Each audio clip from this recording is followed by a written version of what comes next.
Hey all, thanks for being here, Admiral Gibbs. It's Reverie night. Woohoo! Hey, Admiral. What's up, man? And Mocking Gaming. What up? What up? What up? All right. Thanks for being here. We are.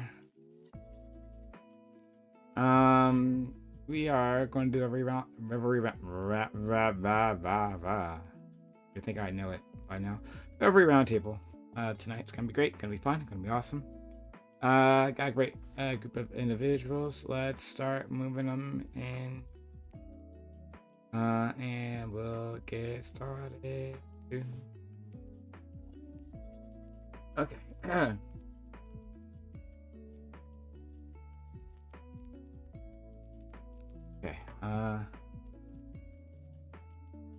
You guys shot a mountain lion, huh? We'll say we shot it.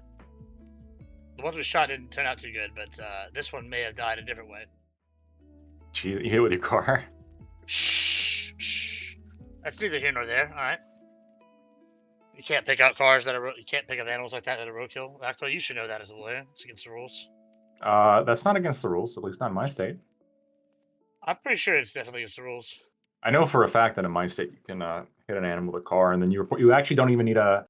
It does not count towards your buck tag either. So technically, you can get like more. If you hit enough bucks, you get more deer meat.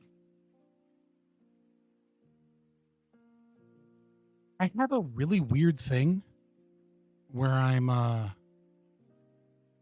testing. Yeah, I'm lagged too. we can hear you though. Oh yeah, lactoid. All right. Totally childlike, just like infantile. Testing. For We can hear you. Can you hear us? Yeah. Am I like super off, like my audio and video sync? nothing major. It's okay right now. Yeah. Okay, all right, fine. That's fine. Now, having this weird thing where I had to redo all my settings, and I have like a strange like haze over my Streamlabs OBS, where it looks like there's like a blue light filter over it. Wait, keep talking, Scott. I'm talking still. There is a very Yeah, slight delay. Yeah. Very. But it's really like almost you have to be really paying attention to his lip movements. How about that? Is that better? It's a little bit better, yeah. It's so what the fuck's happening? That's weird. The uncanny valley is. I'm on a actually new AI. computer, so like I've done everything, but like I don't have everything perfectly dialed in. It's also, it has to do with like your video aligning with your audio, because lots of people, the StreamYard will slow down their computer a lot, and so it'll slow down the process. StreamYard always messes with my XLR mic. Like every time I use StreamYards, like I at some point can in fix time it. At some point in time during the thing, I just have to unplug it and replug it, and then it like corrects itself. Hear me out. So go to settings. I've literally had this problem for months Settings with where? StreamYards. In StreamYards, I had this issue for months, and I don't know if this is Audio? what you have. Audio, does it say automatically adjust mic volume? Is that checked? Yeah. Uncheck that. That will literally mess with your mic volume in your sound settings. What did you uncheck? Weird. Yeah, the auto volume on StreamYard will changes your settings on your computer. So lots of times I run panels through StreamYard as well. I was the one who got primed to start using StreamYard because it's super like if you use the audio and the video at the same time, it auto aligns them. So if one starts to lag, it will lag the other to make sure that they stay aligned the entire time perfectly. And when I run panels, a lot of times one person will be really quiet, and I'll tell them and they won't fix it. And then eventually I'm like, okay, I have to change your settings now, but I'm just telling you, it's going to change it on your stream as well. And lots of times they're like, oh no, don't change my settings. What are you doing? Like, well, I don't know. I don't know what to do, man. Yeah, I learned something just now. It took me months to find that fucking like the check mark. It messed me up so. Now, if I can only figure out how to get rid of this fucking blue light filter that seems to be on my OBS. I mean, from what I can see, it looks like all of your audio is ahead of your video. All right. Well, I don't know what to tell you. I've got my Nothing major, really. I've got him pretty fucking close at this point. Like at this point, that like it might just be like the 4.9 intended millisecond delay that is occurring from like the box to the computer. Prime, if you're talking to us, you're muted. But hopefully, you got a better computer, Scott. Hopefully, it was an upgrade. It's not so much that it's Interesting. that much of a better computer. It's that I have a second one so that because I no longer have an editor, so that I can like import and export videos while simultaneously More work, Interesting. efficiency. which it's Can you guys way hear more me? efficient. Yeah, I hear you. Yep. We can I hear you now. There Yeah. we go. Okay, thank you. Oh, interesting. It seems to be only on Discord's end. The delay.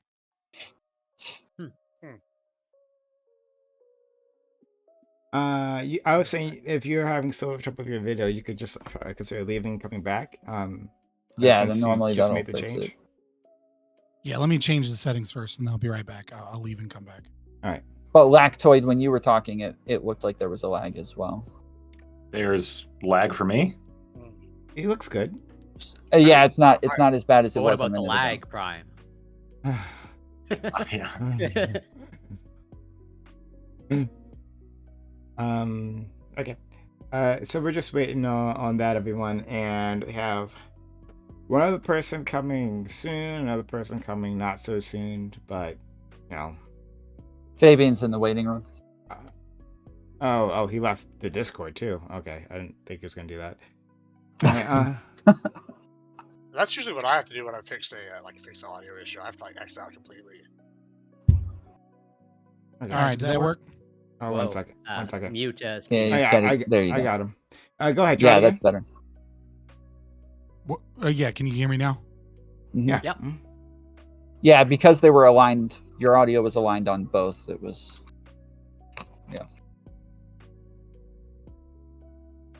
Okay, great. So we are just waiting on one person to show up. Hopefully they'll be here soon. We'll give them like 2 more minutes and then we'll just get started. The B10 guy? D10 Dream.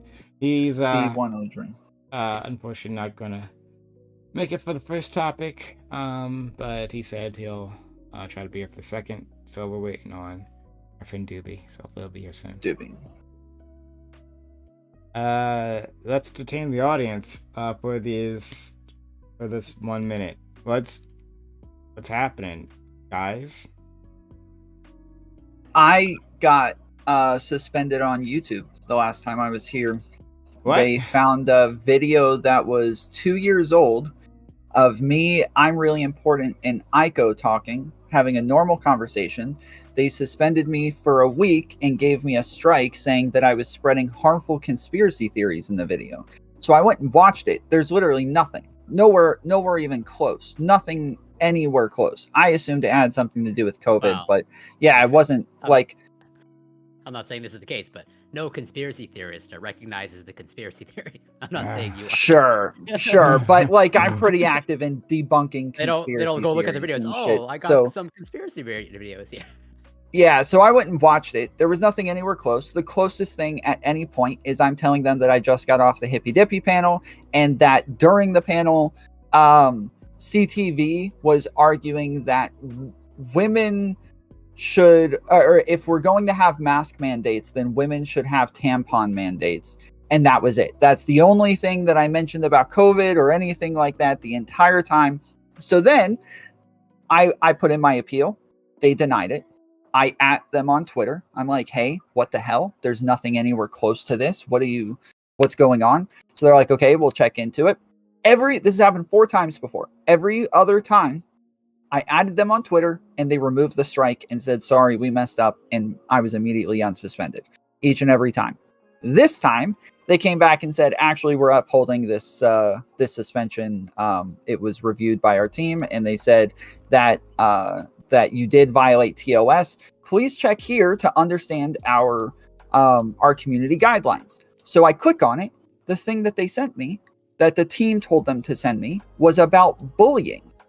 So I'm like, wait, this is totally different than the rules you guys said I violated in the initial thing. And they said, yeah, this was reviewed, human reviewed. This is what they said you violated. So I don't even know why I was banned. Now I don't know if it was conspiracy theories. I don't know if it was bullying. I have no idea which one it was. I'm sorry to hear that. That sucks. And from what Yeah. I gather from whatever social media, it seems like YouTube appears to be becoming more strict. From what I sort of gather. So what happens when left wingers get a hold of power, right? They just turn everything into like a fucking you can't say the wrong thing bullshit, you know. I think the word you're looking for is authoritative dystopia. Authoritarian, because Yeah, authoritative would mean they have right. justification. Well, they I'll don't. just go ahead and preface this. I'm gonna definitely mess up a couple words like that tonight. I just did like a 24-hour stream, so we're coming to the end of it, and I'm real excited. Yeah, I was surprised you even said yes, because I saw that with your Discord notification. I've been looking forward to this all day. I was reading it, and I was like, man, these are some good topics. Okay. I mean, I'm happy that you're here. But yeah, if I mix up a word or forget the ism at the end, you know, just give me a break, boys and girls. That's or that's if my the bad. ism after racism, then get Yeah. something off. No, I mean, I'm prepared. I'm ready for it. I like I said, I look forward to these topics all day, and I think they're really interesting. Like, what if you mispronounce words? Like, Nah, I mean, I'll be fine. We'll be good. I'm just, putting on. I think you'll be fine. I actually, I mean, if you've been going for 24 hours, at least from my perception, I don't sense any signs of slowing down or tiredness. Yeah, we're not pulling no Bidens tonight. All right, that's the goal.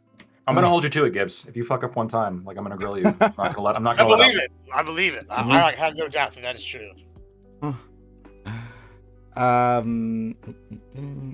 know why? Because conservatives hold conservatives accountable. No weakness. I have Not with to figure bands. this out though, off like stream. these.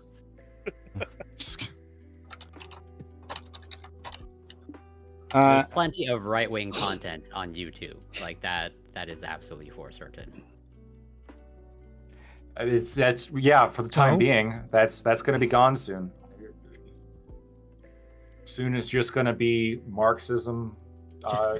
Just Marxism video essays. Just Marxism video essays over and over. 4 hours of VTuber, talking about how capitalism is bad, and they're gonna make so much money off of it. Don't out my future projects, Lactoid. The money making machine that is being a leftist, well known leftist, and their endless riches. Okay. All right. Let's get started. We have one more person that'll be coming, but that'll be a while from now. Thanks all for being here. This is Reverie Roundtable, which we do Mondays 8 p.m. Eastern. We've got a great group of individuals, including Tom Fuller, who always has the loudest fucking keyboard in the fucking world. It's like unbelievable. That's never changed in years. But we're gonna introduce these fine folks and whatever equipment they happen to be using at the time. We'll start with our friend Lactoid. Lactoid, how are you, friend? I'm doing good. As part of my effort to make my stream look better, next time you see me, I'm gonna have a much cooler overlay. So I guess you guys won't really be visible to you guys, but it'll be really cool on my end. So that's what you have to look forward to. Lactoid TV, Twitch, Twitter, and YouTube. Thanks. Will you have like the actual stream content within a box, right? That shows an image, and that image being the Canadian flag waving in the distance? No, it's gonna be stars and galaxies and shit. It's gonna be so cool. Okay. In the shape of maple leaves. Got it. All right, moving on. We'll go to our friend Scott. I wonder when Lacto is really not going to take it anymore. We're going to find out. All of us collectively are going to find out. Don't come to StreamYards tomorrow. Let's go to our friend Scott, who is here with us again. We missed you here last week. How are you, friend? I'm doing all right. I was doing Thanksgiving shit, But I'm doing fun. Like I said, I'm on a computer, so if I have a new computer that I just built, so if I have a technical hiccup somewhere, bear with me and I'll try and get it fixed quickly. But I think I've got everything set so that it's so we're mostly there. But I'm happy to be back. And these are fun topics. I'm excited to talk about these, I think. Okay. All right. I think. You think? You haven't decided. Well, on yeah, what you to never say? know. Like sometimes it just turns into a stupid shit show, and people are talking past each other, and it gets Okay. nowhere. But All it's right. always the risk of blood sports panels. Yeah. Fair enough. All right. Corey. Corey. Thanks for being back. How are you, friend? I'm doing all right actually. So to be frank, I've been looking forward to this guy just as Admiral Gibbs, pretty much all day. I'm not gonna lie. I had a rough week. That obviously I'm not gonna get into. But like, yeah, it's really nice to be here, and always grateful to be invited on. And looking forward to getting into it with these fine and familiar faces. And yeah, I'll leave it there for now. Sorry that you had a rough week. Yeah. Well, we're glad you're here. Hopefully, yelling at strangers with the internet will lift your spirits. But It always does. Yeah. thanks so much. All right. Next, we have our friend Admiral Gibbs, still conscious, a bit of a miracle, drawing on the force to make it happen. How are you, friend? I'm doing great. I feel bad going after Corey after he said he had a bad week when I've had a fantastic week. So I'm sorry that you had a bad week. Oh, Hopefully your week is as good as mine was this week, next week, right? It's been it's been great, and I had an opportunity to do this with another streamer, this 24-hour thing, and it's been fun. And I read your topics when you sent them to me, and I know how I kind of feel about it, but I got some mixed feelings. I think it's gonna be a good one. I'm really interested in it. Okay. All right. Love to hear it. Next, our friend Tom Foley. I'm so excited that I get to see my friend like more often now. We've missed Tom. And here he is. It was great having him last week, and he's here with us again. How are you, friend?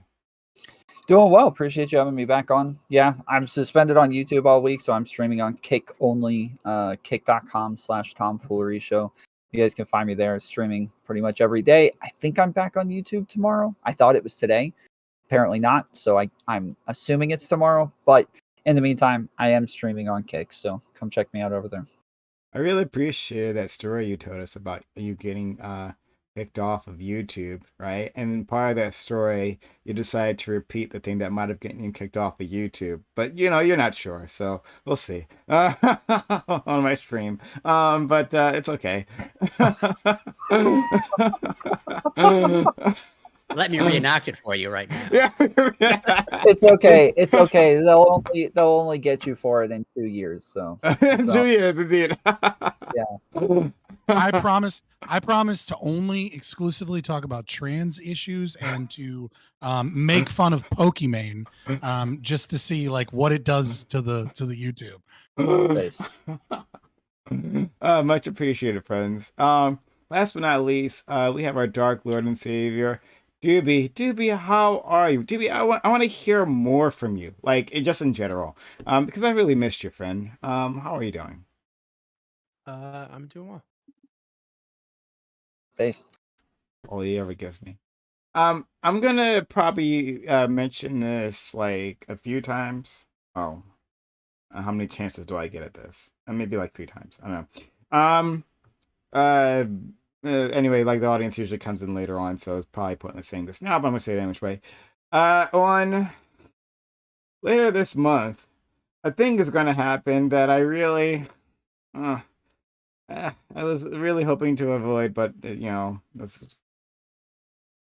been doing the Reverie for 3 years, 3+ years, 3+ years. We've never missed a Monday, not ever, the entire time, every week we've been here.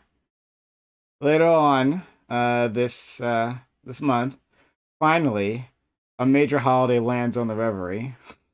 It's gonna be Christmas. And then the week after that, it's New Year's. All right, yeah, for losers. But then after that, it's New Year's.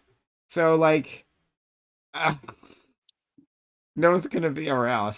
No one's gonna come. The first time I met you was on Christmas. That's the first time I ever came on your show. Was, I'm actually available Christmas, by the way, this year.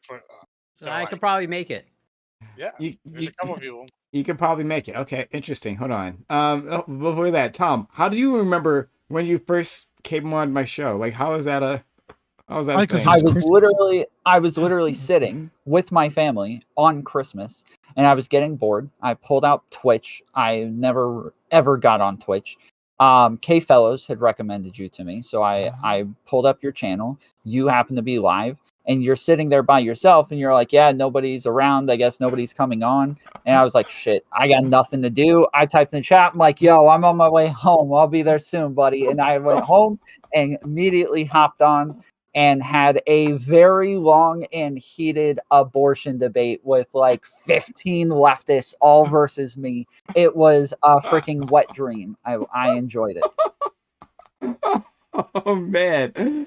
Yeah, that sounds vaguely familiar. Actually it does. And so like after you And then, go ahead. And then we got in trouble because I posted it on YouTube, and there was a specific girl who was very upset that you told me I could post your VOD on YouTube, and she stopped coming on and threw a fit. She got my entire channel taken down. She got me 3 strikes in one day, and I appealed all of them, and it got put back. But yeah, she threw a fit with you. Yeah. Yeah, I'm remembering this. Like this no. Guys, like this is what happened. This lady, she comes on my channel, which is a panel channel with other people on it all the time, and like people are streaming on it, but it's like she assumes that like no one else is allowed to stream unless I don't know what was going through her mind, right? But like she thought that She said I was should the have only had her stream. sign a contract. Yeah. Yeah. Like this was like her likeness can only be used on my stream. I never said that. And then she like I asked me to ask Tom to take down the video, and then yeah, she never even came back. She was really annoying. A long list of individuals who've disappeared. Go what ahead. was her name? Jane the Message. Yes, Jane the Message. And she had like a group of other friends that all stopped coming as well because yeah, they were all really upset about it. Yeah, and then they like they were when I had my drama, they were in like a group DM, all like trashing me, like hoping like this. You know what? It's crazy. That's really annoying. Sorry. This is a tangent, and I know we got stuff to do. I'm sorry. Yeah, let's go down. Fuck it. I don't know. But like good work. When you like really support people, and then they just like turn on you immediately for like the wildest things. Like this woman, she had autism, right? She talked about this. I'm not like revealing anything. She had like autism, and she had trouble just relating or whatever. And I remember like having conversations with her, like giving her a bit of a pep talk, saying, "Hey man, you're doing a great job. Really appreciate your presence here." And then over this shit, randomly, I'm like, this is not how YouTube works or Twitch works. There's kind of an assumption that you're going to be on other people's channels, right? Like that's like not a big deal. But she flipped out over this, and then like dedicated like time to just be trashing me and group DMs of other people. Like I don't know. She was like a head mod on like 10 other channels and completely banned me from all of them. I was brand new to Twitch. I was trying to make connections and network with people, and all the time I'd be in somebody's chat and then we would get raided into another one and I'm already banned and I've never been there before. I don't know this person, and over I would hear from people, yeah, Jane made sure she told everybody that you're a Nazi, that you're like super transphobic, that like you're always hating on black people and Jewish people and like all this shit. I'm like, this has never happened, dude. I'm fully well known racist here. She must have got you confused with me. I am all of those things. Andy. Now I was gonna say, wait, what was the on problem? YouTube, Tom. Right? Yeah. All right, yeah, but anyway, yeah, shout out to Tom for like coming on and being such a good friend to the community. He's been a really good friend in the community for a long time, so shout out to you, man. And in any case, memory. Yeah, and having a great memory. So question is, will I be streaming? There is someone who offered to hang out with me on Christmas, so I don't know. Because I usually the answer would be no. It's a Monday. I'm always streaming, always on a Monday. But I haven't decided yet. Corey, you're saying you might be available. Anyone else? I think I normally stream on Christmas as well, so I should be around. This is the first time in like years I'm not gonna have plans on Christmas. So okay, all right. I'm like 50-50 just because kids. I have my kids that weekend, but that Monday So I probably will get most of my Christmas stuff done, but I don't know if an errant grandmother or something will be like, "How dare you not do something with me?" Or something. I don't know. Yeah. So we'll have to see. Okay. Yeah, I think I'd like to say yes, but I feel like right now I have no plans, right? Like right now, all the Christmas plans are Same. like the weekend before, right? But my fiance has a habit of gobbling up all my free time, so I have no idea. The love of your Bad life habit. might want to spend time with you. Right, and there's it's not fine. like a really good argument of like, no, I have a fucking debate panel to go to. Like, you know what I mean? I'm not going to this fucking Christmas. I gotta go debate with the boys. I can't hang out with you. I don't even own an ugly Christmas sweater. How could I go? Okay, all right. Now, this is good to keep in mind. I just assumed that no one was going to come. But well, then what about New Year's Day? So it's not New Year's Eve. New Year's Eve is Sunday, so that's when the celebrating happens. But New Year's Day, what I'm do you guys actually more think? confident about like I Yeah, don't I'm more really- confident. I've got like give a fuck. New Year's Eve or New Year's Day, like whatever. I'll be on if you want me. All from New Year's Eve to New Year's Day. Okay. yeah, I'm fine. All right then. I'd say 50-50. Okay, 50-50. Fair enough. All right, then I might be streaming then. Then I might tell my friend, because my friend actually doesn't care about Christmas, but like they're like we might since they don't have family around, they were wondering if I'd show up. But I might tell them, yeah, I'll come, like Tuesday, and we'll hang out from there. All right, this sounds great. Thanks, guys. You guys are amazing. Amazing. We can continue I mean, this. or we're losers. Yeah, we're just a bunch of losers, actually. So we don't have a life. We're men with hobbies. That's what it is. Men with hobbies. I was gonna say debate bro degenerates, but like losers works too. Yeah, sure. I have no problem saying that there are people on this panel that are much better than some of my family members. Absolutely. Well, cool. But yeah, it's just Appreciate that. I it know means a you're lot talking about me. because I 3+ years of unbroken streams, and you know what? Like I don't get the views that I used to, but I'm still here. And like this has like been like a constant in my life. And I think it's been a constant in a lot of your lives too. And so it means a lot that it means a lot to you all as well. All right. Enough of that sentimental crap. I gotta. Next work. Let's go. Yeah, no, yeah. I gotta trigger my man Scott and calling me a genocide denier or something like that. All right, let's go. Topic 1. 2 teachers in Missouri have been fired after they were discovered to be OnlyFans creators. The teachers claim they started their accounts to repay student loans. Do you think that selling sexual content makes someone unfit to teach or mentor students? If so, are there other things those people should be restricted from doing, such as running a daycare? Yeah, so it's just as you said, the story is not very complicated. I couldn't even make a very long prompt on it, but it's very straightforward. So these teachers, I think they're working in the same school, if I had the story correct. That they, I think possibly their students find out that they were an OnlyFans. Someone pins on the door, right, of one of these the teachers that we know your secret, right? And she freaks out and apparently deletes her accounts. But that doesn't Rookie stop. move. Yeah, right. Why? So that was too late. But anyway, she does this. But she gets fired later. But they don't cite the OnlyFans. They cite like professional conduct or something like that. And like the 2 teachers, at least one of them retires permanently because they're making so much damn money on OnlyFans, and the other one seems to be doing as well. Yeah, like $1 million. Apparently, right? But anyway, I want to examine this topic. I've talked about it before. I know I'm almost positive me and Doobie have argued about this a few times. But it's an evergreen topic, so let's do it again. So we'll start with our friend Galactoid. Yeah, I think my feelings on OnlyFans. I think it's exploitation of the men, right? Literally, these women are weaponizing men's sex drives against us. It's awful. It's evil. Like all sex work is. it makes me uncomfortable that they were terminated for this, though.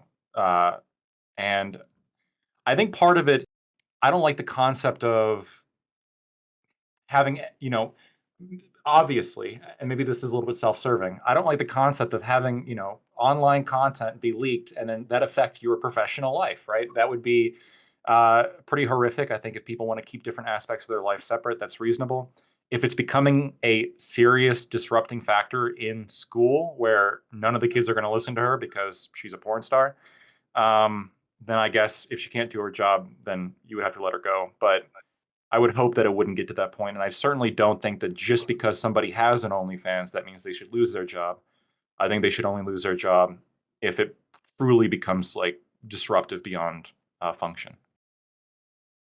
Hey, thank you so much. Let's go to friend Scott. Yeah, so I kind of struggled to figure out how I wanted to talk about this because there's not a contradictory, a bit of a contrary in the way that I feel about this, which is that, I do believe that people have a right to engage in prostitution. Like if you want to be a whore. I don't really care. Like that's your prerogative. Especially if everything is between consenting adults. But I think the way that I have to start this is I have to start this with a basic premise of the philosophy here, of why conservatism exists as a means, as a worldview, because I think that's what people are missing and not understanding, which is that institutions, traditions, intuitions that people have, these are all things that I think many people dismiss, right? They dismiss with tradition because they go, well, just because we've done something in the past doesn't mean we should do it as we continue forward. Or just because you have a gut feeling, but you don't have any actual evidence to suggest that, then you shouldn't do that. Just because society dislikes something doesn't mean that it's bad. And all of that is kind of true. But the problem with that is that what we have to understand is that because we exist today, then all of our traditions and all of our intuitions and all of our societal behaviors combined probabilistically are functional. That is to say that they are more likely than new traditions, new behaviors, new things that we try to work at maintaining the species in a functional way and engaging in pro-social behavior. And the thing is that they're layered all on top of each other. So like, why am I talking about all of this? Well, the thing is that we all kind of have, most of us have an intuition that sex workers shouldn't be working with kids, that you shouldn't have a whore be your babysitter. And then everyone goes, well, hold on. Where's where's the evidence for this? And the evidence for this is, fuck you. The intuition exists. We've been doing this for 1,000 years. It's up to you to prove that that's somehow beneficial. And if you can't prove that it's beneficial, then there's no reason that I should want my kids around fucking whores. I can get into that philosophy a little bit more, but I think that's really the way to start this, is that, yeah, you have a right to engage in sex work. That's awesome. But like, if people find out, they can fire you. They have a right to not want to associate with whores. Many people believe that whores are bad for society. And so why would I want those people that I believe are doing a job that's bad for society to be educating the youth? It's crazy that the opposite isn't the one that needs to prove why this is okay. But yeah, that's how I feel about that. And cancel culture is fine. I don't give a fuck about cancel culture. It's the conservative cope against that is so silly. It's like bad people should lose their jobs. Thank you. Let's go to Corey. Yeah, well, I'll try to be brief. But yeah, as I mentioned in the Discord and posted in Discord, as usual, Canada is first. And Canada grappled a little bit with this issue before, with a teacher essentially being fired or threatened with being fired unless they shut down their OnlyFans, or specifically an education assistant, I guess to be technical. Because and they cite and obviously it's Canada, so maybe the rules are different, but they have some sort of code of conduct that they use as justification of your behavior outside the classroom might be held against you inside the classroom, or on your profession, which I take issue with, pretty much in agreement with Lactoid, specifically on the part of it makes me uncomfortable that sort of your online conduct, or just you can't compartmentalize your life, which I think you should be allowed to do. And also, I think there's a question of like, you know, just like this almost like no benefit of the doubt of like, does everyone who has just an OnlyFans a sex worker? Like, I don't know what these individuals were doing, but is No, it putting was your sex feet work. No, pics. it was sex work. Like, Okay, I know, but like, I'm sure there's a valid question of like, if a teacher's like putting their feet pics on OnlyFans, like, is that now are they classified now as a whore? And yeah, you're doing sex work, and Yes. yeah, people taking photos of their feet just definitely can't teach children. Like, there's no value there at all if you're just catering to people's foot fetishes. But I'll leave it there for now. no, you're classified as a fucking deviant. To take pictures of your feet on the internet. That's the type of person. No, I don't want around my kids. So now we can build a bridge, Scott and I. Let's go to our friend Admiral Gibbs. So, initially looking at this, I think it's pretty clear to me that my first, like, I kind of torn about this, right? On one hand, if the people signed like a morality contract of some kind or like whatnot, and that was expected of them, then I have no problem with his firing, et cetera, right? But then, like, capitalist side kind of like starts talking to me. He's like, "Hey, you know, I really hate the idea that just because you're a public individual and a government can come in and these people can come in and fire you for what you're doing to offset your low income by having your own private enterprise as an entrepreneur like these ladies were doing and making plenty of money hand over fist as long as they weren't using school grounds. What harms were they causing, right? Like, I hate to break it to y'all, but like an OnlyFans online model is not the same as the stripper down at Maxie's or whatever, right? I'm just saying, like, one person, she's probably a mom, got some kids, she and her husband make a little few naughty films, they sell it and they make some money, right? Versus the other one, she's working at the strip club. We know what's going down there, right? Let's just be honest. It's wild times. It's not the same, and it's not fair to compare an OnlyFans like content creator to maybe like, you know, the hooker on Leopard Street. I'm just saying, like, that's being disingenuous. So I kind of have a problem with the government coming in and saying they can't be these people and firing them. Thanks so much, friend. All right, Tom Foley. Yeah. I guess so far I think all of your answers are pretty stupid. The one, teachers can't have sexual relationships with students. If you're putting out sexual imagery on the internet that your students can subscribe to or watch, this is you having some sort of sexual relationship with these kids, whether you know it or not. You should probably cover your face up if you're going to be a teacher and do this sort of shit. My mom was a teacher for a really long time. If she drank beer out in public, she would get fired. If she posted pictures of herself on Facebook with a glass of wine, she would get fired. Teachers got suspended for this sort of shit all the time. There's very there's smoking cigarettes. Like, they have very strict things that you can or can't do in public based on the sort of images that they want to promote for their schools. This is fairly common with lots of businesses, but I think even more so when you're put in charge of taking care of everybody else's kids. It's pretty important that they approve of the person who is a huge part in their child's development. Also, I don't think it matters. Like, intuition is bullshit. Like, I don't care about intuition. Yeah, you have to prove like why something is harmful generally, but I think in this case, like, we know what the harm is. The kids can go to these websites, they can find the content, they can look at it, and in 75% of states, you can't have a sexual relationship with a student even if they're 18. So if even your 18-year-old students can't look at the shit that you're putting up on the internet, then yeah, you probably shouldn't be putting it up on the internet to where these people can see it. Okay, please. Ubi.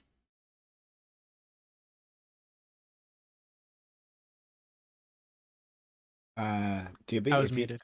Okay. Yeah, I think I really don't see an issue with him having the OnlyFans account. I've been looking for an issue, and I think one thing that might come up is, oh, well, teachers are meant to be role models. But I feel like the reason we push this idea that teachers are meant to be role models or some kind of like moral exemplar for children is because there's some kind of failure in the home, right? Some kind of a failure in the American family, where parents aren't the first go-to for like idols, exemplars, etc. for children. Like, if that's the case, I think the issue there is that we're putting that kind of responsibility on teachers in the first place. Their job is to educate the children, right? And if, so long as they're doing that, I don't give a fuck if they're a prostitute, if they are sucking dicks for free on the weekends, I don't give a rat's ass. I think it's really silly to say that their ability to teach our children, to educate our children, is somehow going to be affected by a side job that they have, right? And a side job that the children shouldn't have access to in the first place. And you have an issue with the children having access to that.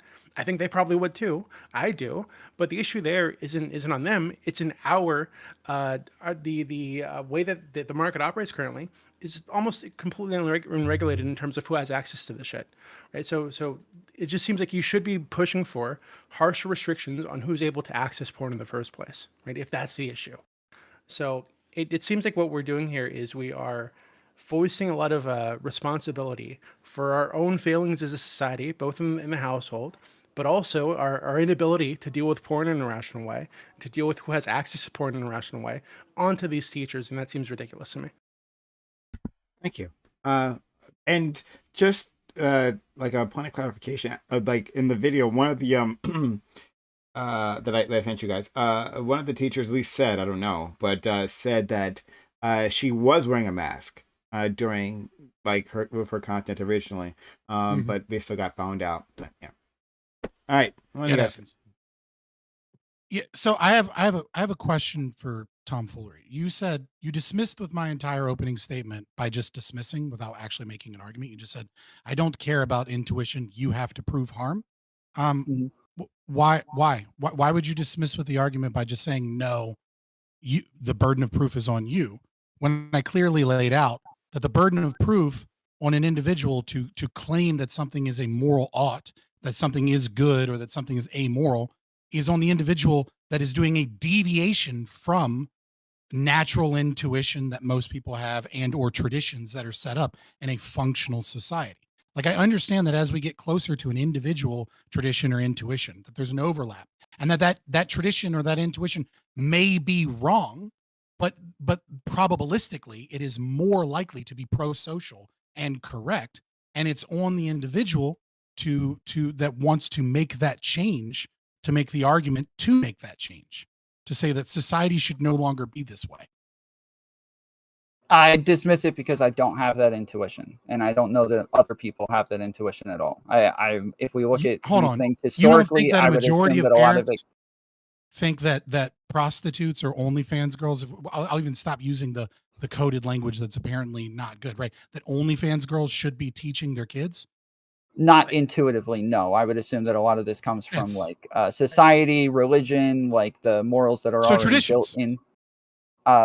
Sure, but that's not intuitive at all. These are things that like are already kind of hoisted upon them and ingrained into their brains at early ages, to where whether or not they like. Now you're playing a language game, though, right? So you're saying I dismiss with it because intuition. But my argument is intuition and or tradition, and you're saying, well, it's not intuitive, it's tradition. I only dismiss with the tradition as well? I only dismiss the intuitive part. Tradition in and of itself, I think generally if we have traditions, we would have to have like a good reason for why we would get rid of it. But sometimes, right. Yeah, if there's more benefit than harm from getting rid of it, then I think that would be a reason to get rid of a tradition.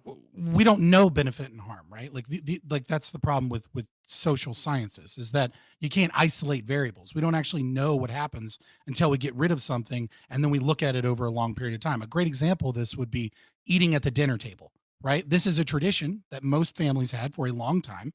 And then as TV came out, as people started working more hours, as women entered the workforce, et cetera, it fell out of favor, people eating at the table. One of the things that we had no idea that eating at the dinner table was a protective factor against eating disorders. It is the number one way to prevent bulimia, anorexia, and and childhood obesity, is to eat at the dinner table, where family members happen to be viewing how the other person's eating, what they're eating, if they're stressed out in the way that they're eating, and they talk about issues. So there was this hidden protective factor in the tradition that we didn't know about. So my argument is simple, is that if you want to say, oh, well, there's no harm in it, well, you don't know that.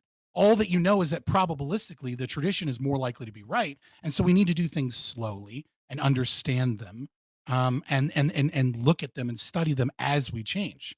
not just simply say, I don't see the harm, therefore tradition bad, throw it away.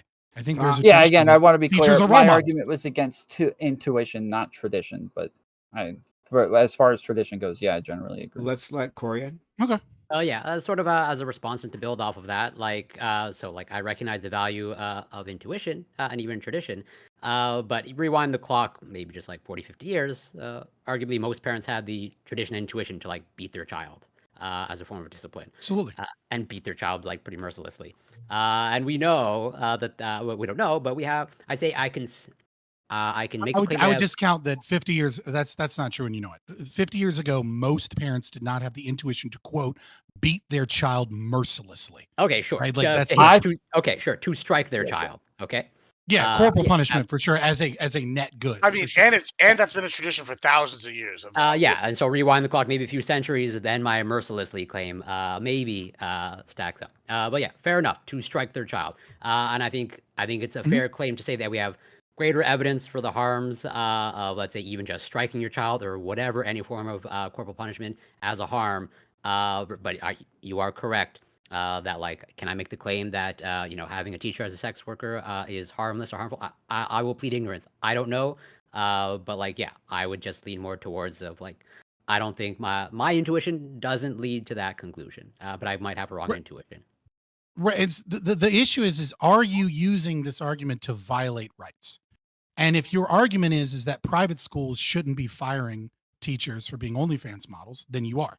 If your argument is about government schools, then you've kind of already baked in the idea of a problem here, right? Because there's already a contradiction here. The government school is giving to everyone, and there is no free market ability to actually meaningfully operate in this. And so what you need to do is you need to mimic the private market to the best of your ability as possible and mimic the desires of your community as much as possible until such a time that you can transfer that power back over to the people. And I don't think a majority of parents want their kids being taught by OnlyFans girls. Like, I don't think it's that crazy to think that like you don't have a right to a teaching job if you're doing things that parents probably don't want. I think we did a poll and said, hey, this girl's a millionaire selling her body online. Do you think she should teach your kids about, I don't know, fucking algebra? It doesn't matter. Yeah, she should Most probably parents teach can be them how like, to can do we get some else? economics. They should probably teach them how to do Maybe. economics. I'm just saying, if she's making $1 million selling just her body, then I mean, maybe we should start taking some notes. I'm just saying.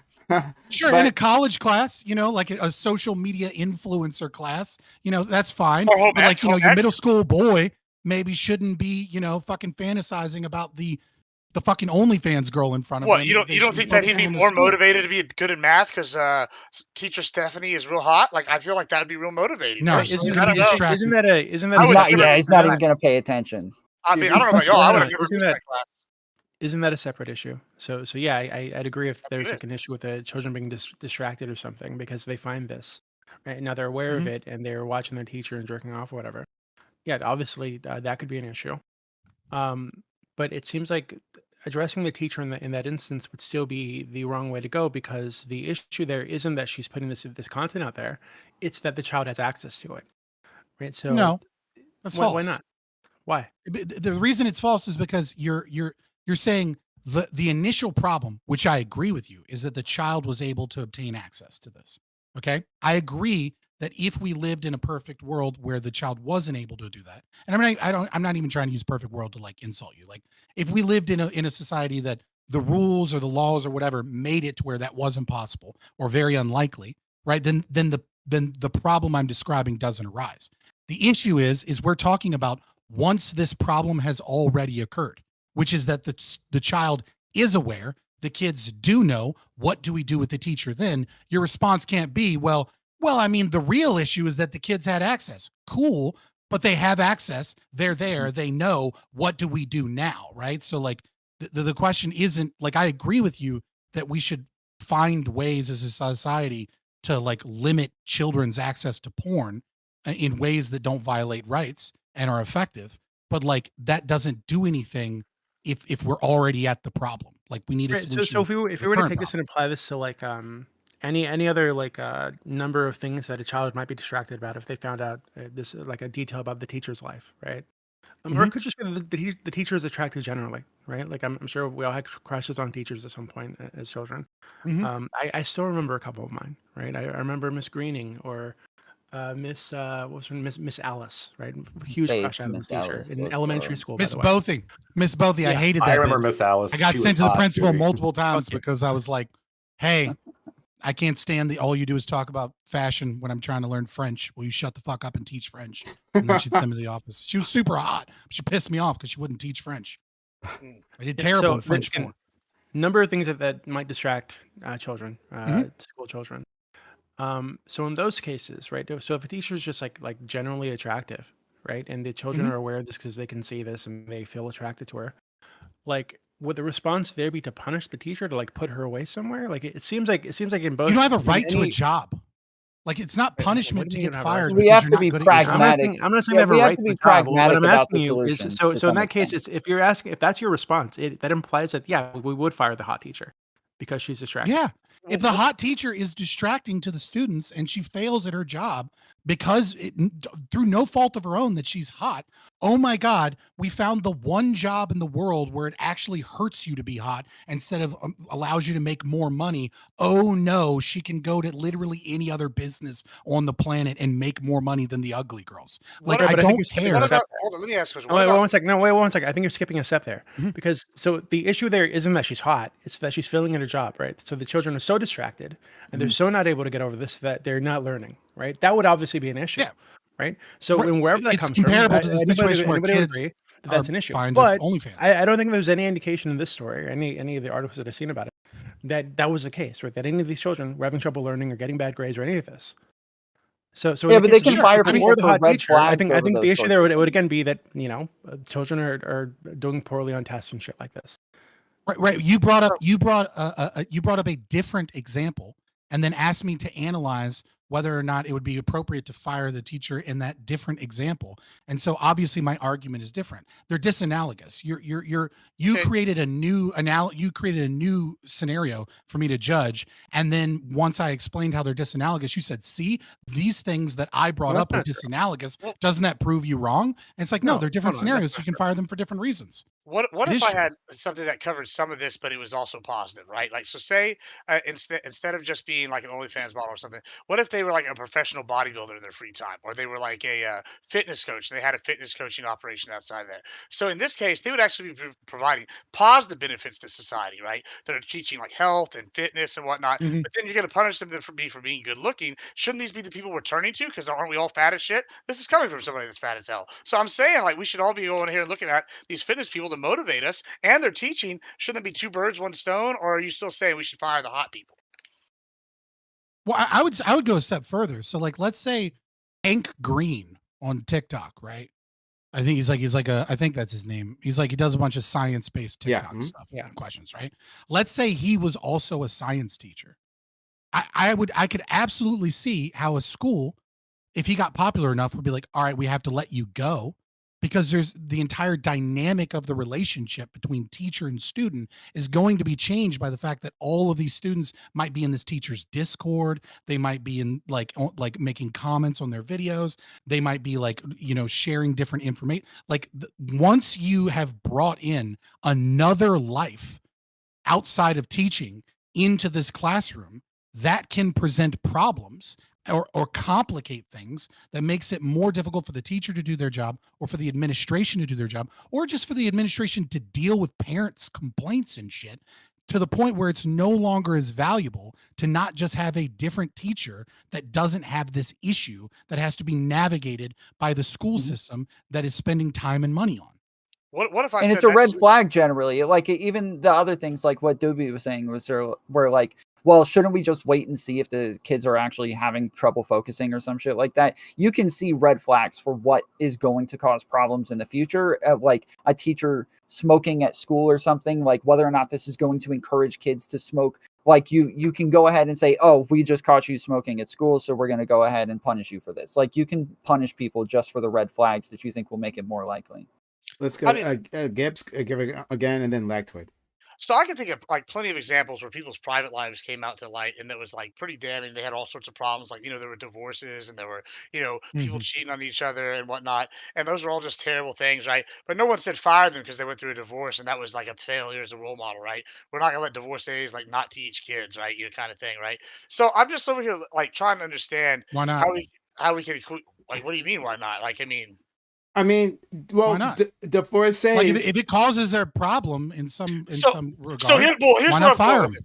Here's where I'm going with this. What if I was to say this just sounds like we're making more soft ass kids, and we can't have these kids like find out about, oh God, people have personal lives I'm outside pretty of work. sure she's They had making a bad kids day. hard. Maybe That's the maybe problem. well, good. Maybe they can learn a life lesson about rejection because they can't get with the teacher. Let's take some It's life probably lessons. not good to Like, say it's good that an adult is making kids hard, especially one that interacts with them in personal. I think we should Uh, redirect the you're conversation probably punishing somebody. towards the fact that these are adults who are interacting with these children, and these children have the ability to see them naked and see them in sexual scenarios. That is the bigger What if problem someone here. says This you is sleep? like a sign of grooming and shit So like what about like a that. revenge hello, porn? YouTube human Yeah. review team. Also good to I hope you're repeat doing that. well. I mean, Let's. so like, Human what about like review a team. What, all what about like four a of them? revenge porn situation? Say like someone like the boyfriend uploads their video up on like a revenge porn site, right? Are you gonna fire the teacher then? She's a victim in that case, right?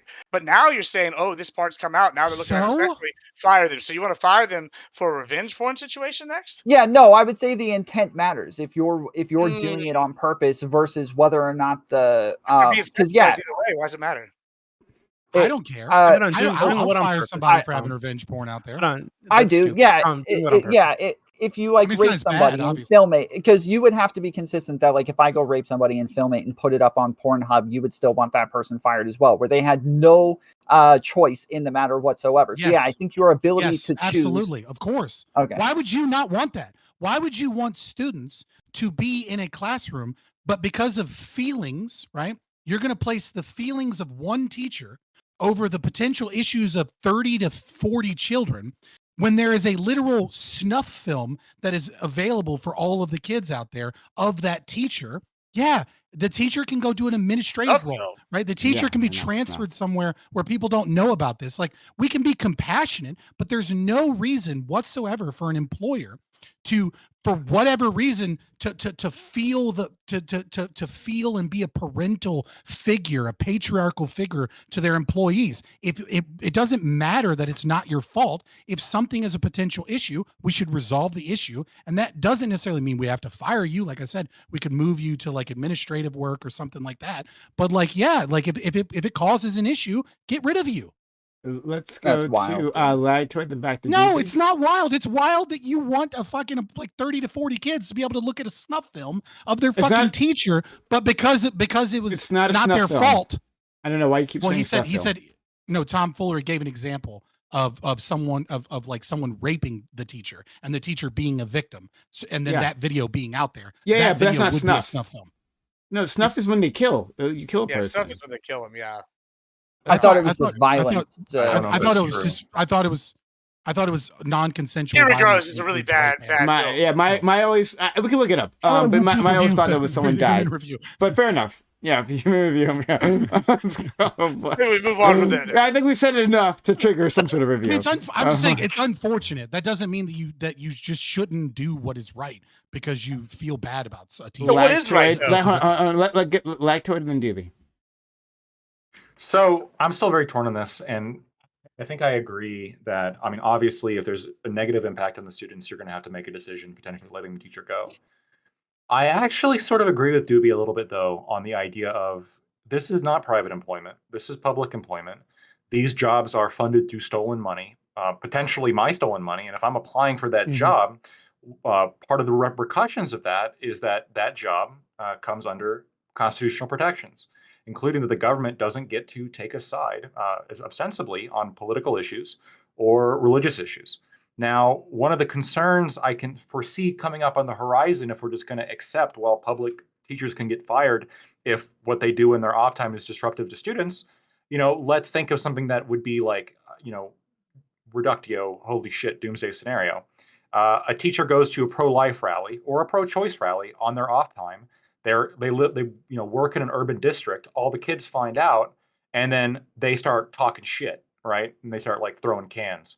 Okay, like sure, if if it truly becomes disruptive to the point where they can't work, I guess we're gonna have to let you go. Sorry, right?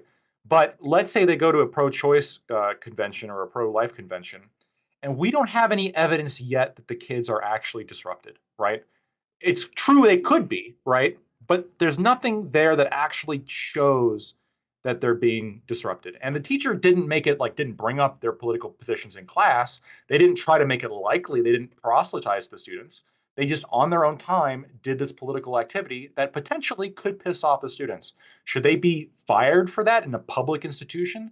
No, I'd be incredibly uncomfortable with that. So I think Doobie's sort of protective analysis of when you're doing stuff in your off time, the burden of proof is kind of on the school to show that what you're doing is actually disruptive and whether or not the students are going to actually be disrupted.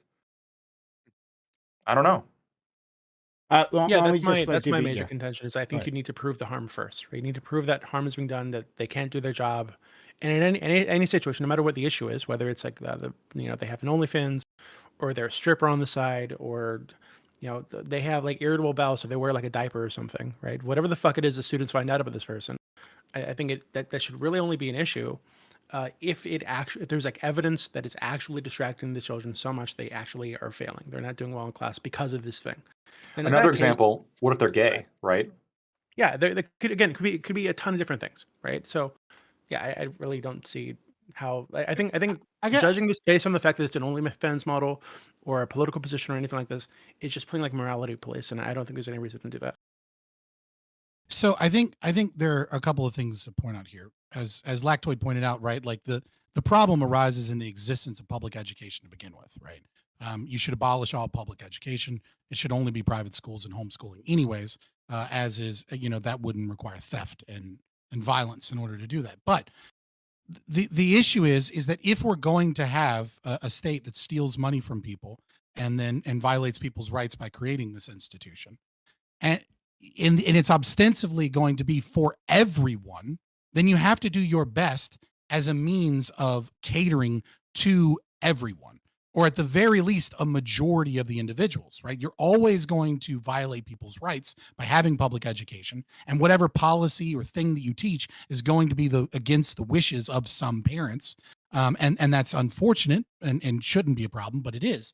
And so the thing is that we then get into the situation where Doobie and Lactor are saying, well, what if it's this very, very, very minor thing? I would say it's a little disanalogous to talk about not bringing up your politics in class, but and that's fine because you didn't bring up your OnlyFans in class.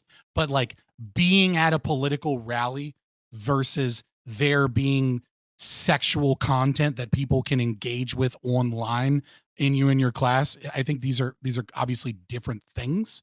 But even still, with this morality policing issue, this is another problem, is the issue of empiricism.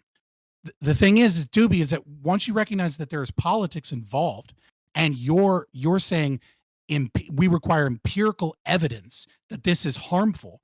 Well, nothing is ever proven with empirical evidence, right? The data suggests, and then you get to cook the books for whatever political institution is the one that presumes that data, that evidence, and you get to say, actually, this isn't harmful. And other people say, hey, we have research that says it is harmful. And they go, oh, well, your research is actually wrong. Or when all the research says that it is harmful, they can just go, well, actually, see, it wasn't controlling for this variable. We haven't studied for this thing. And see, that wasn't real communism, right? That wasn't real communism this time, guys. And so that's another issue, is that once you step away from looking at it from a rights perspective, and instead go, well, you need to prove harm, there is a way to set it up to where it's impossible to prove harm. Just quickly, thank you, Sean, on YouTube, who gave us a $5 Canadian super chat. That's like a penny in America. Yeah, I think I owe the IRS money now. Take my filthy maple money. Thank you so much, Sean. Really kind of you to support us. Really appreciate it. Hype chats, super chats, they really help us out. They support this community, allow us to go. So if you're new to the hype chat, Jish, you gave a gift, gifted a sub previously to Hasanabi any second now. I'm sure he'll be here. But shout out to you all for supporting this community and our first donations for December. Thanks so much. All right. Who was going to jump in? Was it you, Corey? No. Okay, I want to jump in. So I want to say, like, I'm not totally sold on the idea. Like, I kind of agree. I don't know that we could prove harm if, they came in and they had OnlyFans. I don't know we could prove harm. I actually think maybe we could prove that there was benefits. I feel like personally, y'all disagreed earlier, saying these kids would be distracted. I think they might be motivated. Personally, I don't really know, but I tell you where we can prove harm definitively, and that's to these teachers that got fired. Right? They got fired. They were harmed. They lost their passion. They lost a source of income. They got their rep dragged through the mud, for something that they were doing in their free time outside of their public job, right? I didn't know there was a law against having a second job outside of work, right? Like, if that's what this is, you got to pay the bills, inflation's high. Like, who are we to judge, like, what they're doing with their free time, much less how they're earning their money, as long as they're not breaking any laws? So, like, for us to sit here and go, oh, we're going to sit here and give this stigma, well, these people haven't broken any laws, right? So we're going to say, oh, they're not qualified to teach because they've what? They broke some morality code. What if I'd had an exchange professor from Papua New Guinea, and in his free time, he showed videos of him having eaten some of his ancestors or something, right? Because cannibalism is over. Are we going to say that's not allowed? No, you're not. I mean, it's a wild thing. I am. It's, I'm why? gonna say the Papua Why New would you Guinea say- guy shouldn't show up to the middle school and be like, "Here's videos So of you're just saying this? cannibalism." You're saying his Kids? why? Because Because you're no. Well, he's not showing it to the hold kids, on. right? Yeah, he's not showing it to the kids. So you're saying his morality, his moral code, his religion is wrong, and you can fire him because of that now? Because You prove should what? be able What to kind of definitive fire wrong? anybody for any fucking reason that you want. The problem is in public schools. And in Hmm. public schools, teachers sign a fucking they sign on that there are That's certain America. behaviors that they won't engage in, right? And some of that is not doing porn on the side. It's not that Wait, is that crazy. They true? all knew that they were breaking the rules when they did this. I mean, do So they if that's sign that in a your public school? your I know issue private school maybe, if but your not in a issue public school. no, in public school, yes, like you Every can't public fucking school has a do this. morality. Every public school has a morality contract. Is that what you're saying? I don't know that every public school has a morality contract, but I know that it is generally Generally, the generally counties do, accepted yeah. that counties and like the school commissioners and stuff have certain behaviors, certain things you're not supposed to do. And Tom Fleury talked about this already. Like drinking is a big one. You're not supposed to like videos of you drinking or partying. Like if you're at a party and a video leaks of you partying, like even though it's like, what are you supposed to do? Like you can get in trouble for that because it's an issue and because you weren't supposed to do it. But here's another thing that can get you fired, and specifically in Texas schools. Right, it's supporting the Israel BDS, right? The boycott, divestment, and sanctions of the Israeli state. Like all government employees are forced to sign a contract that says that, like, if you participate in BDS, then you can get fired. So then, specifically, there was a teacher. She was a speech coach, in my understanding, right, of Palestinian descent, and she's like, I'm not doing this, and she gets fired. She's not abiding by that, and so she got fired for this. What do you mean I'm not doing this? What did she do? Sorry. Did she go around and to her class and like to her speech pathology and be like, here's how you sign sorry, and here's how you sign Israel is bad. Like what did she do? Like, what do you mean I'm not doing this? I think she declared publicly that she was doing BDS. My understanding of the situation. Oh, okay. Oh, like on her Facebook or something, and then they're like, hey, you can't do that. So yeah, I do want to. So just Sorry, just to wrap it up. No problem. But just to wrap it up. So like I think that the decider should be, again, whether the students are actually impacted, because once you open the door that anything for any particular reason that the school administrators decide is a distraction, well then you can do anything. Then it can be just like Lactoid said. He said if there's a political action that someone doesn't like, they can end up getting rid of this individual. Does it cause harm to the students? And actually, let me say one more thing. So on the other side of that, I have an example where it would cause harm, where I can make a positive statement about that. I brought it before, but in Florida, there was a teacher of like young kids, like either kindergarten and first grade, around that area, right? And it came out that she had a radio show where she was a fucking white nationalist, and she, talked about the things that white nationalists talked about. And she said, like, in her job, she would like specifically try to like encourage white kids to, you know, fulfill their dreams, whatever. But she would discourage minority kids any chance she got. Right? She would specifically try to like interfere with them and just like lower their self-esteem or something. I don't know, whatever. Right? But anyway, they found out about that and they fired her. I can make a case as to why that had a specific detriment to the children. So I think that should hold true for everything else. Sorry, you want to say something? Why is harm reduction your principle? I don't understand here.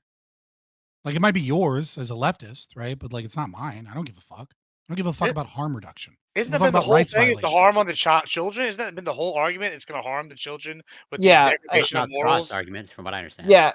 I want to read this real quick argument. because I did look it up. So this is from Total Sorority Move. They're talking about a study. It says students were separated into different rooms to listen to pre-recorded physics lectures while being shown pictures of lectures, and were given a 25-question quiz. Students who listened to who they thought was a hot teacher scored an average of 18.27 out of 25, while students who listened to, well, what you would imagine your average physics professor would look like scored an average of 16.68.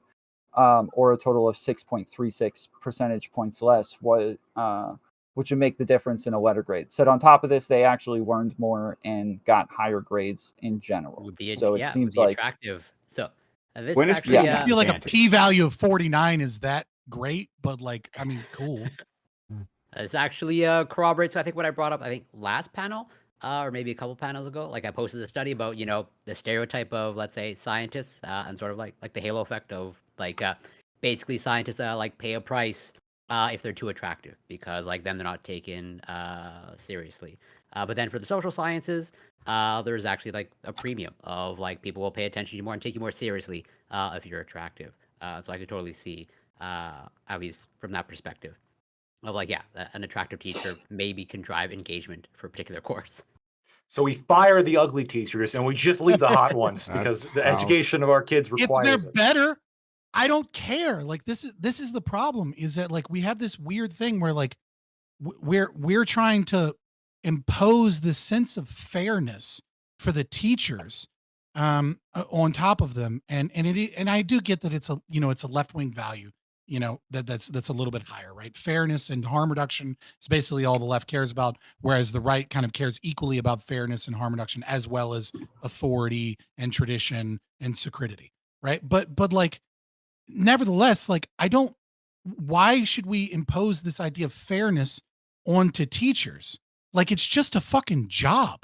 Like, the thing that is ostensibly good is the kids. It's not just a job. We're talking about people who have to like have like master's degrees and shit just to get the job in the first place in most places in the United States. Like, these are people who went through for like middle school. You know, you usually don't. Yes, elementary school as well. My mom. You usually need a bachelor's degree and then like additional credits. So you're able to start sometimes with a bachelor's degree going through training, and sometimes you might even get a class, but it's with the understanding that you have to finish the master's degree. So my mom taught kindergarten, first grade, second grade. She had to go through all of this in Georgia. Right, so they wasted a lot of money and higher education to get bad degrees. Continue. Well, I'm just saying that I think fairness in these cases actually matter, because it's not somebody working at McDonald's. It's somebody who actually like invested a lot into that job so that they could work the job. And I think that's not an argument for fairness. That's an argument. That's an argument of it's an argument against it's just a job, as though like utilizing not fairness also as a an ton analysis. of investment ahead of time. But you're utilizing fairness as an analysis to say why fairness is important. It's circular reasoning. Like, I'm saying, I don't give a fuck about fairness for these teachers. I don't care. If your goal is to educate children, then you do whatever it takes, whatever is the most meritocratic, whatever is the best way to educate the children. Electoid, you were trying to jump in before. Yeah, so, a couple arguments for fairness, Scott. The first argument is, again, stolen money. There's some obligation to deal with stolen money with a level of fairness if you're going to steal it, which they already have, and they will continue to do no matter how much we protest it. And the second issue about fairness is these institutions. No, that's a bad. No, I'm attacking that argument immediately. Sure. You're talking your fairness in the way that you would say it, right? I'm not going to let you get away with that. You talking about fairness, sure, to all of the people whom the money has been stolen from, not to the fucking teacher. If we're engaged in fairness and we're stealing money from people, and we want, and like, why does stealing money from people somehow mean that we have to treat the teachers better?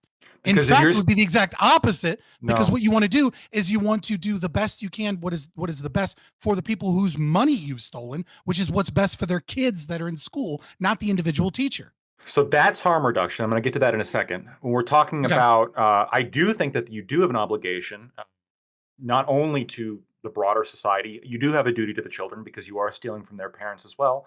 But you do have a duty to the very people who you're stealing from to make sure that all else equal, or at least, unless there's a serious other concern, they do have an equal shot at applying to the job. Otherwise, like, again, it would be pretty fucking weird if, like, hey, only whites need to apply for the teaching position. Only whites need to join the military. And it's like, well, hold on, you're stealing my tax dollars to fund those positions too. Why can't I apply and do the job? Sorry, we don't have fairness here. It's just how it is. We have an obligation to fairness. No, if you're going to steal money from somebody and use that money to pay somebody for a job, I think there is something of an obligation to make sure that unless there's a reason that they can't do the job, that they have an equal opportunity to apply for that job. You're taking their money to fund it.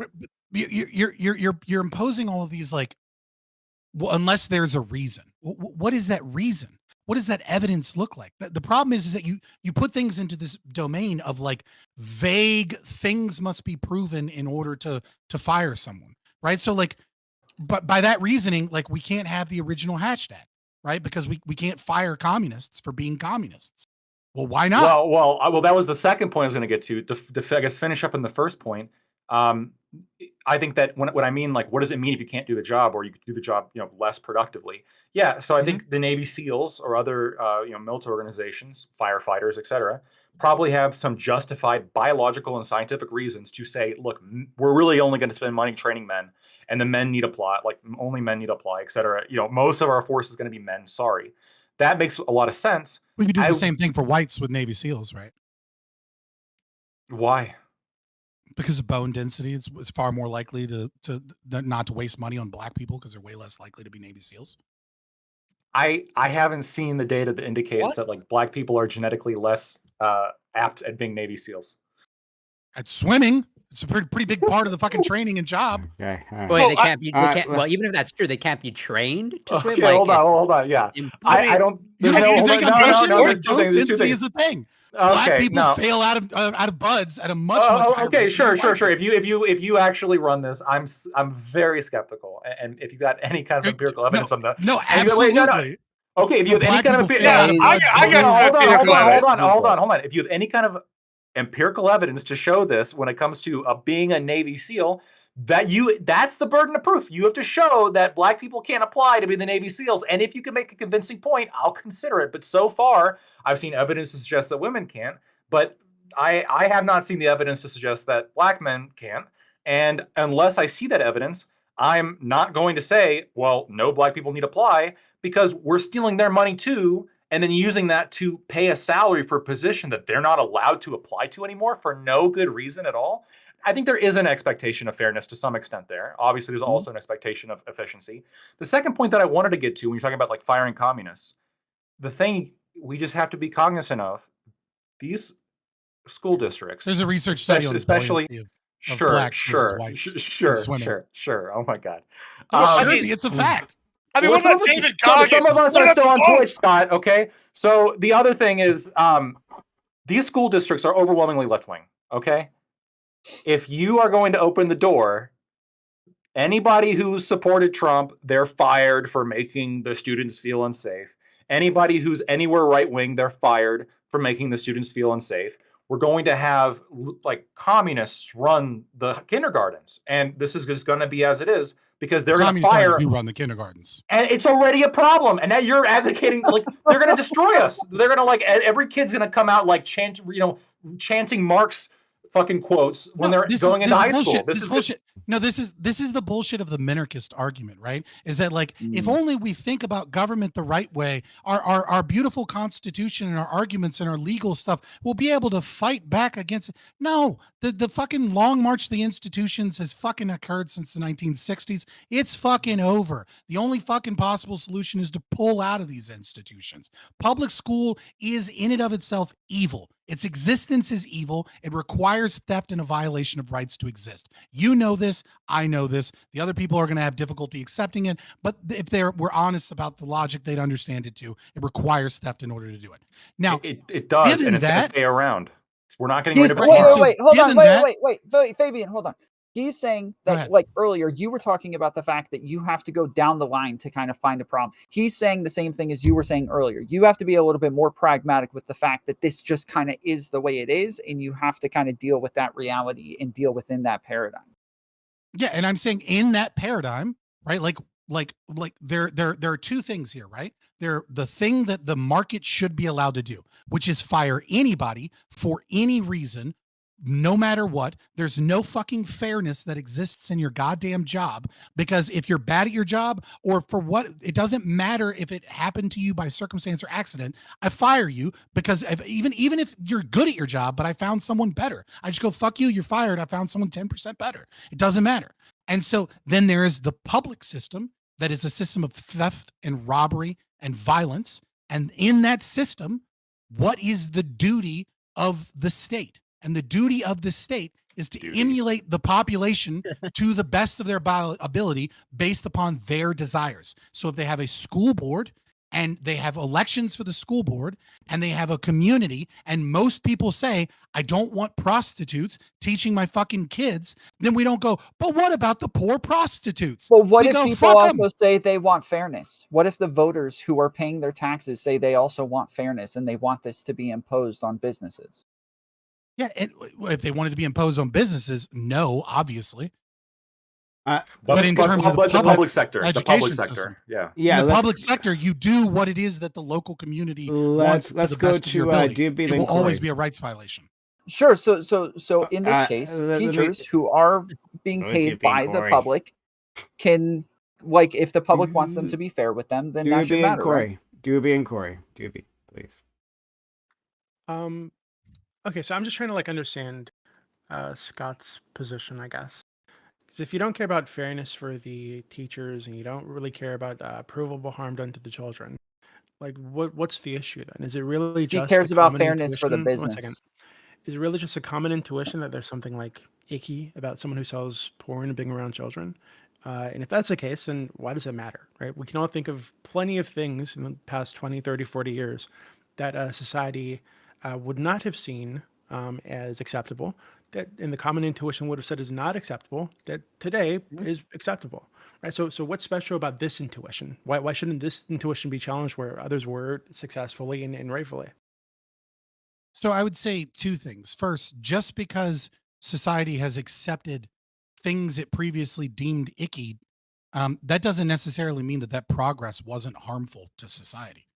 And that we don't know, right? Like maybe it actually is harmful to children to let gays teach children, period. Maybe gays actually do just harm kids by being around. I don't fucking know. I don't think so. It doesn't seem to be true, but it might be. But so the question is really, so setting that aside, right? Again, I give my opening statement as a whole, kind of as my argument to that, which is that if you are the one that wants to change, well, hold on, before I go back to that, you said, why should I even care? Well, I'm here to argue what I think society should be doing, right? This is out of the domains of the non-aggression principle. This is out of the domains of natural law. And now we're saying, what do you believe is the moral ought? And so when asked, what do I believe is the moral ought? I say my intuition is it's probably not a good idea to buck tradition and have people that are in charge of your children for longer than most parents actually spend with their children, be doing prostitution on the side and kids know about it, and then us be like, well, I don't see the harm, I can't prove it, so we'll just let the fucking OnlyFans girls, just do whatever it is that they want to do, because like you got to prove that that's bad. I'm saying, hey, maybe we not let the whores teach the kids, and like you let some other people do that, and we figure out if that's a problem or not. Wait, hold on, but like again, It's not so that even in this argument, you swap out like whores and OnlyFans prostitutes with like black people and apes, right? In that same sentence, and you never said have apes. I know you didn't say apes, right? But I'm saying that's a racist making that argument 50 years ago. So why black teachers shouldn't be educating white children? Might have used that language, right? Might agree that hey, yeah, it's worked pretty well so far. Having white teachers teach white kids. Why the fuck should I let these black whatevers teach our children? Right? Why should we can't prove any harm? But who's to say there is no harm? Maybe just being around these black people does something to their brain. Maybe it makes them like maybe it opens them up to some kind of like harm down the road that we just can't see right now. Like that intuition. Yeah, you could do this with any tradition. Yeah, exactly. So I'm asking like why. So we understand that tradition was or intuition was stupid, right? I hope. I think all of you guys aren't racist. So I think that we could probably look at this one and come up with all sorts of reasons. It also doesn't make any sense. So why cling to it? Why not just accept the challenge? And if it's being challenged, well, hey, come up with reasons. It's able to withstand the challenge. Your argument is all tradition is meaningless. My argument is that tradition as a whole is probabilistically functional, right? And that as you get closer to individual traditions, right, it becomes less and less probabilistically functional and becomes more and more a kind of unknown, right? So as a whole, all of our traditions as a society have worked to get us here without us dying and have beat out other cultures and societies with different traditions, okay? But as we go closer and closer to an individual tradition, it becomes more and more of a mystery. What I'm saying is that it will always be the default that a tradition that is maintained, even if it's a racist, bad tradition, is likely better than the new thing that we are imposing. And so what you need to do is that you always need to be careful when you introduce a new thing. Yeah, I don't think that having black teachers is a fucking problem. I think we've run that experiment for long enough that there doesn't seem to be any evidence supporting that idea. But yeah, you could absolutely take my argument, right, to the 1950s when they're saying we should integrate schools, and you could absolutely take the conservative perspective there and say, well, maybe we should do it slowly in terms of integrating teachers, because is there an in-group, out-group preference? Like, is that a problem? Like, does that cause something where blacks and whites are less likely to get a good education because they're speaking across barriers and it's more difficult to communicate ideas and for children to function? And that might even still be fucking true, but it doesn't seem to be true, and it doesn't seem to have been a problem, and it doesn't seem to be like a reason to discriminate in terms of a meritocratic system within the market. So I don't support it because again, the evidence doesn't support it. I agree with you. Right? But I guess this is why I asked, like, so what's special about this specific intuition or this tradition? Yeah. So yeah, there's nothing special about this intuition. Okay, then why shouldn't it be challenged? And why should it? When it is challenged, why shouldn't we come up with reasons it can withstand the challenge, or it can withstand the challenge? Because what you're saying, it seems to be, well, hey, traditions historically are regardless of this place, so maybe we shouldn't replace them, right? Maybe we shouldn't accept challenges to them. That's not my argument. I think all we're saying is, it's a straw man. It's a straw man of an argument. Fine, you can correct me afterwards. Is this tradition seems to be a bad one? We don't seem to need this right now, so let's get rid of it. Let's get through this tradition. It seems to be a bad one is completely based upon intuition. You have no data, you have no empirical reasoning, you have no logical reasoning behind that you've put forward, at least thus far, that it is bad to have OnlyFans teachers be removed from teaching. Well, you haven't put forth any reason to get rid of the opposite either, though. Like, let's just call a spade a spade. Where's your data? I mean, like, we're sitting here. I mean, earlier you challenged the idea of any data being like that. Yeah, Scott, earlier you said when data was brought up and we said, okay, well, we need to prove that there's harm here. You said, well, hey, even if there are studies and et cetera, you don't really need to learn anything from studies, so you can't know either way, even if they did do research into this. So you're asking for data when earlier you said that you wouldn't accept data anyway.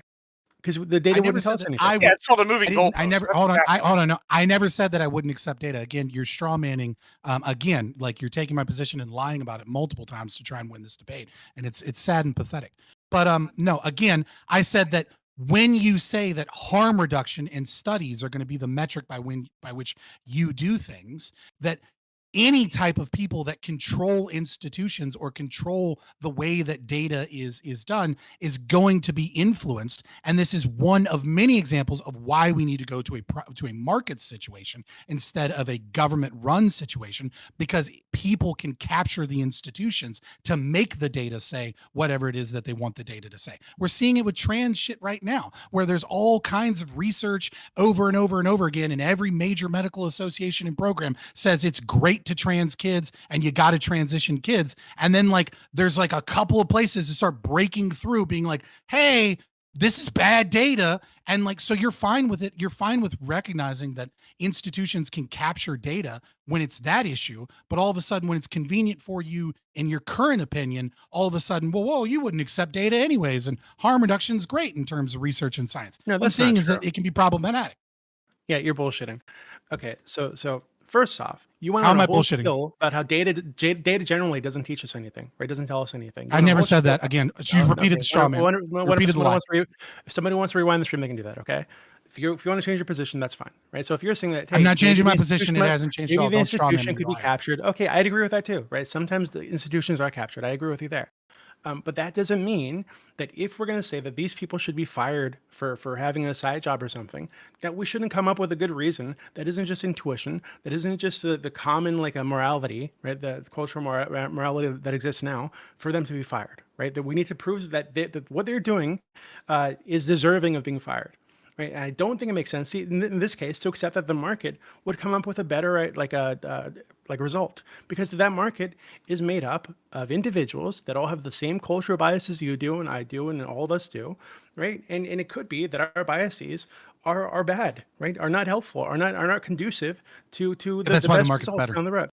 No, because no, I just okay. Do you agree that the market in our society is going to be made up of people with cultural biases, et cetera, right? So any of their biases are going to be translated into how the market, quote unquote, plays out the situation, what the result is if we just left it to the market. Yeah, but that's the thing about competition within the market, as opposed to a public system where they can steal money to do inefficient things, is that they are incentivized to get rid of Wait. those biases or So- to not use those biases if they don't actually increase efficiency, because the one person out of 10 that are competing that gets rid of that bias or doesn't have that bias, if they outperform the other 9, they grow as a school, they open up new campuses. That's why the market is better, is that it is incentivized to get rid of things that are dysfunctional in a way that the state isn't. The state is not incentivized to get rid of inefficiencies because it can always cover inefficiencies by taking more taxes. It doesn't actually have to fix the problem. It doesn't matter. can This just is the system form- that we're Yeah. in, though. Sorry. Like in the It- system that we're in, this is yeah, kind of what we're arguing. Let did we finish? Well, I your mean, I point? was asked we that have specific Corey, question after we have all the straw mans. Corey I'll be brief. Lactoid and Gibbs next after Doobie. And just quickly, thank you, Lawson Harrison, on YouTube, gifting a super chat saying, does Miss Teacher offer private tutoring for F students? That would help focus my attention. Thank you again, Lawson, for being a real one, helping Extra us credit. out. Stay after class for extra credit. Do you have anything else you want to say? Yeah, I just don't think there's any reason to believe the market, quote unquote, would do that, right? Or has any incentive to do that. I think that from Well, then you should read Hayek. 1 second, You should from read some Go, basic economic from theory. Go, that market or the person in charge of the market, quote unquote, is going to be an individual with cultural biases, right? Cultural norms built in that they've been conditioned to accept. And all their decisions from that point forward are going to be influenced by those things. I don't think you can just like be like, oh, well, hey, the market has no influences outside of like what's most efficient. I think it's ridiculous. Not the claim. The claim is He's economic agreeing with capitalism that. problem. He's saying, hold on, He said they're he going to be incentivized to agrees do with whatever the most efficient thing is, right? Whatever produces the best results and the most competition, et cetera. Which again, ridiculous because that market is made up of people with tons of biases, right? So even if there was something that some way to prove that having an OnlyFans model in the classroom teaching children would increase productivity or increase student learning by 2%, 3%, whatever the fuck it is, they're gonna be like, okay, well that's still, it's an OnlyFans model. That's fucking gross. I don't want this fucking porn actress or prostitute around my children. So It's fuck called them. psychic profit. You don't understand So- basic economic theory. That's psychic profit, right? So some people are willing to pay more or to pay or willing to get a worse product because it makes them feel better, because that is what people desire within the market. And so the market gives people what it is that they want. So if some people, it may be true that education is 2% better with the OnlyFans girls, but if the market is full of a bunch of people that don't want OnlyFans girls to be teachers, right? Instead of the state saying, don't violate their rights, right? And not actually following what a majority of people want, the market will give people a majority of what people want. And the people that do want that efficiency will move to whatever fucking Montessori school is Montessori / OnlyFans, and they'll have a better education. So let's move on. And okay, I have a quick question before I go to Corey, Lactoid, and Admiral Gibbs. I think that's a quick question. But you said previously, Scott, that looking at the data, after the integration of schools and allowing of Black teachers, that we don't see any difference, right? At least you don't see any difference between teachers. So it makes sense Over to the allow long term, them. yeah. Yeah, sure. In the short term, obviously, there's tons of problems, but Yeah, well, I'm positive about that. Yeah. Yeah. But at what point, for this case, do we get to gather that data? So it seems like if you do indeed care to look at that data, when do we get to gather it if we fire them immediately? Well, we do have private schools. Like, we do have private schools, and if there are private schools that wish to hire these people after they get fired because they're great teachers with great resumes, right? Like, we might be able to gather that data. So we have to hope that private schools hire them, and then we can gather Well, data two from. things, yeah, like that, and like someone is going to analyze the data and run some sort of study. And they have to be open with the fact that they're doing this Yeah. as well. Yeah, of course. Yeah, I mean, the difficulty of data collection is going to be a problem in so many things, right?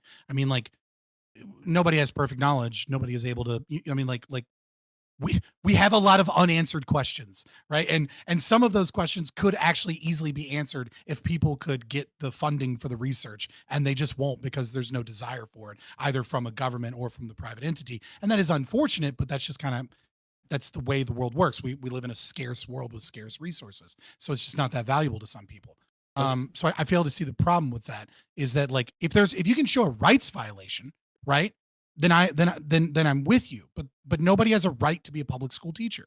And so it doesn't matter. Let's go to Corey, Lactoid, and Gibbs. And then fully, I'll put you on the list. Yeah, I'll be brief and just point of maybe a humorous clarification and on the topic of data collection. Yeah, that study you posted, Scott, super interesting. The figures This in is there. the first one I grabbed. The figures Like, in there there's are tons of them. wild and super funny in maybe not the best way. But Yeah. I mean, it's a meme argument anyways. I'm not arguing Black people. I know. shouldn't be in the fucking spot and buds. But also to the point.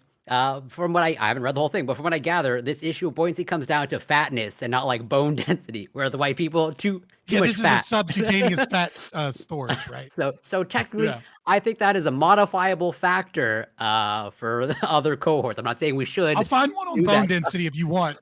That's a different one that shows a different way why Black people aren't as good at swimming. I don't know. But what I will say, I'm going to post it in this because I have this research from the New England Journal of Medicine of let's say showing racial disparities in healthcare historically, where back I think in the 60s, 50s, they would use this justification of perceived increased bone density of Black people to increase the dosage of X-rays, as in they would subject Black people to greater doses of X-rays because under the guise of they have greater bone density and therefore we got to potentially high dose them with X-rays, and obviously there's that's a terrible idea. That's a bad thing to expose someone to high dose X-rays for obvious purposes. I'll post it in the Discord. Oh wow. Yeah, please, thank you so much. Let's go to our friend Lactoid. Scott, I got a good question for you. Let's say you didn't have the study showing that blacks are less buoyant. Okay, let's just say this didn't exist. And There's a there's bone actually density one too, for the record. yeah, There's a ton of them. let's say the bone density one didn't exist. We had no reason to think that they sank or floated at any less speed or rate than your average white guy. Okay, let's just say we had this. We Right. didn't have this. We didn't have any of that information. And then you started a program called the Navy SEALs. And then you only had white people allowed in the Navy SEALs. Okay.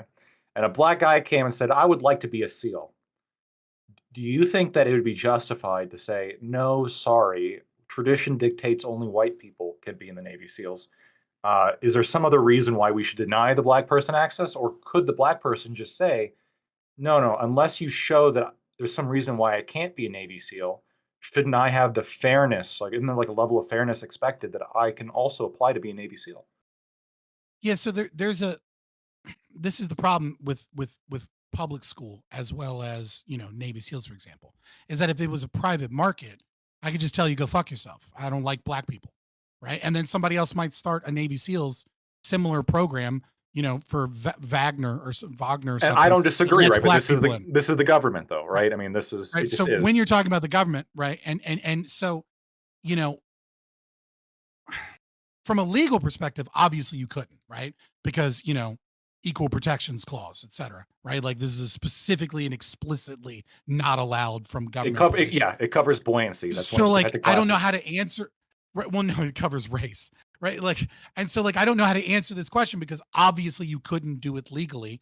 But so the question is, should you be able to do it morally? And the answer to that is the government shouldn't exist morally. So in the instance of should the government should the government maintain the tradition, I would say that the tradition isn't a societal tradition; it's a tradition of the program. And so I would say that those are different in the sense that teachers being role models and following certain moral clauses and not being engaged in knowable sexual activity or degeneracy out in the thing, I would argue is in some way a both in the private market and in the public school system is a tradition that teachers are seen as role models and that they should be held to a certain moral standard that potentially other government employees or other people wouldn't be held to because they're in charge of our children and we want to maintain the people that are in charge of our children being ostensibly moral people that aren't feeding them with things that we don't like. And so once we start finding out that they're doing sexual deviancy, and we determine, which I don't know this in the county, but assuming we determine that a majority of parents that would be affected by this are against that, then we have to go with what the majority would prefer in that situation. And if the majority preferred that it was better to keep OnlyFans teachers in that situation, unfortunately, I think that's, you know, even though I wouldn't think that it's a good idea, that's what you would have to do. And that's just part of the contradictions and problems of the state. Okay. Prime, can I actually ask you a question? Sure, please. I've been looking. I found some information that indicated that there's some evidence that suggests that black students do better with a black teacher, and that white students do slightly better with a white teacher. Is there a point Makes at sense. this? You're right. Is there a point of this? Like, let's say there's enough of like a benefit for black students to have a black teacher. Should a white teacher be denied a job at a black majority school district in order for the black kids there to benefit educationally? Yeah, so I don't Like I an haven't HBCU or something. yeah. So I haven't seen a study specifically on this, but I've heard this that you know, for whatever reason, you know, when there's a Yeah, it's what I was describing cultural earlier, in-group preference and cultural clashes and stuff. And yeah, even just yeah. as a hypothetical. Yeah. So I'll take you know, the word anyone's word on it that this data exists. But like this always sounded it always sounded like shaky ground to me to deny a person a job. Like I guess I would say that if it were the case that there was a significant difference in um, uh, we had like the supply of teachers, like black teachers to fill in to match the ethnic, majorities of their schools, then maybe. But hmm, I, I can't say I like it. I don't like it. But I would have to. I'd have to know But again, what the difference is in between these two things, in between the scores, and whether it's worth it. I mean, like, do we get more? Do we harm ourselves? Do we? Like, is a harm to society caused by those discriminatory practices? Is that worth it for some perceived benefit? And I don't. this is the problem I was trying to point out, Prime guys, with like empirical evidence suggesting one way or the other too, which is that, I think anybody that has been in like an interracial relationship, for example, would know that there is knowledge that is generally contained within other groups, other demographic groups. That knowledge, obviously knowledge doesn't exist entirely in one domain, right? But that there's a likelihood that knowledge is gained by certain cultures that is less likely to be gained in other cultures and vice versa. And so like I remember when I was dating someone, we'll just call her Kay. I thought I was one of the good whites. I thought I was one of the good whites because I was using lotion, right? As like a skincare, right? Like I was like, I'm using lotion. I'm not ashy. Like you know what I mean? Like I'm good, right? Cocoa butter? And then she was like, she like would take my lotion and like turn it around and be like, look at the fucking ingredients in this. It's just Google mayonnaise. this What the shit fuck? does. It's like you're right, like you're clogging your pores, you're not hydrating your skin, right? And like she was teaching me like about like argan oil and hair and like different oils and different like better products that like that was better for my skin. And it was like, could I have learned that from a white girl? Absolutely. Was I more likely to learn that from a black girl? Probably, almost certainly, right? And so like even if the test scores are worse, there is also something to be said about things that aren't measured within the data, which is exposing you to a new culture, exposing you to new ideas, exposing you to different faces, different, possibly different dialects, different experiences, different stories that might have long-term be more beneficial than the loss in the short term. And so like it's all of this is basically just the problem with social sciences. It's really difficult to nail down the harm or benefit of basically any of these interactions. Yeah, and I think you did that before previously in your conversation. That you would reverse this and say that, well, even if the scores of like hot teachers or whatever happen to be greater, then you would say there could be some other long-term harm. Or I could be wrong. I don't fucking know. You know what I mean? I'm Yeah, just saying. yeah, I err on the side of caution. Fair enough. Yeah, but you're saying that it could go either way, though, right? Yeah. Okay. I actually think I have a solution, Okay. which I just thought of. So I've seen also more empirical data. I'll dig it up later that indicates that split, like gender segregated education is more successful than co-ed education in terms of test scores, especially for women, especially for young girls. Not having men around you to bother you actually turns out to be pretty good for your educational outcomes. If we just assign the OnlyFans teachers to work at the girls' school, they're not going to care. And so we've solved the problem, right? Not only do we get the like every boost, conservative, they always forget that lesbians exist. Okay, what percent are they really? You can't choose it. It's like I had 1%. It's a thing. I don't know why it's a thing, but like conservatives are like, oh yeah, fucking lesbians do exist. They do exist. They get their own school too. Again. But they do forget, yeah, right? Like, but that's the thing I've noticed, honestly. But okay, let's go to our friend Gibbs. Yeah, let me pull up my notes here. So first, I gotta say, we're talking about basic business, all right? Like, first, let me tell you what the first thing that's gonna happen if this goes to the private market. Let me tell you, it's gonna be real simple.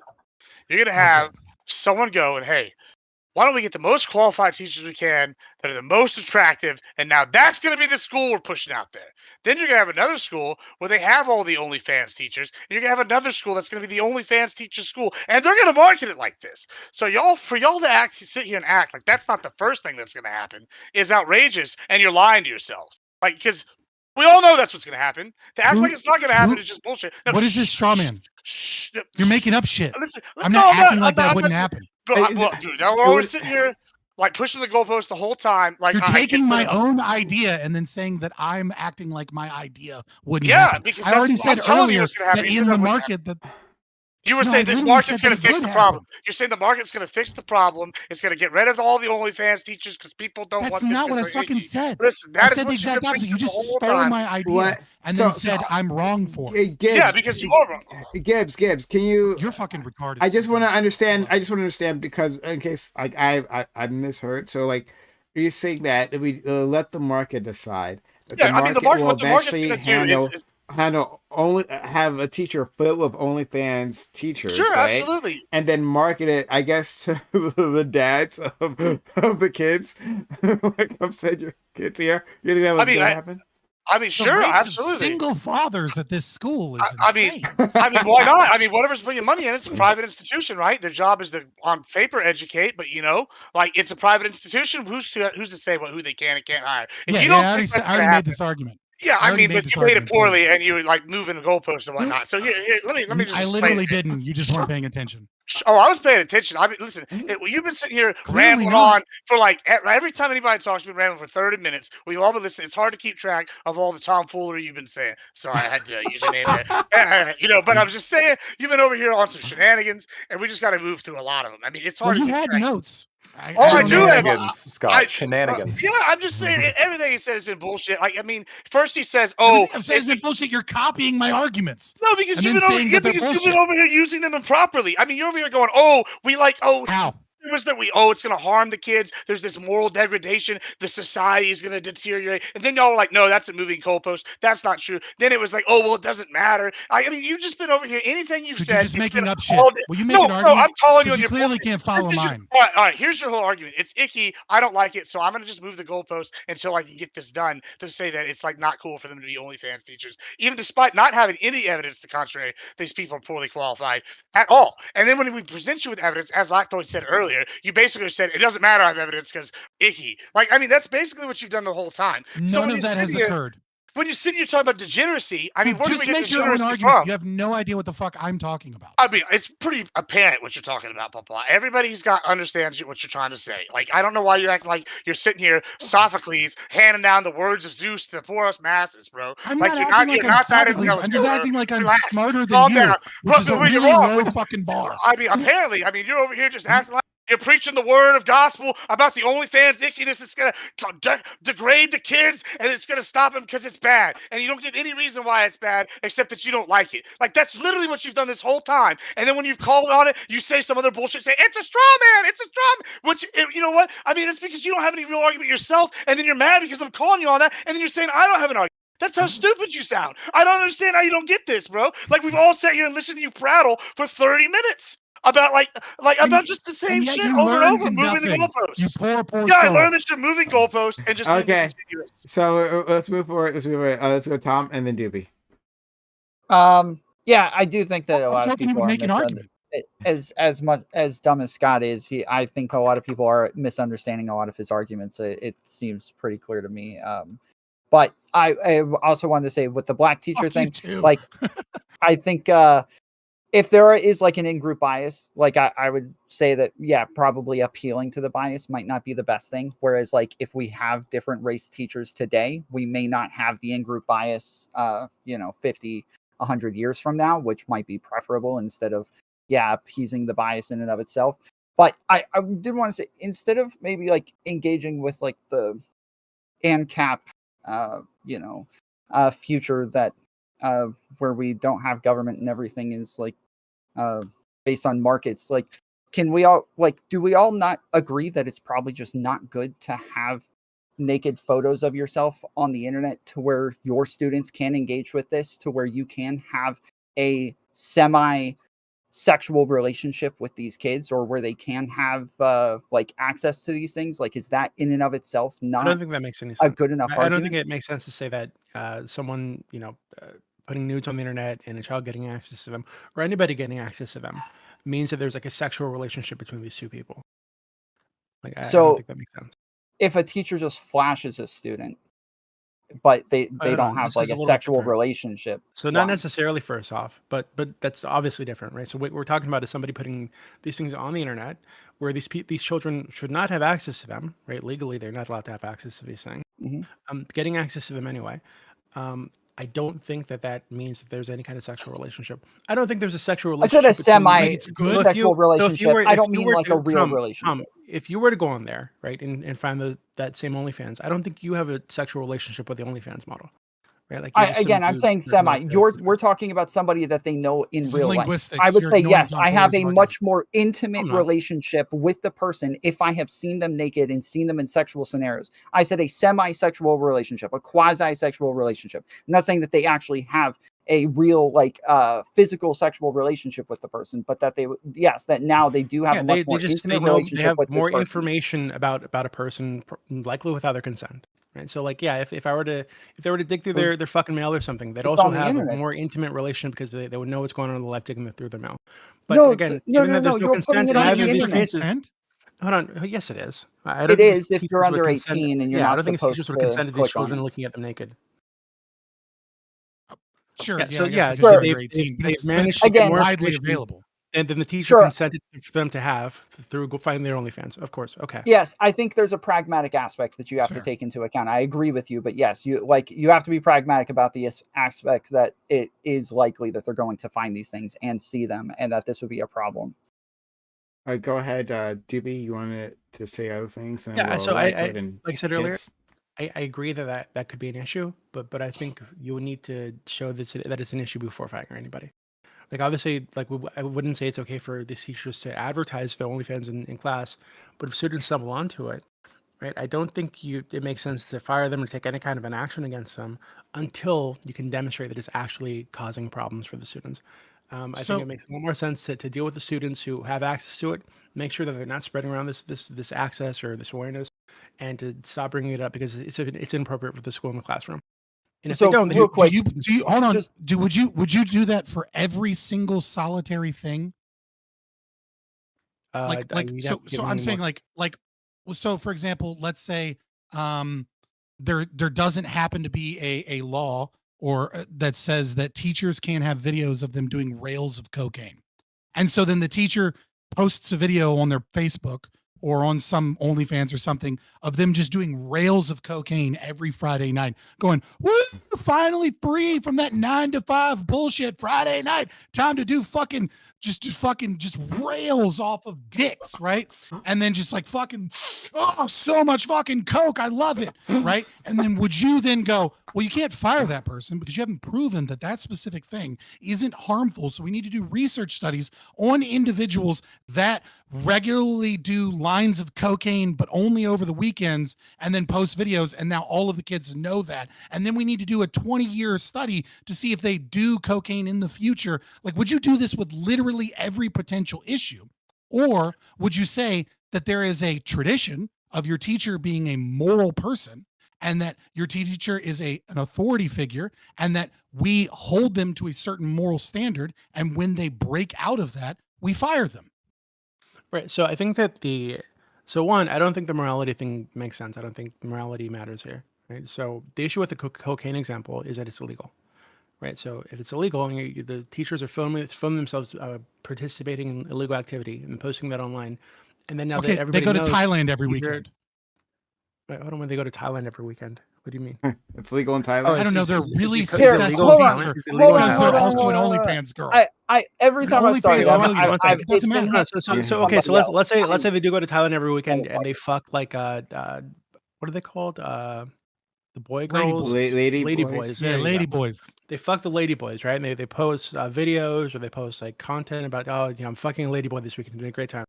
Again, not illegal, where they're doing it, they're not breaking any kind of like a law, so I don't really see a reason to punish them. And if there is a reason to punish them, it would be that this behavior is distracting the students enough that it's damaging their ability to learn somehow.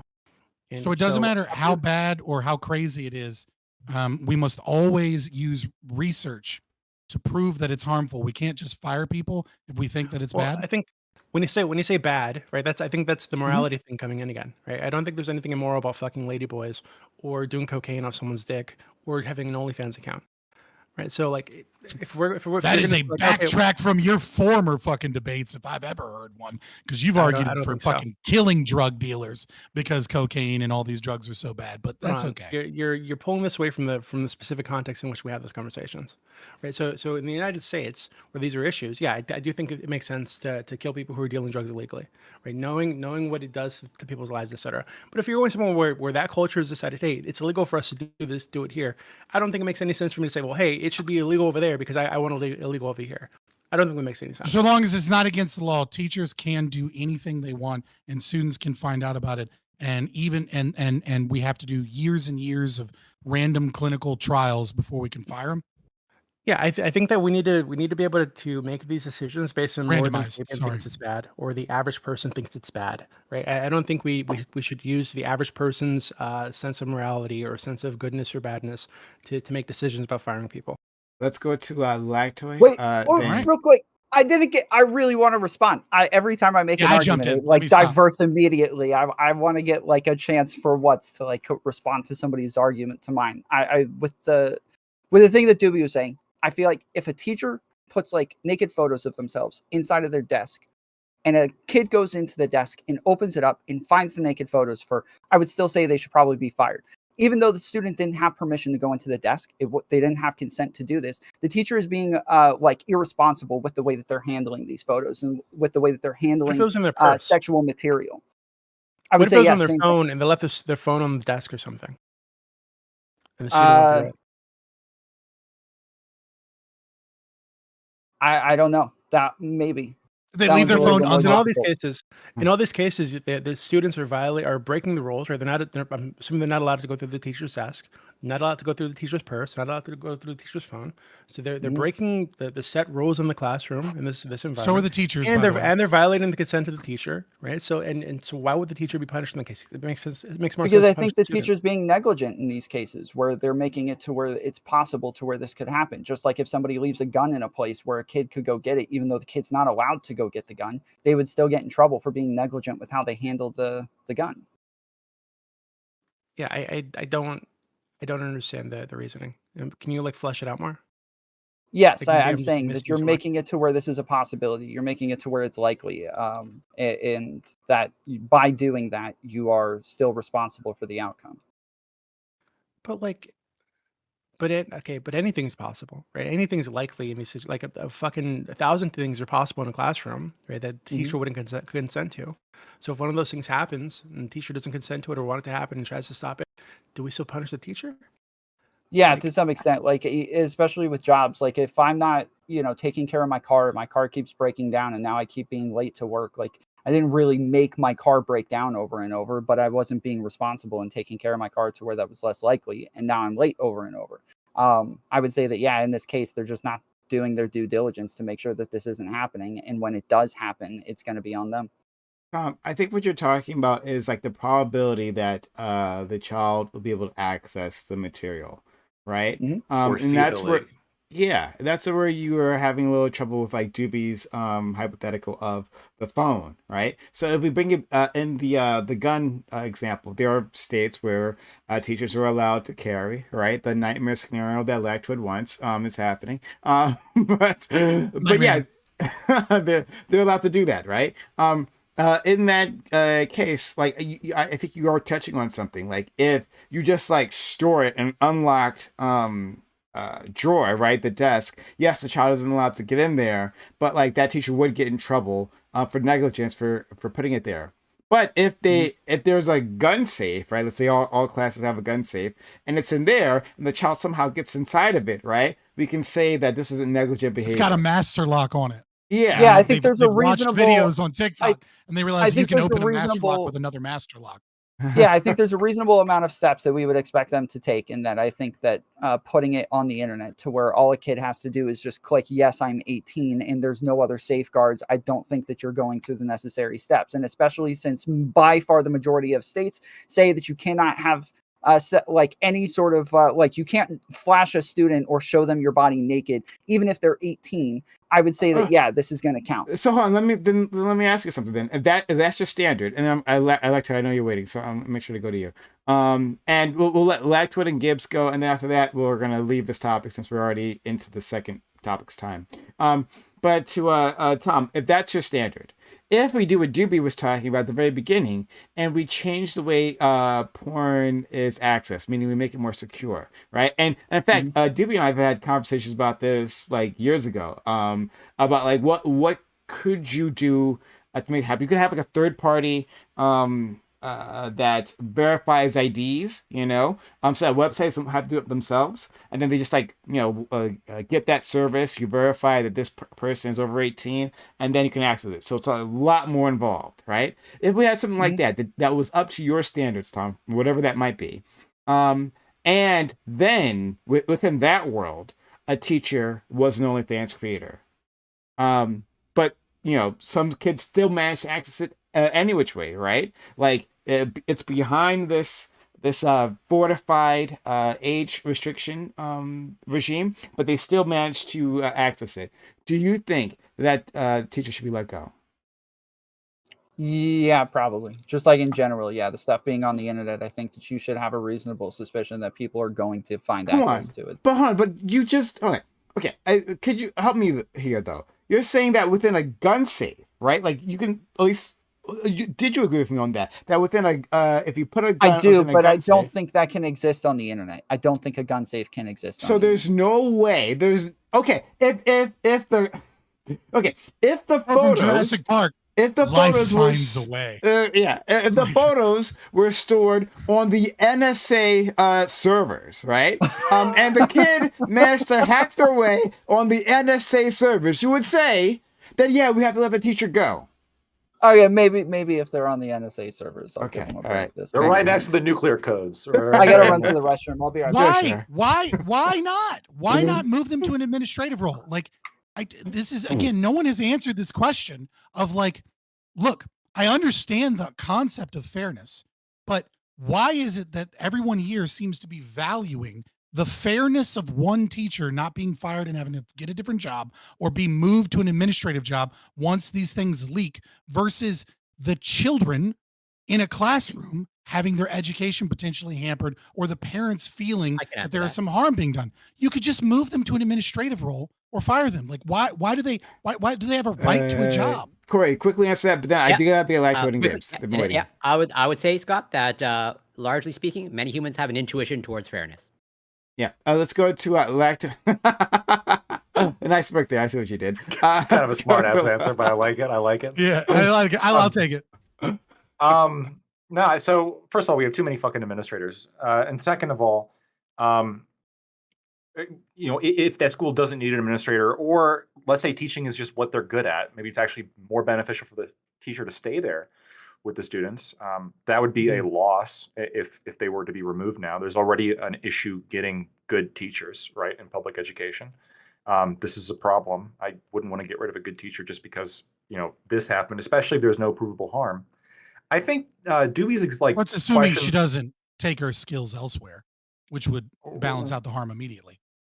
Depending on where she went, right? If she then took her skills to OnlyFans, now we have a net negative loss to the productivity, like the good labor that we're looking for, right? We got more porn and less education. This does not lead to good outcomes. This leads to idiocracy, right?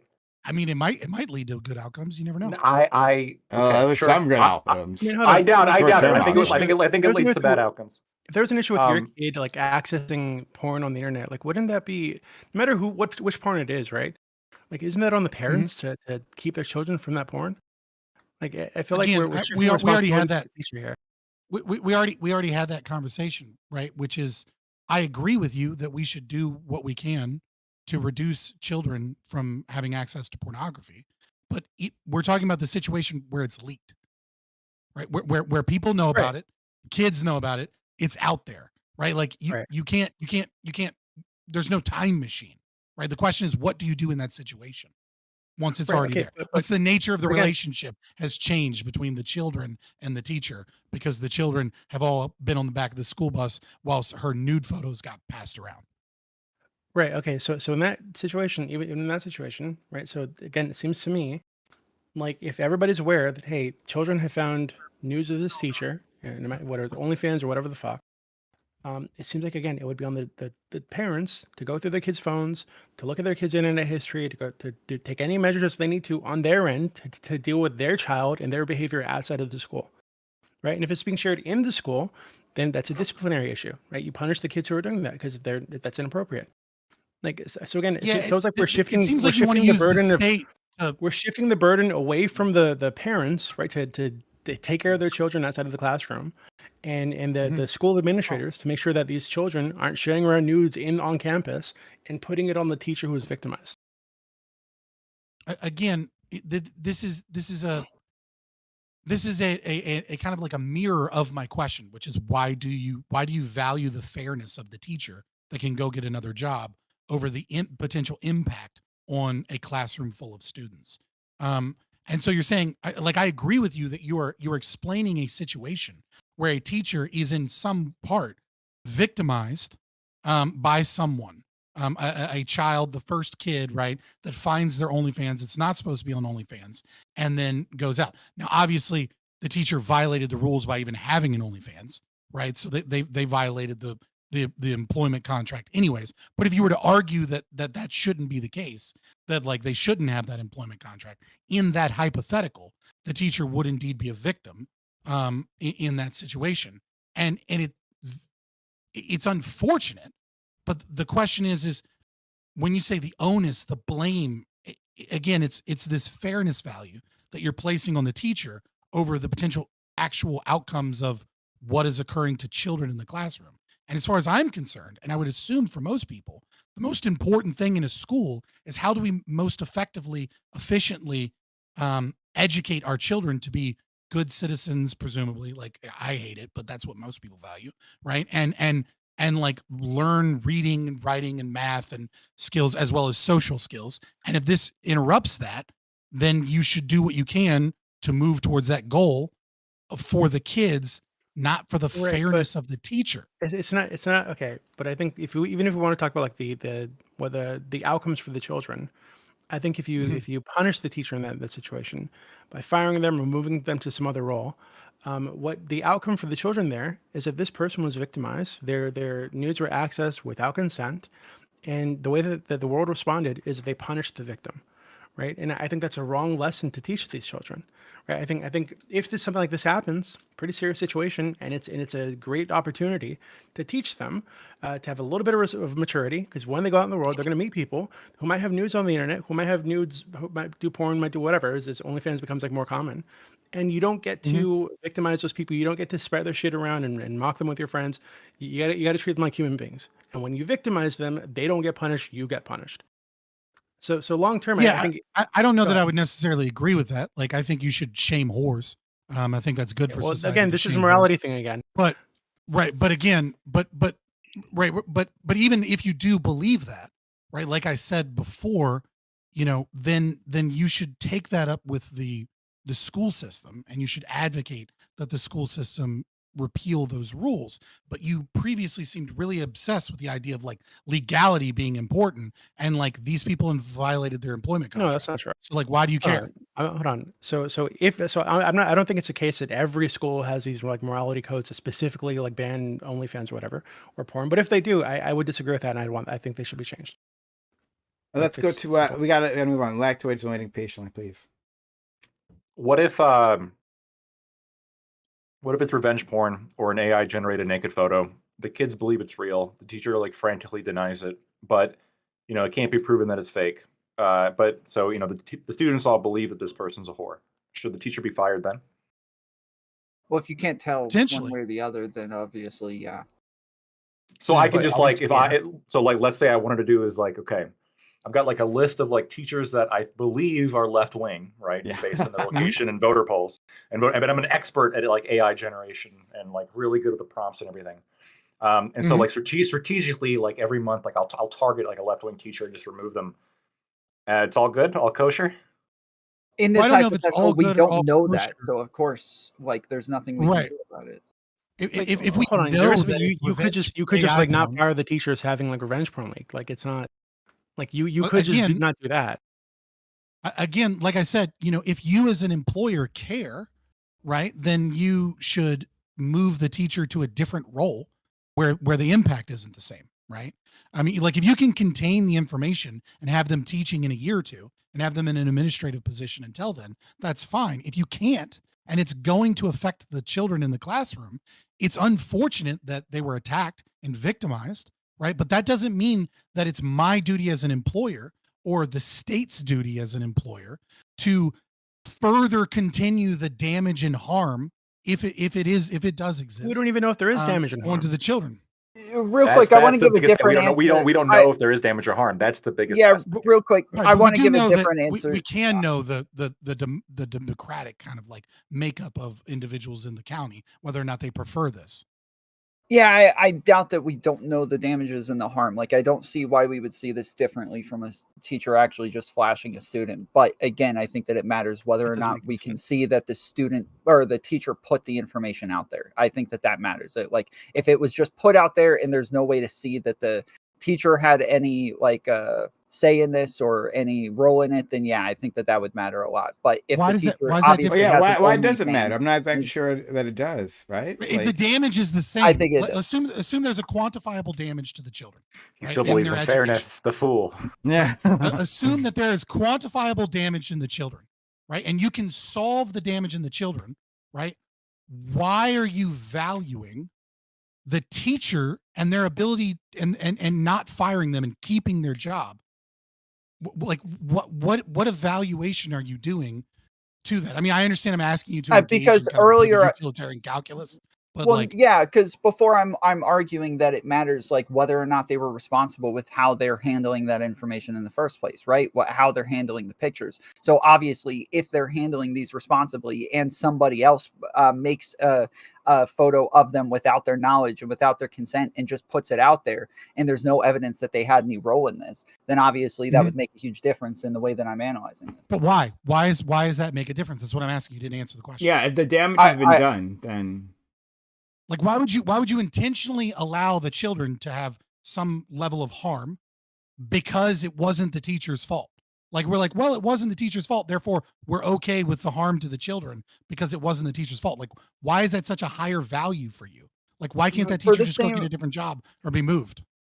Yeah, for the same reason that if somebody just walked in and raped the teacher in front of all of the classmates and they had the same harm, I would still say that, yeah, they shouldn't fire the teacher over that either because they had no say in it. You don't think should they fire the teacher in that instance? Yeah. You think a rapist comes into class in front of the children and rapes the teacher, and then all of the children, because it's not the teacher's fault, should see the memories of the rape they witnessed every fucking day in English class? You might transfer maybe them they shouldn't get a new fucking English teacher. You're gonna fire the teacher? Yeah, it might be good to transfer them somewhere, but yes, no, I don't think you should fire someone. Again, like I said, it's not my responsibility to maintain their employment.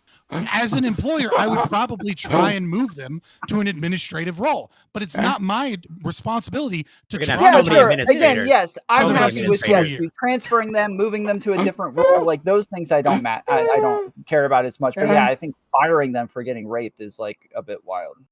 Yeah. Okay. All right. Gibbs.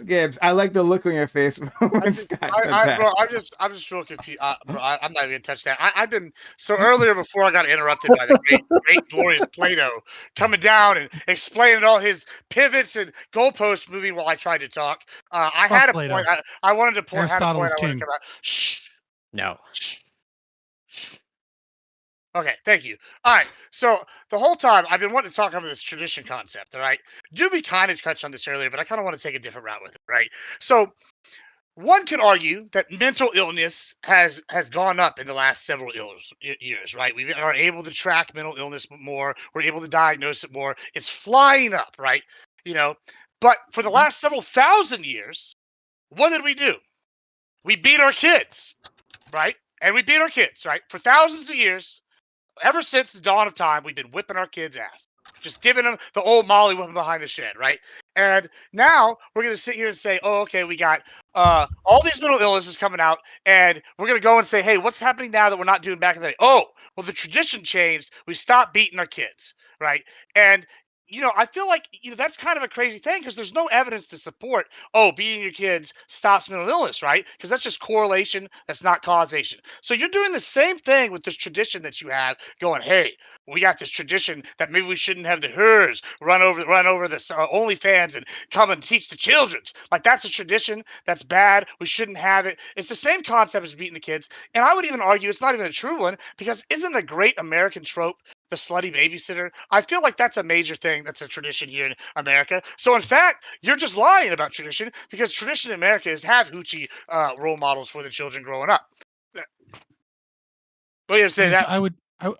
I would say that the tradition of slutty babysitter, which is usually fucking I have a male follow-up for you guys. fantasies later. I don't know that that's necessarily a tradition. It's certainly a fantasy that has Intuition. been common. You know what I mean? But it's not an intuition either. I mean, I don't know. It in sounds terms- like a in tradition. terms- It sounds as legit as the tradition that you were advocating. Like, it seems we got to like- keep the hookers out of the schools, bro. I mean, it's the same thing. We got to keep the hookers away from sitting the babies.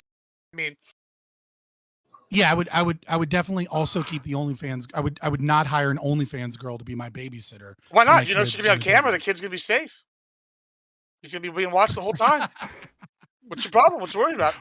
I don't want my you're gonna children act- seeing you're that gonna- on camera, obviously. It's fine. They don't have a Right, child. so Put a little jokes bit aside, I mean, it's a real so question. jokes aside, again, I mean, it's you're, not a joke you're- because this is the quality of the argument you've Are made. you good? Are you good? Tradition.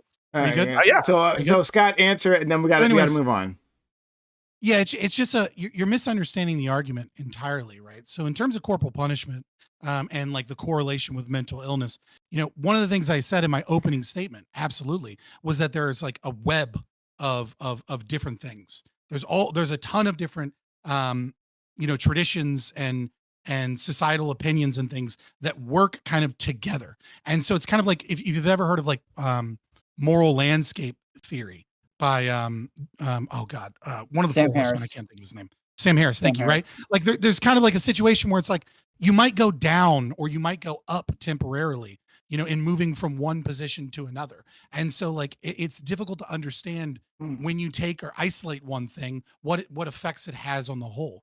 And you have to do you can't do a univariate analysis ever. I don't think I've ever argued that we do a univariate analysis of something, right? So like, in terms of corporal punishment and mental illness, we could talk about, the fact that women are having children later and later, and the fact that increases neurodivergent births, and potentially could have an effect. We could talk about fluoride. We could talk about microplastics. We could talk about seed fluoride. oils, and we could talk about the fact that none of those have really good science yet saying that they're horrible. Like those might be more intuitions than science, and things of that nature. We could talk about genetic testing and fluoride issues, and the fact, or not fluoride, sorry, phosphate issues, and the fact that like close to a majority of people can't process phosphates in the form that they're sprayed on our food or used to enrich flour, right? There's so many things we could talk about: mental illness, social media, etc. I would never do a univariate analysis. What I would say though is that in the absence of evidence, you should almost always default to the tradition. And as evidence emerges, you should be careful and slow with it. And you certainly shouldn't make it a unilateral decision to just get rid of a tradition because we have a kind of a cultural shift. And this is the beauty of the market, is that in a competitive market, you can test out these changes and things of that nature. So that would be my response to that, to the silly, slutty babysitter thing. We got to I don't move advocate on. those things. We got to move on. So thank you all for that so far. Man. So I was prepared. I was assuming that the panel would be all against me, and then I would have to fight you all. That's Even me. I didn't know where you would fall, Corey. Actually, I wasn't positive. Fair enough. So I was prepared. Follow your intuition. Who didn't fall where you thought they'd fall? What'd you say, Gibbs? Who didn't fall where you thought they'd fall? Yeah, I was about to say, Well, or who did you? Yeah, end where up did you think they're agreeing gonna with? fall? Oh, I mean, I didn't think Lactoid. I didn't think Doobie. And you, Gibbs. Yeah, I think the three of you especially. I was expecting the entire panel to be against me, and then right you. Okay. Yeah. Anyway, but thanks all for everything so far. If you are out there and you appreciate this is interesting to you, we'll have more content. Right, we're gonna have another topic. But consider supporting this channel so we can give you more content. Like I was saying at the beginning of this stream, 3+ years of unbroken reveries. That only continues to happen if you support the community. Thank you, Admiral Gibbs, being a real one constantly. By gifting us sub to Mad Latin, awfully kind of you. Thank you, thank you, thank you. Our second sub gifter of this month, thank you, Admiral Gibbs. Yeah, please help us out. Hype chats, super chats. If you want to ask questions to the chat, you want to jump in, make your voice heard, tell someone that we're being stupid, whatever it is.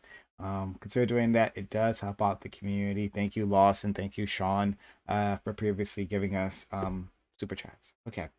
And hit the follow button if you haven't done so yet. Let's go to the second topic. Hopefully our last guest will be able to make it, but we'll see. The Department of Justice has issued a warning to Tennessee about a law that criminalizes people who are infected with HIV. Tennessee is the only state in the union that imposes a lifetime registration as a violent sex offender if convicted of engaging in sex work while living with HIV. Under the American Disabilities Act, those infected are considered disabled, and this would be discrimination against a protected group. Whether you agree with this particular law or not, do you think that potentially exposing someone to an STD without notifying them should be considered a crime? Or does such a policy do more harm than good by discouraging people from getting tested? Yeah, I know this is a topic that we've talked about before, but I saw this article, yeah, and I had to do it again. We hadn't done it in a while. But yeah, it's so Tennessee has like a special like offense for this, right? So it's specifically aimed at sex workers, and this came about apparently like in the 90s era, and like you have to register as a sex offender. Like if you're caught up in this, and there's apparently like 80 people in the state who have been convicted of this, but you are a sex offender if you had HIV. I don't think you actually have to have spread it to the other person even. It's just that you were infected while performing sex work. Is that something that makes sense to you? Yeah, so I guess we'll go down the line and we'll talk about that. Start our friend back to it. I do disagree with this specific statute just because it doesn't have a clause in it that basically says that if you tell them that you have HIV, you don't get in trouble. This law would appear to apply to a prostitute with HIV telling the John, hey, I have HIV, just so you're aware, and the other person agreeing and then having sex, and then this would still apply, which I think is not good. If you consent to that risk, then you should be allowed to engage in that risk. But for the majority of states that do have felonies, like laws in place that are felonies for non-disclosure of HIV status before sexual intercourse, whether it be paid or not paid, I think that makes a lot of sense, whether there was transmission or not, right? You are exposing somebody to a severe risk without informing them, and that should carry punishment. In my mind, it would be like, shooting at somebody, even if you missed, you're still exposing them to a tremendous amount of risk, and you should still be punished for that. I think it's the same thing if you have HIV and you don't tell them. Okay, thank you so much. Now, just before we go on to our next person, remember we started late on this particular topic, so let's have reasonable lengths for our intros. Now, I'm not saying that to anyone in particular. It's just that our next friend is Scott, please. No, I get it. Coincidence. Yeah, just a quick point of clarification, which I'm surprised Lactoid didn't make super clear. Most of the articles about this, they obfuscate the fact that the law says knowingly. right? So so the law specifically states knowingly. So if you have HIV but you do not know and you engage in sex, prostitution, you're not getting in trouble for a felony, right? Like you have to know that you have HIV. I also agree with Lactoid, right? That it should be removed for individuals that know and tell the John, and the John's okay with it, especially if the John is, I mean, like, especially like, there are people, especially those in the gay community, that are already taking medication to mitigate the risk of catching HIV. And if they want to have sex with people with HIV, I don't think it's wise, but it's their prerogative as an adult. What I would say is, the whole law should be abolished because it should be perfectly legal to do so. And the fact that it's illegal is why we have so much HIV, is increasing the rate of sexual transmitted diseases and rape amongst prostitutes. Because if it's not just decriminalized, but perfectly legal, then there's no reason that I can't get a fucking hooker app on my phone where people have ratings and fucking this girl has 4.9 stars and is always clean, and I go to her and I pay a premium, right? And the Johns get ratings, and this guy is a 1 star and he's got a criminal past, right? So that girls can avoid violent people and can avoid diseases and vice versa. Obviously, there are women that utilize these services, but let's be honest, it's Johns are mostly dudes. And so, so there's a bit of misinformation in the article. I would say that you should make it perfectly legal. That is the right thing to do. And that not knowingly disclosing that you have HIV should be prosecuted as fraud to the highest degree. And also, and last, in terms of sex offender registries are based and great. Everybody's saying that they're terrible. Go fuck yourself. It is the most laissez-faire thing the government can do, which is instead of giving you jail time, or in lieu of additional jail time and fines, instead, they just say, well, you did this horrible thing, so now you have to let people know that you did this horrible thing. And then people can choose whether or not to associate or do business with you. And I think that is in lieu, it's not good, but in lieu of additional criminal penalties and fines, I would much prefer that the state, say you have to sign up and tell people you did a bad thing than putting you in jail or in prison or stealing your money. Okay. We're definitely gonna have to examine that later on, but thank you so much. Let's go to Frank Corey. All right. I'm listening, but I'm going to step out. Yeah. I'll try to be brief. I'm also going to respond to one of Scott's egregious claims in the last topic. In defense of teachers, since he was his teacher and didn't have an OnlyFans, Plato way better than Aristotle. I'll leave it there for now. But yeah, I agree with one of Lactoid's sentiments in terms of at least so. This is just my understanding of, let's say, the laws, but I will gladly defer to Lactoid during the open panel. But I see no reason why, as Lactoid cited, other states' laws and felonies just can't be in play here. They seem to be effective. If you knowingly, let's say, infect someone with HIV, there should be a penalty to that. But a law, as I understand in Tennessee, just seems overly excessive. And as they sort of highlight, you're just potentially further marginalizing an already potentially marginalized community. I'll leave it there for now. Gibbs, please. Yeah, so I'm going to echo the sentiment. If people engage and they know that the person already has this quality, or has this disease, then that should be kind of maybe excused if that's two knowing parties. However, that being said, if you're over here, and I'm not even just going to, but if you're going with any STD and you know you have it, and you're going around smashing everybody and giving it around like candy on Halloween, then you're an evil person. Fuck you. We should expense you to the fullest extent of the law and throw the book at you because. Bro, we can't be just handing out STDs like they're candy. That's terrible. And I don't really know why that's even the debate. Thank you.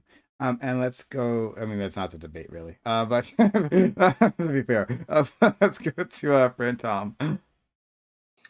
Yeah, the same issue as Lactoid is that, if they tell somebody that it shouldn't be that big of an issue.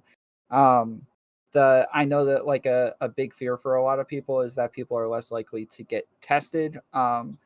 It doesn't seem as though Tennessee spreads HIV at a bigger rate than anybody else. They're around the middle of the pack when it comes to the entire country. And overall, generally I would support people getting arrested if they are unknowingly having sex, or if the other person they're having sex with doesn't know that they have HIV or AIDS, and they're having sex anyways. So yeah.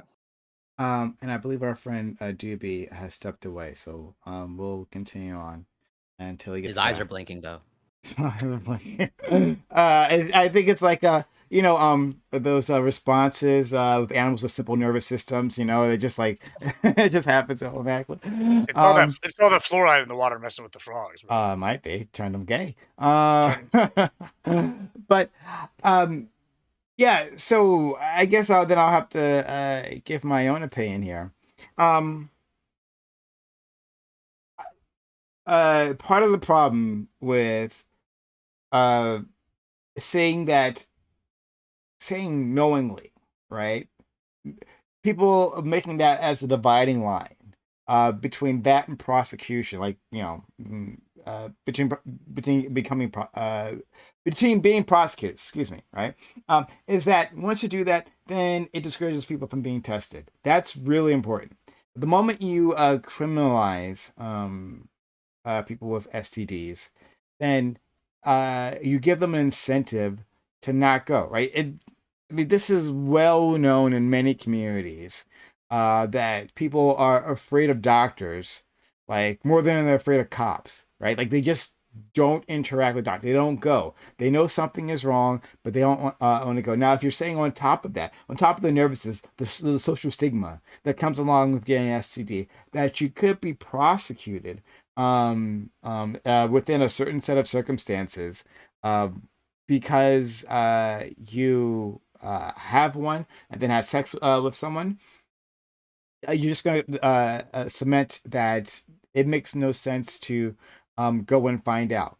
We want people to be able to find out. Then from there, we want to encourage them to notify their partners of their status and work within those parameters. But that's what criminalization does here. So I guess that's what I really want to push back on.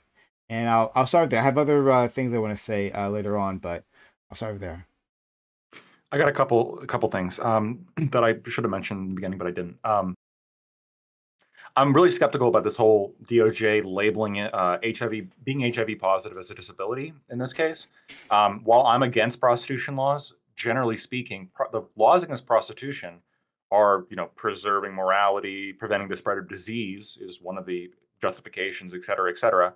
I don't see how, even if this law is like misapplied or you don't think it's effective, that's not the standard, right? The standard is this law reasonably related to a goal the government's trying to accomplish? And stop penalties for having a HIV positive prostitute being enhanced, to me, does seem related. So I think there's an interesting question as to, is being infected with a disease that the government already has as part of its justification against prostitution of, we want to be against spreading disease, is then having a disease. Well, once you have the disease, then you're disabled, so we can't penalize you, but we are going to penalize the activity because we want to stop spreading the disease. That's a very weird kind of train of logic in my mind. Is that inconsistent with other laws, though, that having a disease is going to be considered a disability? I can't think of Dream is in the waiting room. Right. I can't think of other scenarios which, if you have a communicable disease and you're engaging in an illegal activity. I mean, this is sort of like a novel situation, right? But one of the reasons they justify illegalizing the activity in the first place is because they want to prevent the spread of disease. Right. But one of the diseases being HIV. I'm more so asking about it being a disability. You're saying that you don't agree that it should be labeled a disability in the first place, and I'm asking, are diseases not labeled some sort of disability in general? Well, what I'm pointing to is a contradiction. If it's a disability, I don't understand how because it's a disability, but it would be considered a disability, but it spreads, right?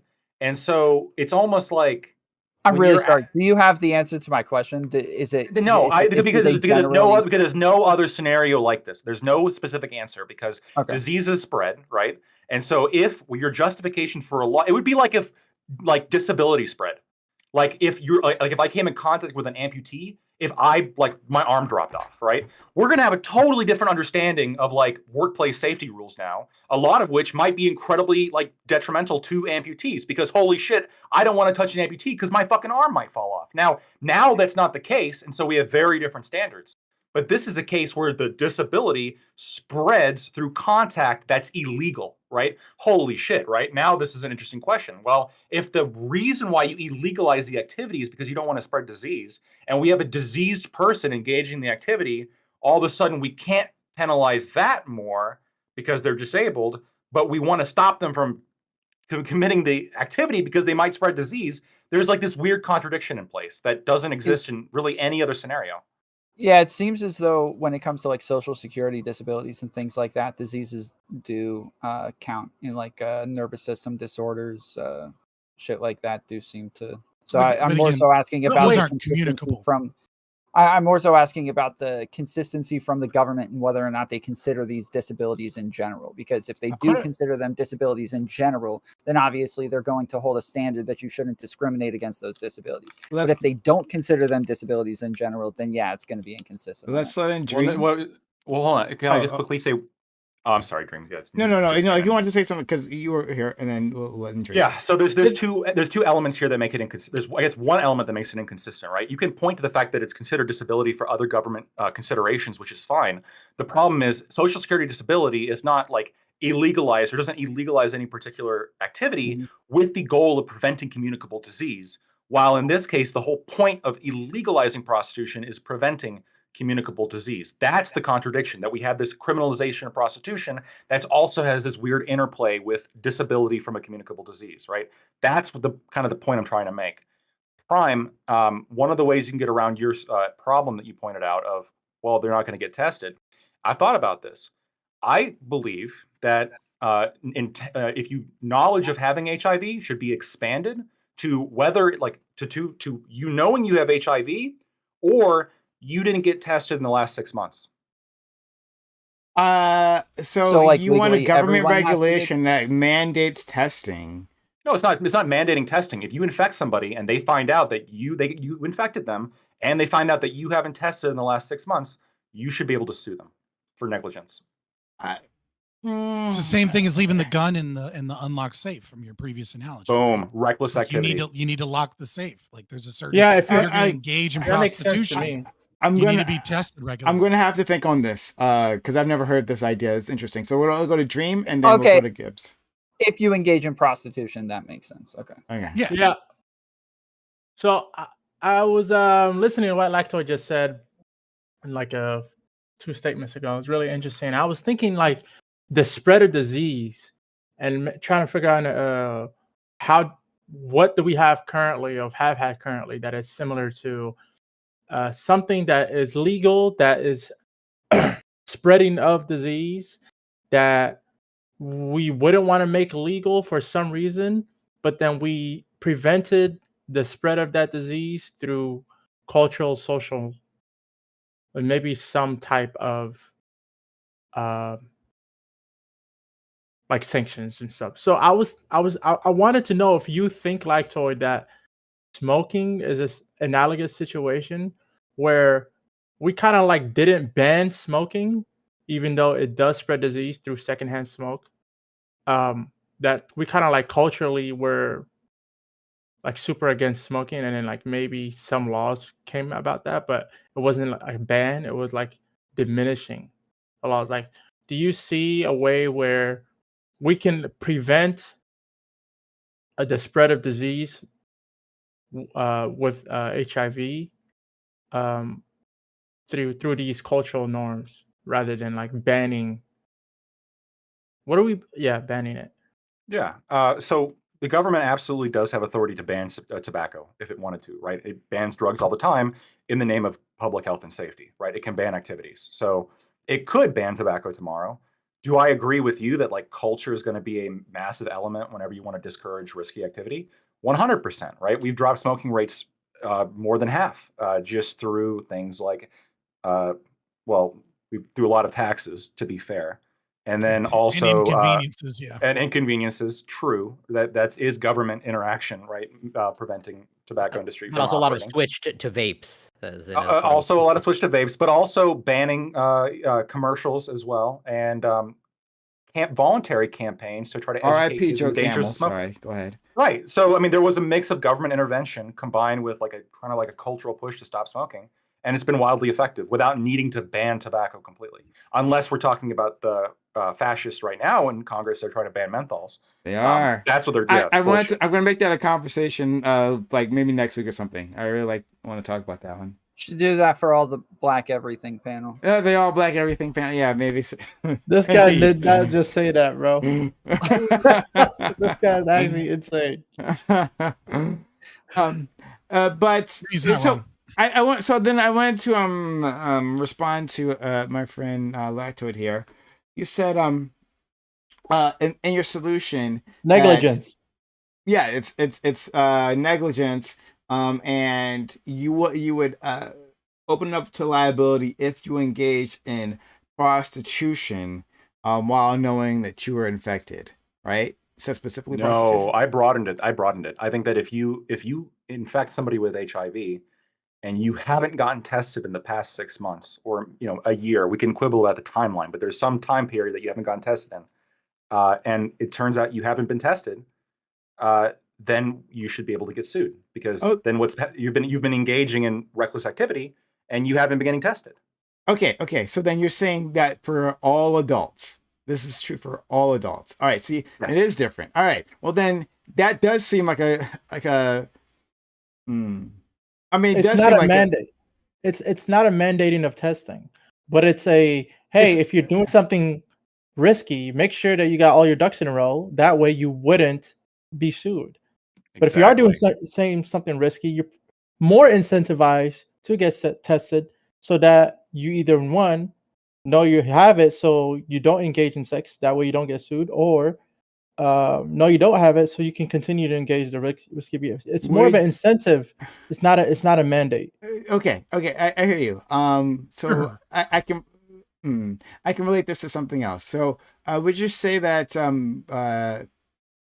we would, I know your answer, of course, already, but we would provide funding so that people can get free testing, right? Because people are going to engage in sex. We don't want to open up to liability. So we're going to provide free testing services so that people have the ability. And this would be helpful just on a public health. I feel like this already exists. Provided evidence exists that it doesn't exist, sure, I guess. But Lactoid specifically, because I know him. So testing is currently widely publicly available through multiple agencies, including Planned Parenthood. So I guess the question would be, do I want to continue having that widely available and for free, basically, for indigent participants? I don't know. But even if I said no free testing at all, that doesn't change the fact that you can still hold somebody responsible for not taking precautions, right? So for example, let's say I have a gun, but I can't afford a gun safe. You already beat me to it. No, you already beat me to it. And so I had a friend of mine, his name was Beemore. He used to come on All Black Everything. And this would be his argument. And I said, okay, I'll bite that bullet. Let's provide gun safes to people so that they can store their guns, and then we can get past this point. Yes, absolutely. If that is the sticking point, then I'm willing to provide people gun safes so that they can be held responsible for their status of weapon. So if you're saying that sex, a thing that adults get into all the time. Ew. Now you're opening them up to liability for not understanding that they had a disease, right? Whether they were trying to avoid that knowledge or not. Then yeah, we would at the very least have to lower all barriers for them to get tested, and then we can do something like that. So that's one thought. But the response would simply be, if you can't afford a gun safe, and you can't even afford, and you're not confident in your abilities to carefully handle your firearm, then you shouldn't be a gun owner. Just like if you can't afford to get tested, you probably shouldn't be having risky sex, right? And if you look at the rates of HIV transmission, this is going to be almost exclusively among risky unprotected anal sex, right? Like heterosexual sex in the United States, the rates of transmission, and this is part of the reason why this is sort of kind of being pushed as a civil rights issue, because this is only for like specifically gay anal sex. If you're engaging in that activity, you probably should be getting tested, right? They recommend you get it tested every 3 months if you're like having promiscuous gay sex. I completely. I mean, I agree with you. I agree with you that different people have different risks, and For sure. and they should adjust accordingly. But to say that, but like, there is a reason why we tell people in general get tested, because you can't look at someone. You can't simply know a little about their demographics and be able to tell if they do or don't have a disease, right? Like, it's like saying that a gay man definitely does have a disease because they are gay, and that a straight person, right, a Christian straight person definitely doesn't, because they're not that type of person, right? It's about the activity, not the person, right? If you're engaging Sure. in unprotected anal sex, you should be getting tested. And if you're engaged, then I would extend that then to if you're engaging to anyone, because it's risky to be with anyone, because lots of people have diseases, some of them that aren't even regularly tested for, right? Even if you go to a doctor, like, there are some diseases that they just don't regularly test for. So you're trying to be safe, and then you still are infected with a thing that you don't know about, right? Like, that exists among the population. And we can talk about those. We can talk about those diseases, and I would, actually be someone in favor of, like, making there be maybe lesser penalties for people who spread other diseases, right? But wait, HIV, but it is heightened risk. A sex worker is having sex with more people more of the time than That's by also far true, the yeah. majority of people. So it is Yeah. a much heightened risk for them. I agree. So I want to interject, because I love this conversation between the two of you, because it really shows the pathway of how, like, the government tries to fix a problem with authoritarian measures, and it creates more problems, as Prime Kai showed, right? Like the inability and access, and then the left uses the more problems as a means of increasing the welfare state and stealing more money from people. And, like, the whole time you could have just made this shit legal. Like, you don't need to force this idea of, like, negligence or any of these things. If you just let the market truly unleashed, not decriminalize, but legalize it, right? Allow people to pay taxes. Okay, we can get into that, and that's perfectly I'm just fine, kidding. right? I'm just Sorry, kidding. make what legal? Please don't. Okay, Please so don't. prostitution should be legal. Oh, And here's why. absolutely. Listen. As I said in my opening statement, as I said in my opening statement, right? The problem with this is exactly as Prime Kai's identified in the beginning, which is that when the government has all these authoritarian punishment measures, it brings things into a gray or black market. When you have something in an open market, there is all of a sudden there is a market void that is created that allows people to find intuitive, creative, wonderful ways of solving problems. So we see this in countries that have completely legalized prostitution versus countries where they have decriminalized prostitution. So in countries like Australia and parts of Australia where it's decriminalized, you actually see more problems occurring. And in other countries where it's completely legalized, what you see is less problems occurring. And so, like, in when you have why is your principle harm reduction? Why is that your principle? My principle isn't harm reduction. Sorry. Most other people's principle is harm reduction, right? What I would say is that it's a violation of rights to stop people from engaging in consenting relationships, point blank, period. What I'm doing is I'm giving you guys an argument that you'll actually like, as opposed to the one that just says, fuck you, don't violate my rights, goodbye. Gotcha. And so what I would say is that when what you're doing is like, oh, well, we're going to just have like this 6-month period or this testing period, et cetera. Dude, if you just unleash the fucking market and made it fully legal, people would, like I said, people would get a fucking app and they'd have ratings. And then in those apps, they would say, hey, all of our people are tested every 3 months. You do this at your own risk, right? And then there's no fraud here. There's no problem here. And then another app comes down and goes, we test once a month and it's like $2 more. And people are going to be like, ooh, a lot less sexually transmitted diseases this way. I'm going to use that one. It's less risky. The product is better. So they're going to compete between people's interests in a riskier product versus a more expensive product, and people will be free to choose and decide whether or not they want to spread these communicable diseases. But what we're going to see is a much reduced spread of these diseases in general, because people are going to have access to people that they can reasonably know are clean, because they're not in a black market anymore. When you're in a black market, they don't know. You never know if you're with a prostitute in a place where it's illegal. Whether you have no fucking clue whether or not they have HIV. You just hope they don't. And maybe a place has a good reputation amongst other Johns, but it's nowhere near the same as a business that's open to liability and fraud suits that like ensures that their product is safe. Gibbs, I know you wanted to say something, and then Dream, I think you also wanted to say something else. So yeah, I feel like Lactoid can maybe correct me on my interpretation of like law to some degree, but I here's a kind of a way I was kind of looking at it maybe a little differently, right? So like, say you burglarize a home, right? And you and your buddy go in and burglarize a home, and your buddy gets shot and he dies. He gets killed by the owner. Sometimes that person that burglarizes a home is charged with like manslaughter or Felony murder. Right, felony murder, like they compound the charge. Now, okay. So Lactoid also mentioned kind of earlier that prostitution does like is up there to try to stop the spread of disease. But that's not the only reason why prostitution is outlawed, right? It's outlawed for a plethora of other reasons. We can dive into what those are and whatnot. But disease spread is not the only one. So that means to me, right? Say you are engaging in prostitution, and you go and you knowingly infect somebody or you expose somebody, right? And say they get infected. This to me is a very similar charge legally in my mind, almost to the same scenario as the burglary, right? So you've now engaged in an illegal act. A compounded negative harm has happened to somebody else.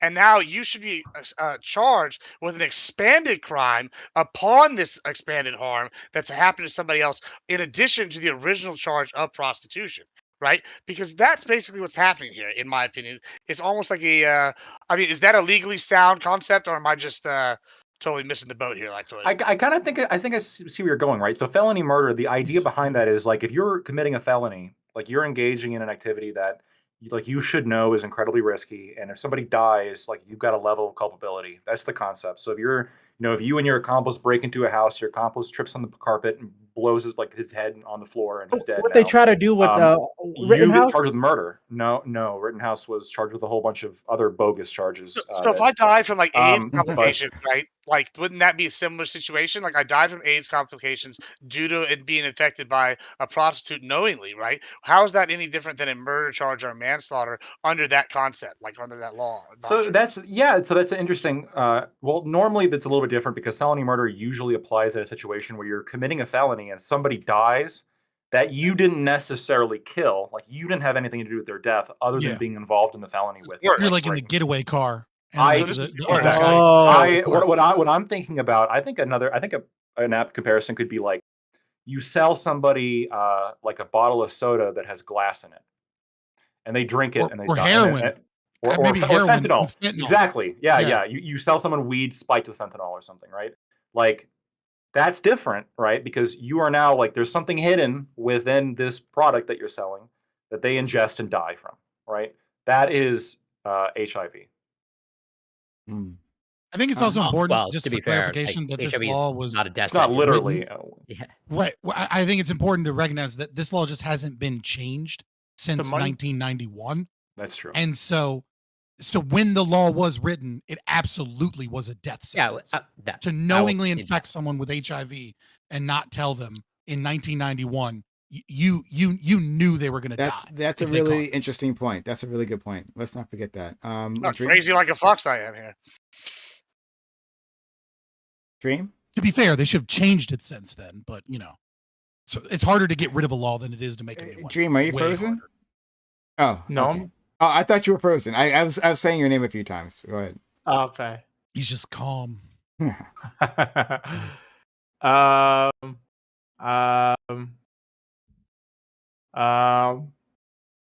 Legalize. You good, bro? Yeah, he's just thinking about the hookers when they legalize. He's still clapping in his mind. Clapping clapping what? Oh, here it is. Here's what I want to say. How the fuck is HIV a disability? In what world does that make sense? Well, any disease is a disability if it changes the way that you if it disables you right, and keeps you from being able to like do certain behaviors or activities. Interesting. So, but couldn't you say that not everyone with HIV is disabled, or is just having this HIV automatically makes you disabled?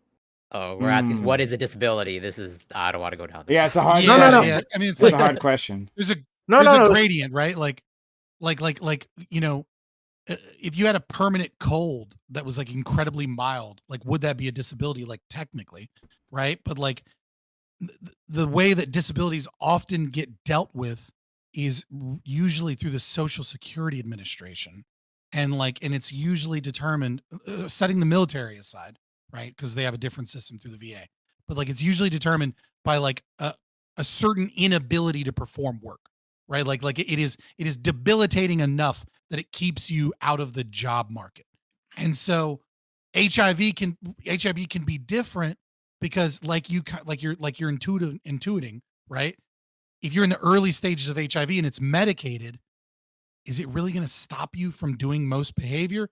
Like not really, other than sexual activity, honestly. You can still work a regular job, but if you had AIDS, Yeah. all of a sudden that's a very different scenario, right? But of course, AIDS is just kind of like an arbitrary metric of like how bad your HIV infection is. And to expand on that point, disabilities, right, are disabilities because society doesn't accommodate them, right? So an example of this would be people with poor vision, right? Like our friend Scott. Scott, wears the eyeglasses, right? But we here in the West have a whole infrastructure to accommodate people like him, right? To like eye doctors to diagnose them, and then like a market that provides him glasses so that he can operate. There are some countries where you don't have that, and so people with, especially like eyesight as bad as Scott, right? Like they really are disabled. I know your eyesight's really bad. I know it's really bad. Right? So, but yeah. A simple thing like that, right, in two different countries becomes a disability. Here it's not. We wouldn't consider it that same way because you could just get glasses. My father, it's the same thing with mental illness. Yeah. Well, let me just let me just finish one thing. Yeah. But my father, he got hurt on the job and he couldn't work anymore. Which really unfortunate. Now it was because of his arm, and he just like had trouble lifting things. Now he's not completely paralyzed or anything, but like it's just like painful and he just can't do it. But if we had like badass like exoskeletons where he could like still do the work, right, and that's just like a common thing he had access to, then do we count that as a disability? Can we say that he can't work when you can just like go get yourself an exoskeleton and you're good and you're good to go? So that's just like insurance covers it. What are you doing? The push and pull of like what is a disability. There's so many things that go into that. So here's my follow-up question. Like, if so, quote unquote, your disability actually makes you better at working, do we still count it as a disability? Like, let's say I don't think having HIV makes you a better prostitute. No. It adds the danger aspect. It makes it all that money. What if they have an HIV? You're specifically marketing your kink to fucking HIV fetishes, I guess. What's that? What's it called? When people want to get sick, it's like bug something. I can't remember the fetish for people trying to get bug HIV. chaser, bug chasers. Bug chasers. Yeah, there are bug chasers that try to get HIV. That want HIV badly. Right.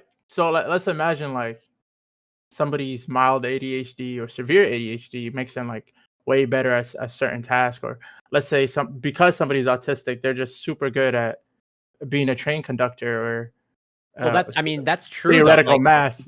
Like, wait. So then do we still say like this is the best person in this field that we have? Yes, still we do. disabled, like, still get benefits. Yes, even though they're the best. Savants, like I don't know how much you have experience and knowledge, but like savants exist where like outside of like their particular niche of like their expertise, they have severe limitations in like functioning of like they can maybe like recall like with like almost perfect detail like every moment of their lives going back to like childhood, but then outside of that like they will not be functional. And so like that is absolutely a thing of like you can excel at like one specific thing, but then also struggle to like make your bed and like go about daily tasks. I actually somewhat agree with Dream here on one thing, which is following Reagan's redesignation of what it means to be disabled, the disability rates have exploded, right? Most of what is defined by disability now is a lot of subjective reporting. And I think that there is a genuine question that I think Dream brings up, which is, let's say you have somebody who can still work, right? Where is the line on which we consider them now disabled, right? This concept of disability, we're giving people money to work, to not work, even if they could just find a different job or find a specific job tailored to their eccentricities, I suppose. When it comes to HIV, I do think that tailored to their strengths. It's not like Scott pointed out, unless you're in late stage AIDS, HIV is not going to prevent you from working most jobs, especially if you can get a white collar job. It's not like this is going to stop you from doing it, right? And so the question is okay, well, we've designated this as a disability. What's this disability specifically disabling you from doing? Is the DOJ's logic quite literally you're disabled from now having more sex? I'm confused as to what are we for late stage? I think it's a general disability. I think it's a general disability. That, and then now you're targeting a protected group under the ADA. I think that's the logic. That's my understanding. Right, but what's the disability? What's means the disability you're not stopping you from? Yeah, you're not able to engage in prostitution, which is also illegal. Exactly. So the only meaningful form of work that it stops you from doing, Well, first of late all, stages is the thing that is illegal. Absolutely. I reject at least the perceived sort of assertion that at least you appear to be defining disability of it's affecting your ability to work or earn an income, outside, even something like arthritis, and severe arthritis. You can still get a job and make an income, but it's part of, as someone with at least in Canada, I have a disability. I am registered. But I also fully admit that well, you got to register your disability. Well, you for do that in America too. For academic purposes as well, for my university. Only if you choose to, right? It's not like they force you to register, right? It's not. Yeah, they don't scan me and go through my medical records. I don't think troops came to Corey's house and were like, okay. you got to wear this colored armband from now. I don't think that. You got a license for that disability, mate. Although to be fair, they could probably just look at me and say yeah, this guy's disabled for sure. But well, you got Corey? What the fuck? Are you in a wheelchair? No, I'm obviously not obviously. I'm joking. Exactly. And I'm a leftist, so clearly, mentally challenged. Yeah, of course. Okay, never mind. I got it. Not in Canada. I have stats on that. Anyway, I also stats libertarians and child sexual abuse. So you can send me those stats. I'm confident that they don't show what you're implying they show. Right. And the only thing that, if we do the studies, the only thing it's going to show is how many libertarians go to fucking East Asia to pick up Asian girlfriends. It's not going to be. It's not going to be. How what you true think. is that really? I think that's kind of just a stereotype. Okay, it's a harmful stereotype. I don't. Anyways, getting back to the disability question. Getting back to disability question. Okay, so I think maybe a good example in my mind is multiple sclerosis. Early stage or well-managed multiple sclerosis, depending on, there's different variants, but there are mild forms where it's it hypothetically, it will not interfere at all with you getting a job, but your daily functioning can be severely impacted. And I think that's in my opinion, that's a perfectly fine criteria. Fine thing, right? Yeah. So, But I'll give you an example. I'll give you a workplace example of MS, right? Because I've worked with someone with MS, right, as in the medical field, right? So she has a person that will remain nameless, obviously, because of their MS. They have to be very, very careful that they don't get an accidental needle stick from certain vaccines. Okay. But they can do blood draws perfectly fine. But if they get an accidental needle stick from a certain vaccine, some of those could just straight up kill them. Right. So when we would have, she worked as a nurse. She was great at doing paperwork. She was great at patient care. She was great at doing blood draws. She was very skilled at it. But some days she had bad days where her hands would shake. And then there were some times where we were doing a lot of a vaccine, specifically typhoid vaccines, right? These are things you don't typically get in America, but troops get before they deploy, right? So but you know, in the Middle East and certain countries. So when those groups would come through, we would always pair up, and you know, we had to make sure that she was paired up to ask questions and fill out paperwork, because there was there was a severe risk that she did those things. Now it would be illegal or problem to say, well, she can't do this job, right? She cannot do this job. But there are pieces of that job that she's incapable of doing, but it's wrong per se to discriminate. Like, I don't give a fuck. I would say like, fuck you. Like, I don't care. But Screw the you know what I MS. mean? Or maybe she's really good. You know what I mean? I'd probably just pay her less, but because she's a pain in the ass. You know what I mean? And it is what it is. I don't care. But regardless, she's a nice lady. But you know, I could probably get her for cheaper. But anyways, because of that, we would be paired up, and so the law would say, well, this person is capable of doing a job. They're capable of doing that job. There's just certain small sections of that job that they can't do because of their multiple sclerosis. And as it were to get worse, because I was there for you know, we'll say a little over a year, those days in which she couldn't do blood draws were becoming more frequent. And so there is a certain threshold where eventually she's not gonna be able to type in the computer. She's not gonna be able to do that job at all. But as it stands, she's able to do that job, and she is disabled, but she's not really stopped from getting a job or doing that job. She's only hampered in some small degree. Yeah, no, so I don't deny that that's like probably how it works in a lot of cases. And like I said, there has been a great expansion of disability following Reagan's restructuring of the SSDI program and a couple other things. Can you tell us what it was before? So how it was before is it was based more like disability had to be like more objectively shown, and it was based more on like physical disability, and there was more strict standards as to basically, does this stop you from working the job, right? Reagan came into power, and Reagan appealed mostly to older people as a voting demographic as compared to younger people. This is part of the reason why he was so favorable to older people as opposed to younger people in terms of government programs. And he changed a lot of the rules as to now, in order to get disability payments, it is more, it's less objectively based. It's less based on physical ailments. It's they allow more mental ailments to be considered. And there's just generally less stringent requirements. You can look this up. I mean, I'm pretty sure disability, like in terms of per capita, like it's tripled since Reagan made those changes. Before then, it was considerably less. I wanted to say something though to what Scott said, which is I guess two things. First of all, based libertarian, I don't think the state should be determining disability at all, generally speaking. Yeah, of course, obviously. But second of all, if we're going to do it, just clarifying with an example. For sure. If we're going to do it though, I think Dream's question as to, well, why is this actually a disability makes tremendous sense. If we're talking about someone being disabled for any purposes that the government should care about, right?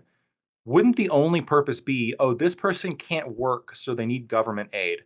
When you have somebody with HIV who, unlike MS or unlike really almost like arthritis or unlike any of the other examples you brought up, like until you get AIDS, you're asymptomatic. Like it's not going to stop you from doing any job. I don't know that that's the universe. Like asymptomatic is a pretty broad. Okay, let's say you are. Let's say you are asymptomatic though. Should you be granted disability, or should you at least have to show symptoms bad enough until you can't work before you get granted disability? Yeah, but like this actually happens. Like so, there are absolutely a multitude of diseases, MS one of them, that are relapsing and remitting in nature. Like they will go into remission, and there'll be phases of remission, virtually asymptomatic, and then there will be a flare up. Like this is also the nature of my own condition. And so, should I be going through phases of like this stretch of months, unpredictably, I'm disabled, and then now that I've found a medication that works, I'm now no longer disabled. So where it's like potentially, at my university, like I'll have to like re-register multiple times, and I'll get accommodations, and then those accommodations will be taken away, and then I'll get accommodations again, and then they'll be taken away. Or even just like even in relapsing remitting conditions, like even when they're in remission, they still have like bad days. And so I have to register for like a 24-hour stretch. Why would you need accommodations if you're not symptomatic of anything? What accommodations would you? let's say for years. The argument is that the argument is that no one is purely asymptomatic.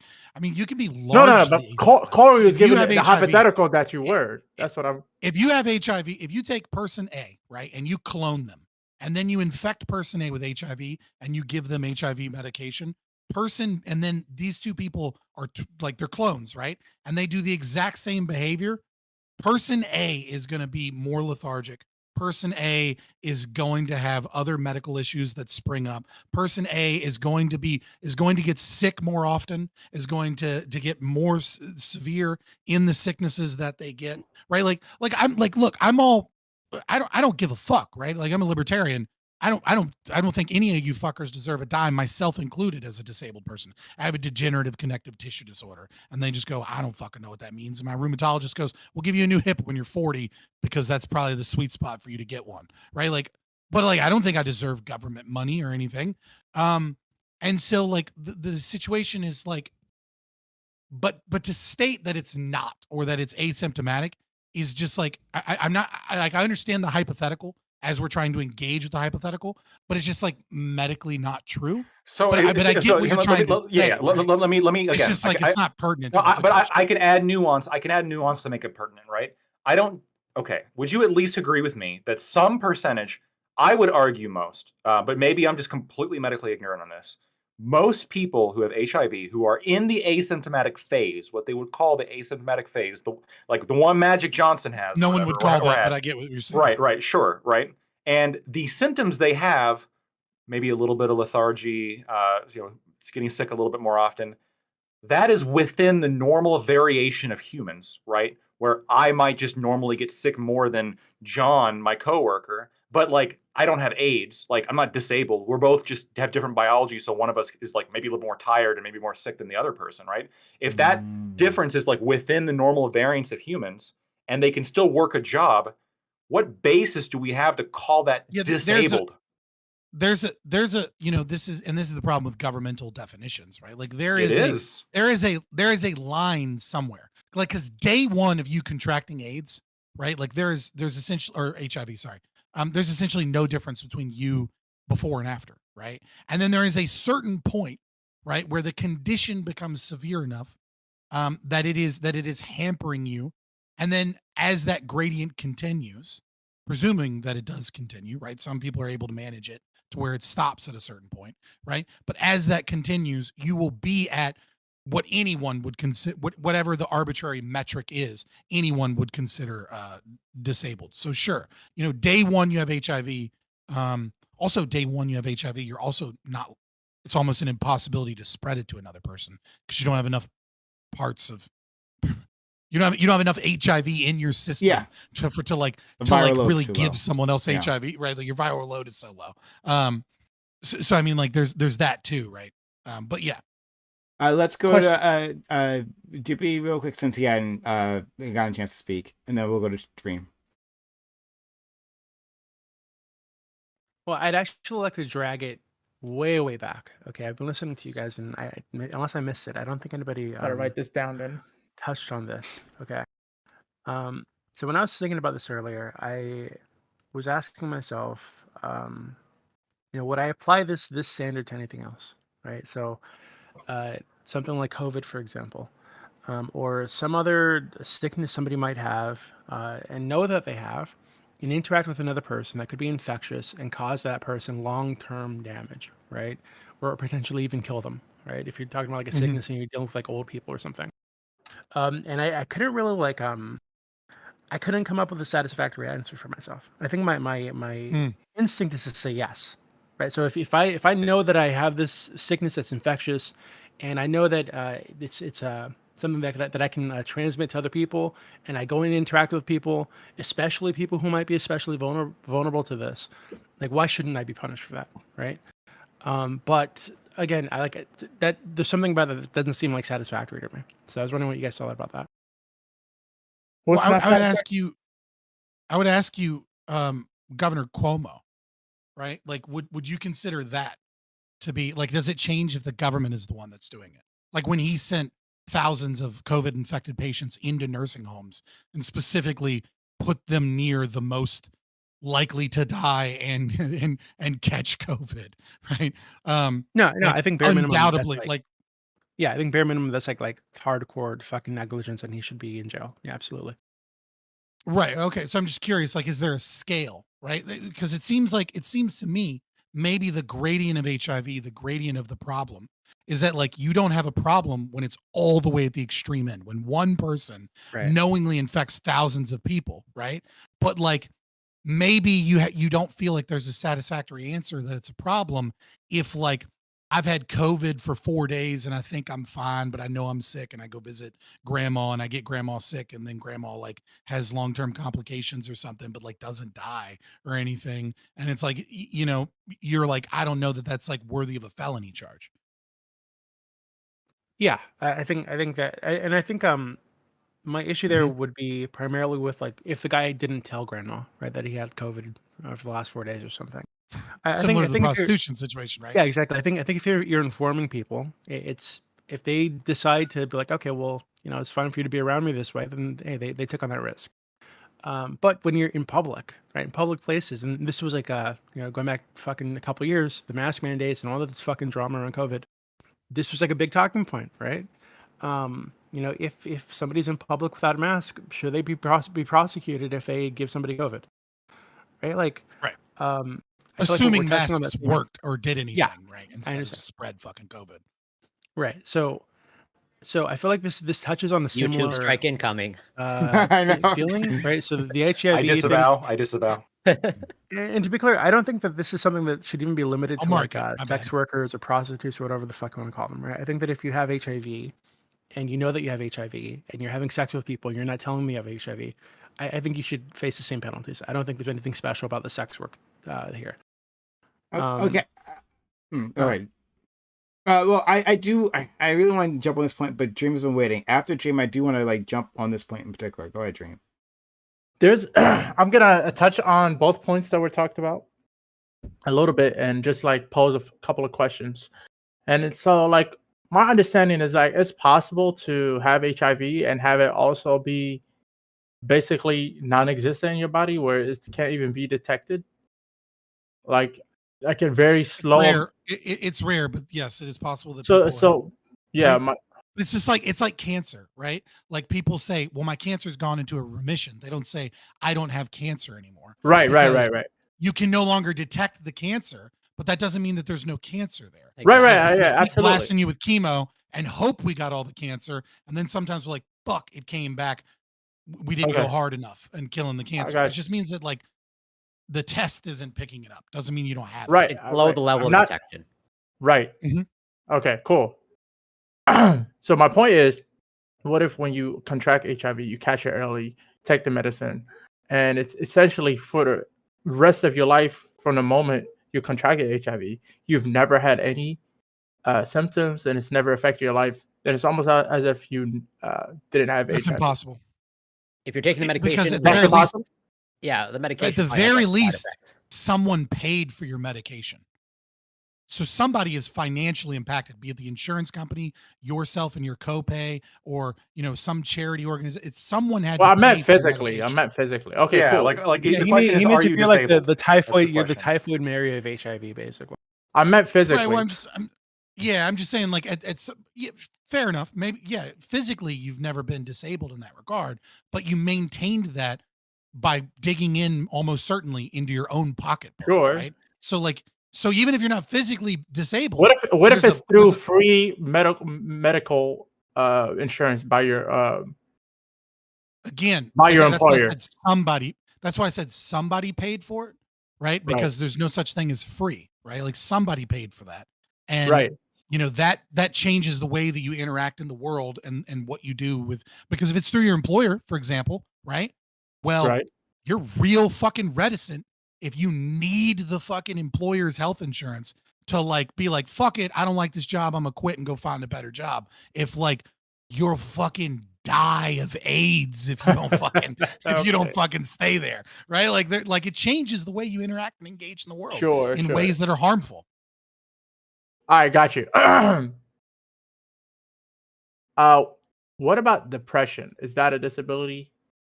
It can be, yeah. right? And so, like, Persistent depressive disorder. That's a serious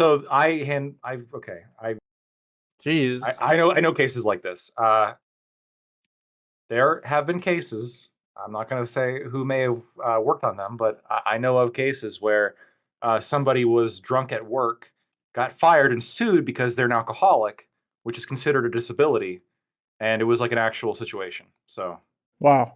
The reason that I say, like, because it seems like you can test for HIV, and with depression, it seems like it's almost subjective, where you just have to answer the right questions correctly, and then you can get assigned depression by your That doctor. potentially goes for many disorders and conditions. Right. It's the same thing with testing. It's the same thing with testing. Fibromyalgia, right? Well, there are false positives. There are false positives and false negatives that occur with any form of testing, right? Okay. So if you were tested for a disease, it might say that you have a disease, but you don't have the disease, or vice versa, because of a mix-up in the lab, or just because there is, that very small percentage that some people are going to be affected by, where there's a false positive or a false negative. And so, if sure, it might be easier to get a false positive if you're intending to game the system, but that's you committing fraud, right? That's you committing Social Security fraud. If you're trying to get Social Security, like, that's a crime. Okay. Well, and that never happens because people never commit crimes. Yeah, well, of course. I mean, for sure, obviously, but if I can get abolish Social Security, we won't have that problem. And the last bit, it's kind of a twofer, is what about like non-lethal symptomatic diseases like chlamydia, or very symptomatic diseases and very mild, like having a cold, and you don't tell somebody while you engage in sex, and then the person contracts it? Like, is the problem how lethal it is, how symptomatic it is, or is the problem, even if it's not lethal, it's you not telling it? Like, what the problem is that law, a common law under governments that is not civil law, attempts to treat all crimes equally in terms of and there is some variance in sentencing for criminal law, but they try and keep this within a window, and they try and rein in with checks and balances judges that might be too lenient or too extreme in their punishment by creating sentencing guidelines. And then in some place, it can change from place to place, and Lactoid can answer this better, but that's the problem, is that it's everything isn't handled through civil, like it would be in a civil way, where there's minor damages, right? Where, like, giving someone a cold is only $10. You're muted, Admiral. I just got to say, I got to go. Thanks for having me. It's been fun. Oh, Y'all be a good one. Be well. Always a pleasure. Yeah. All right, brother. Take care. See y'all soon. Hopefully for Christmas. And get some rest, friend. Absolutely. Please. Yeah. I will. It's gonna be good. Okay. That would be my approximation. That would be my I would say is the answer. Is that it should be criminal to give someone a cold knowingly without telling them, right? But the damages are like $5. Well, right? Like, so you'd be surprised. Not a big deal. So there was a recent case. This was, I think it was actually overturned at a different, like, the amount was overturned, but it was Geico. Geico, the car insurance company, insured a vehicle. It'd be some old place. Yeah, I heard about this one. Yeah, a woman had sex in that car. Contracted That's how I know he's good at his job, because fucking Geico's training is insane. All right. She got HPV, like the warts virus, and I think the award she got was $5 million against Geico because they insured the car that she got HPV in. Now, I think that was overturned later on procedural grounds because there were some issues. But a judge handed down $5 million and said, "Yeah, this makes sense. This is reasonable." So yeah, they're definitely though. Yeah, it's an outlier. Well, sure. Well, you'd be surprised at how many fucking outliers are happening these days. It's crazy. I wouldn't, but yeah. Yeah. So there's clearly like need for parameters of like, okay, it's not worth $5 million. We're gonna have to like set some lines here about like which disease is worth which money. But the concept of if you knowingly have a disease and you either infect somebody or engage in reckless activity that gives somebody else that disease, I actually am like really warming up to the idea of there being some kind of punishment there. I would like to move past the fucking days where like somebody who's visibly sick is like sneezing on my hamburger. Like this is like or sneezing on my face. Like this I dislike this future. I dislike this like this happening. And for however you want to criticize masks, I do think it's a good thing that people wore masks in hospitals, and I do think it's a good thing that people who made my food wore masks. And I think there's like there's some fucking industries that like, you know, why weren't we doing this before? Motherfucker, we used to blow out candles on birthday cakes. Can you believe that? We were spitting shit. We were spitting our shit all over fucking birthday cakes, and then we all fucking ate a slice. What the fuck were we thinking? This is crazy. And then there's there's the whole other fucking aspect, which is well, if we don't do this, we all fucking die because our immune systems don't get the practice that it needs to to fight the disease. No. China's getting fucking railed right now because they're opening up again, and like the flu is just crushing them. This has been a relatively bad flu season for America. Now, I'm not going to dispute that that's anywhere near COVID, but at the very least, the reports that I've seen, a lot of people are saying, like a lot of expert people are saying, that like a big part of this has to do with people's immune systems weren't all that used to, everything opening back up again. Like if we just have it a consistent system where nobody like gets germs anywhere near them, we're all going to be like bubble boys and we're going to fucking die. Well, when that's the why world happens. You can take precautions against certain diseases and things like that, but there's a reason that like 97% of Native Americans were wiped out when we got there because they had never experienced. None of them had. Well, it's not smallpox; it's measles, mumps, rubella. Primarily smallpox. Smallpox was not the biggest. It was one of them, but it's not the biggest killer. That was not the biggest killer. I want to say it was measles was the biggest killer.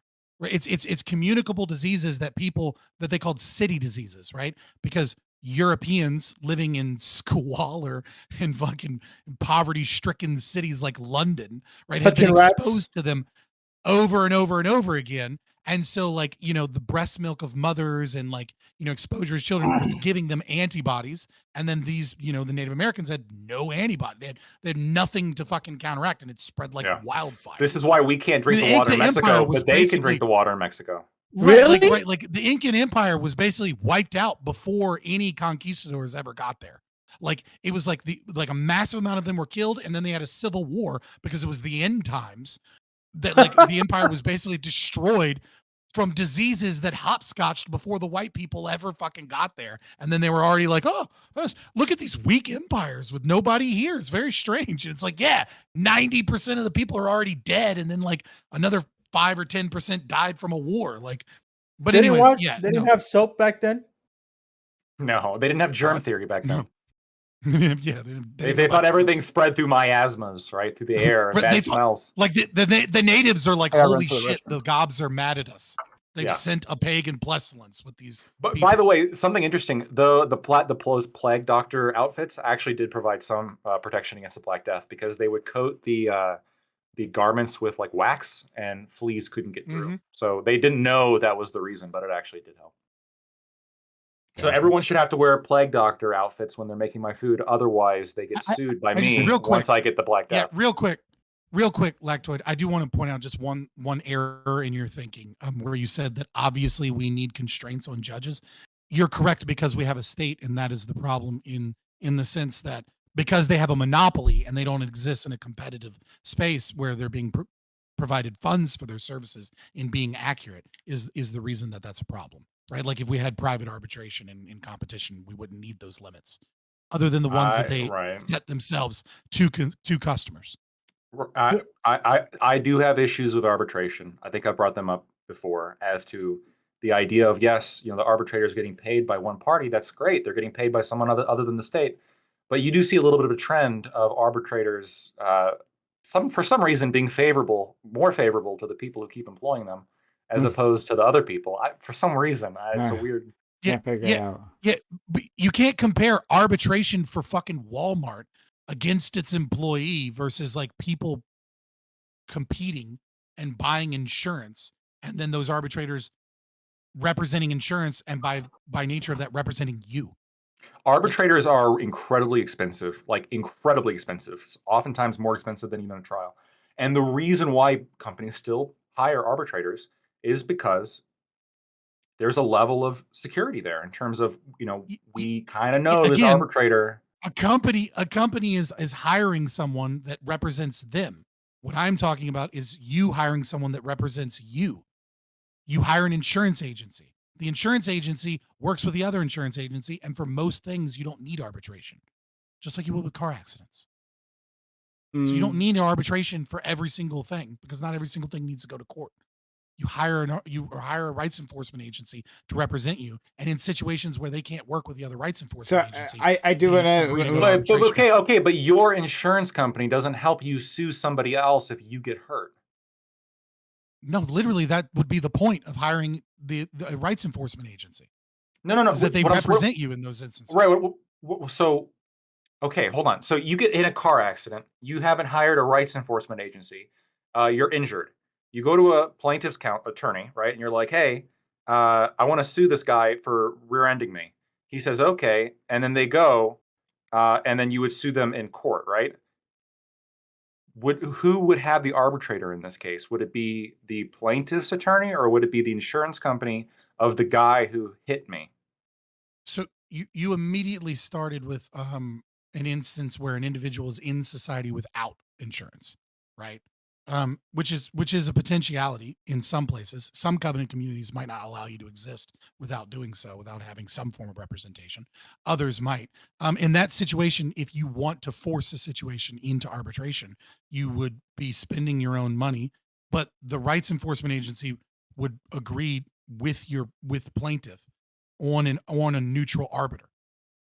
So basically you're proposing that people buy insurance for if they want to sue somebody, and this insurance would agree to pay half the fees of the arbitrator. I'm gonna stop the ANCAP conversation and just tell you to read Robert Murphy's Chaos Theory. Sure, I'll take a look. It's easy. I'll take a look. But I'm skeptical, but I'll take a look. So we were so we had like a long tangent on disabilities. Not entirely tangential, of course, but anyway, we talked about that because that's how it happens to be classified. That's just how like our legal structure works here, and talked about the weirdness involved in that. But let's say we got rid of that, and the reason why we had this law was not because that this law was problematic. It's not because it was targeting a disabled person, but just targeting this group, and we think that's unjust for whatever reason. And then we talked about like severity of these diseases. I think there's something to that. Dream took the point that I was going to make about the common code. I had it written down and everything, and he stole it off my computer. But that if you have sex with someone and you give them a common code, because you can do that by kissing, so that would, like, we can say that's unfortunate, but it's not as unfortunate as getting AIDS if we took it out of the realm of criminal courts, right? And it just was a civil case. Would we all be okay with trying to scale and monetize like how much like getting AIDS is worth, in terms of damages, like how much the code is worth? And then how would you do that? Because it seems like you end up replicating like the problem of disability, right? That there's just like a certain level of disability that happens, and you're like planting that conversation here and trying to figure out this damages. Are you really disabled? I mean, you got AIDS, but you seem fine. So, right? Go ahead.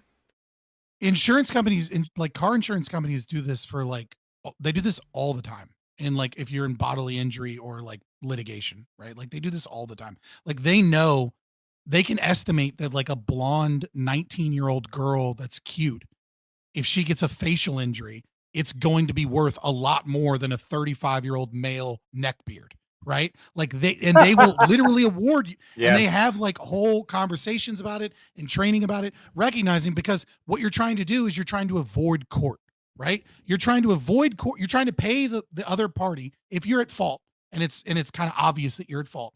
You're trying to pay the other party as little money as possible while still avoiding them rejecting whatever it is that you're doing, both legally, because you don't want to be arguing in quote unquote bad faith. Like if you give them like, I'll give you $5, right? Like you can get in trouble for that. Like you have to give them legitimate things.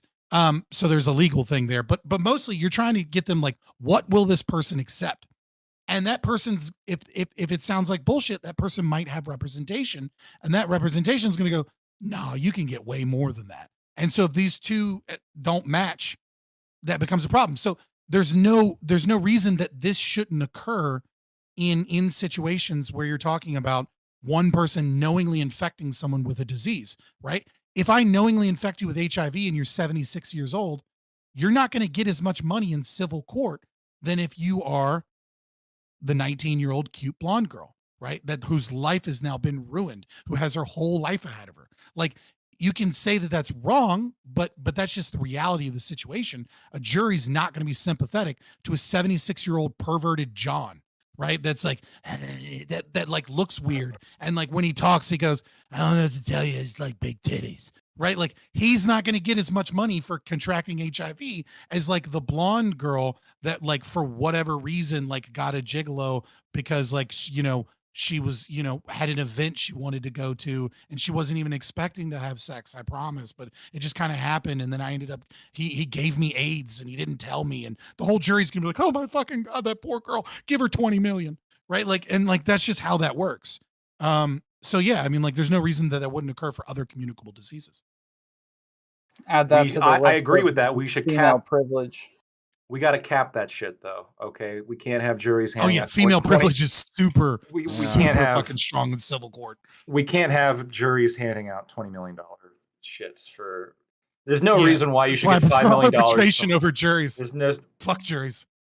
I empathize with your distaste for juries. Okay, but we can help solve that problem by saying, okay, we're going to let juries decide this with the guardrails, and these guardrails are. You don't get to make a verdict this much, and you know maybe not even one this little, right? We can like really set a line here of how much you think this. Government created a problem, so they created more solutions. We need guardrails. And you guys more regulation. Because we're already over time, so I'll on things here, unless someone else has something they really. It's a weird topic, and we mostly agree on like the legality of prostitution. We agree on the initial thing. It comes down to like how we want the legal system to deal with it, and it's kind of hard to actually have that argument without having an argument about how much control government should have and like taxes, shit like that. Would you guys, the libertarians here, would you guys be in favor of like I guess a general liability insurance? Is that, I think you have you said something like that before? I feel like you have, like because I mean, that's what libertarians actually advocate for. Yes, what I thought is moving away from government having a monopoly on the judicial system, and instead you have insurance companies represent you. Yeah, and those insurance companies, when they can't work it out, then they go to arbitration. It's a general liability insurance that like just for anything, because like obviously it's for your rights. It's for the violation of your rights, your human rights to property. And your body, right? Like your bodily autonomy. I am an insurance company and I represent you if someone steals from you, if someone tries to fight you, if someone, vandalizes your property, if someone does anything that is a violation of your rights, I represent you and their insurance company represents them. What about the uninsured? What do they do? Again, it would depend upon. They buy insurance to stop being so fucking poor. That's what they fucking do, those bastards. Yeah, I mean, like that can be one answer. Honest days of work, right? That can be one answer. I mean, a person that is uninsured in a society that doesn't have a state that has a monopoly on judicial system is anathema and dangerous to everyone around them, because of the subjective nature of it and because of the extreme expense that they'll cost your your rights enforcement agency. So your rights enforcement agency would likely say, do you have anyone in your family that's uninsured? Oh, you do? Well, this is another $30 a month for you because you're dealing with people that are uninsured, right? Like you would be anathema to a society that depends upon this as a means of conflict resolution in a And cheaper this- and efficient way. So in this But you might just hypothetical, live in a covenant community. Too. yeah. Like, So in there's this other ways to do it. in this hypothetical where this is the standard and norm to be insured, and there is no state, and then you are uninsured and you don't have family. For example, you might be a homeless person that lost his family, right? And then you get into a situation. Does that mean your rights can be freely violated since you have no one to defend you as an uninsured person? I mean, does it mean your rights can be freely violated? I mean, they can be practically violated. I wouldn't know that I would say freely violated, but that doesn't mean that there aren't other metrics within society, right? Like if I go around killing homeless people, right? Other people, charities or whatever, are able to homestead that ability to defend that person's rights, right? So if I start killing people, someone else can grab a gun and kill me to stop me from killing other people, right? Like it just the same way, someone also could pro bono mount a legal defense to get rid of horrible people like me. Or charity organizations could do the same thing, going into homeless communities and being like, hey, do you have a rights enforcement agency? Like, our charity organization will help you like do this, etc. Because it's dangerous for you not to have that, etc. Like there's no reason that wouldn't occur too. So you're saying it's in everyone's interest to do that. So just quickly, we did get another super chat. $5 from Lawson says The League, which was a great comedy on FX. Go check it out if you haven't already. But The League had an episode with the reverse court case where a chick got hit by a car and went from a 6 to a 10 after getting surgery. So that's the thing that it could happen. It makes me think of that Korean dude that like had ugly babies and then was like found out that his wife had a bunch of plastic surgery and he was like, fuck you, I'm suing. Like, yeah. Wow. It's like one of those like weird limit case things because they had ugly babies and he was like, you lied to me, you didn't tell me you were ugly. I think wait, I actually think so. I don't know. I remember looking into that. I think it may have been like, I agree with the concept. I think it may have been urban legend. I think though, like, what if your wife got pregnant with a kid that wasn't yours? Should you be able to sue them for violating the marriage contract?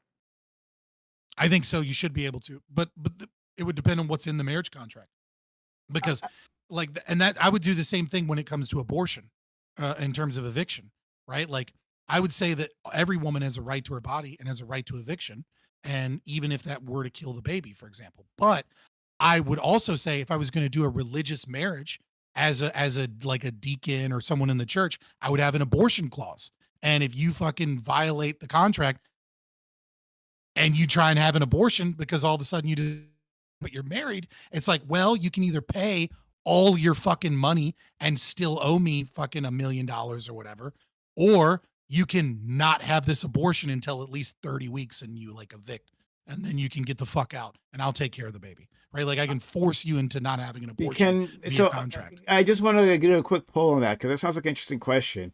And we can do like if there's disagreement, we can do a later topic on this one.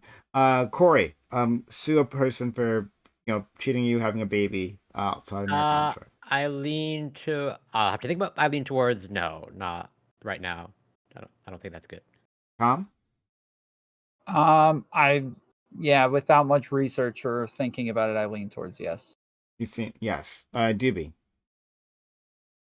I'm sorry, what was the question? Sure, no problem. I was reading the $2 billion verdict thing I posted. Yeah. Did you see that, Lactoid? He put something in our group DM. But anyway, if Lactoid asked if a person, a woman gets pregnant, while she's married, right, by another person, can you sue her for violating the marriage contract? If she has an abortion. Oh no, the abortion was that was not a. Oh, I thought that was the question. Okay, so then wait. It was about cheating and having a baby outside your marriage. Yeah, and getting pregnant with another man's baby. If there was actually like a contract, right, not just like something in church or some shit like this, and then isn't that what the marriage is though? Is the contract to some extent? But it's not explicit. Yeah. But it's not explicit, right? I think is the difference. Is the Doobie and I would say is like, your marriage contract would need to explicitly say, if you cheat on me, right, I don't fucking owe you alimony. right? Like, even though the law kind of Right. deals with that sort of, whilst also just fucking dudes, whatever chance it gets, Yeah. like you would have an explicit contract that says, hey, you get this much money if we break up.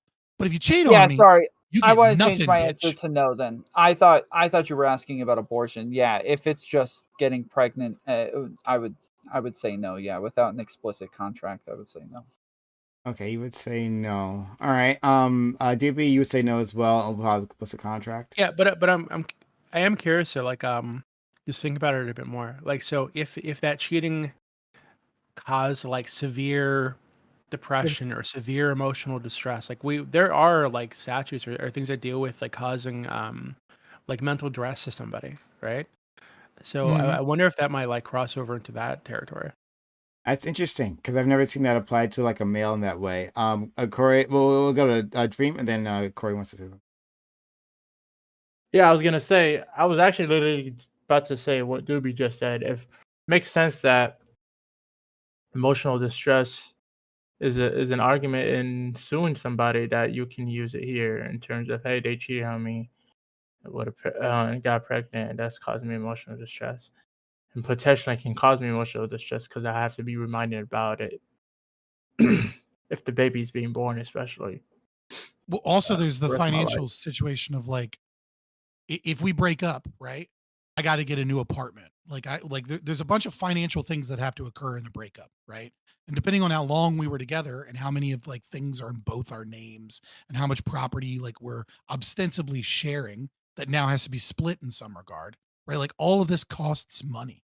And so like, why should I, if you're the one that cheated and got pregnant with some other dude's baby, why should I pay a fucking dime for like all of the Or damages? changing your lifestyle. Yeah, that makes sense. Right. Like you did this to us. Like you should be the one to pay all the fucking costs. Oh, no. Okay, now I want to ask Latitude about that, but first, Corey wants to. Hold on, I wasn't done. Oh, I thought you were. I'm sorry. Apologize. I thought you were. My bad. And the second, I want to answer the second part of the general question about the abortion part as well. And I would say that, especially if it's explicitly stated before the marriage that, hey, this is a clause, that means you've consented to the risk of potentially wanting an abortion later, right? So you've made up your mind, say, hey, listen, I'm not going to change my mind later. And then later you actually do change your mind, but you already agreed that you wouldn't and agree to the consequences in case you did. Then yeah, I don't see why you would be against the abortion situation where you've already. If I did try to get an abortion. Yeah, you cut out a little bit, friend. Could you repeat that? Okay. You said I wouldn't be against the abortion situation, and then. Yeah. So it wouldn't make sense to be against this abortion situation because everything's consented beforehand, and you've already consented in case you didn't go through with it, that you'd a pay some large amount of sum, or b basically get forced. Yeah, you have to have that exit. Yeah. You have to have that exit to pay a large amount of money. Absolutely. Because you can't sign away your right? Or otherwise you could sign up for slavery. No, absolutely. Yeah. Yeah, Corey, you want to say something? Yeah, just quickly pose the sort of on a related note, the question to Lactoid of like, well, so generally speaking, as far as I know, like marriage, they don't have like specific clauses. So sort of on your question, do you think, let's say, for family planning, if a couple agrees to get married, where they sort of want to have children, or they both express want to have children, but then after marriage one of them backs out, should one of them have the right to sue? Like, yeah, I actually don't want children. Would that be valid for you?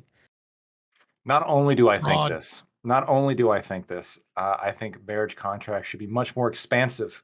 I should be able to put a whole bunch of trad wife shit in the contract if I want to. Yeah. I just saw dinner at hell yeah, absolutely. I just saw something on Instagram today that said there's a prenup that said Tony Romo's wife couldn't get bigger than 135 pounds, and for each pound after 135 that she gains, it's $500,000 in this pocket. That's base as fuck. Holy shit. So okay, that's an example, right? Of you put in, and she agreed. Fuck. She agreed to it. So no, she called off the wedding.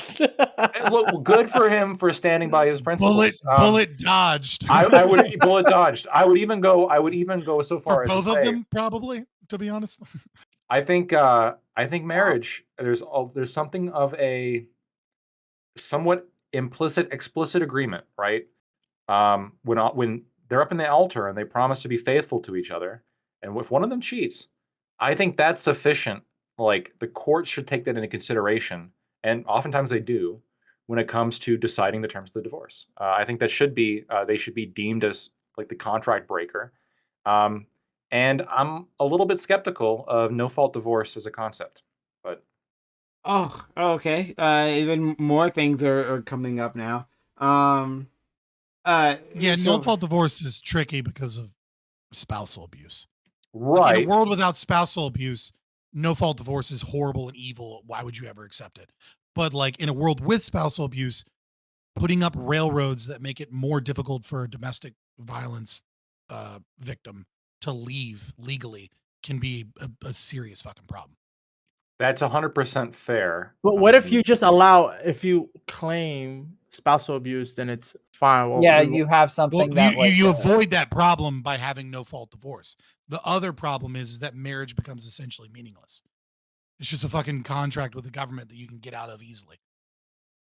But I'm saying you could say, hey, if you're worried about if it's actually the contract true, is void if it happens. no, if it's actually there's no barrier of proof that you would need to provide for a divorce if you are claiming domestic abuse, right? So it would be if it actually is domestically abuse, then it's just as easy as no fault divorce. But if it's just like so-called irreconcilable differences, right, then it wouldn't happen. Mm-hmm. I guess the argument there would be though that like, what if you have situations where people want a divorce and there is no physical abuse, but the only way you're getting out of the divorce is by alleging it?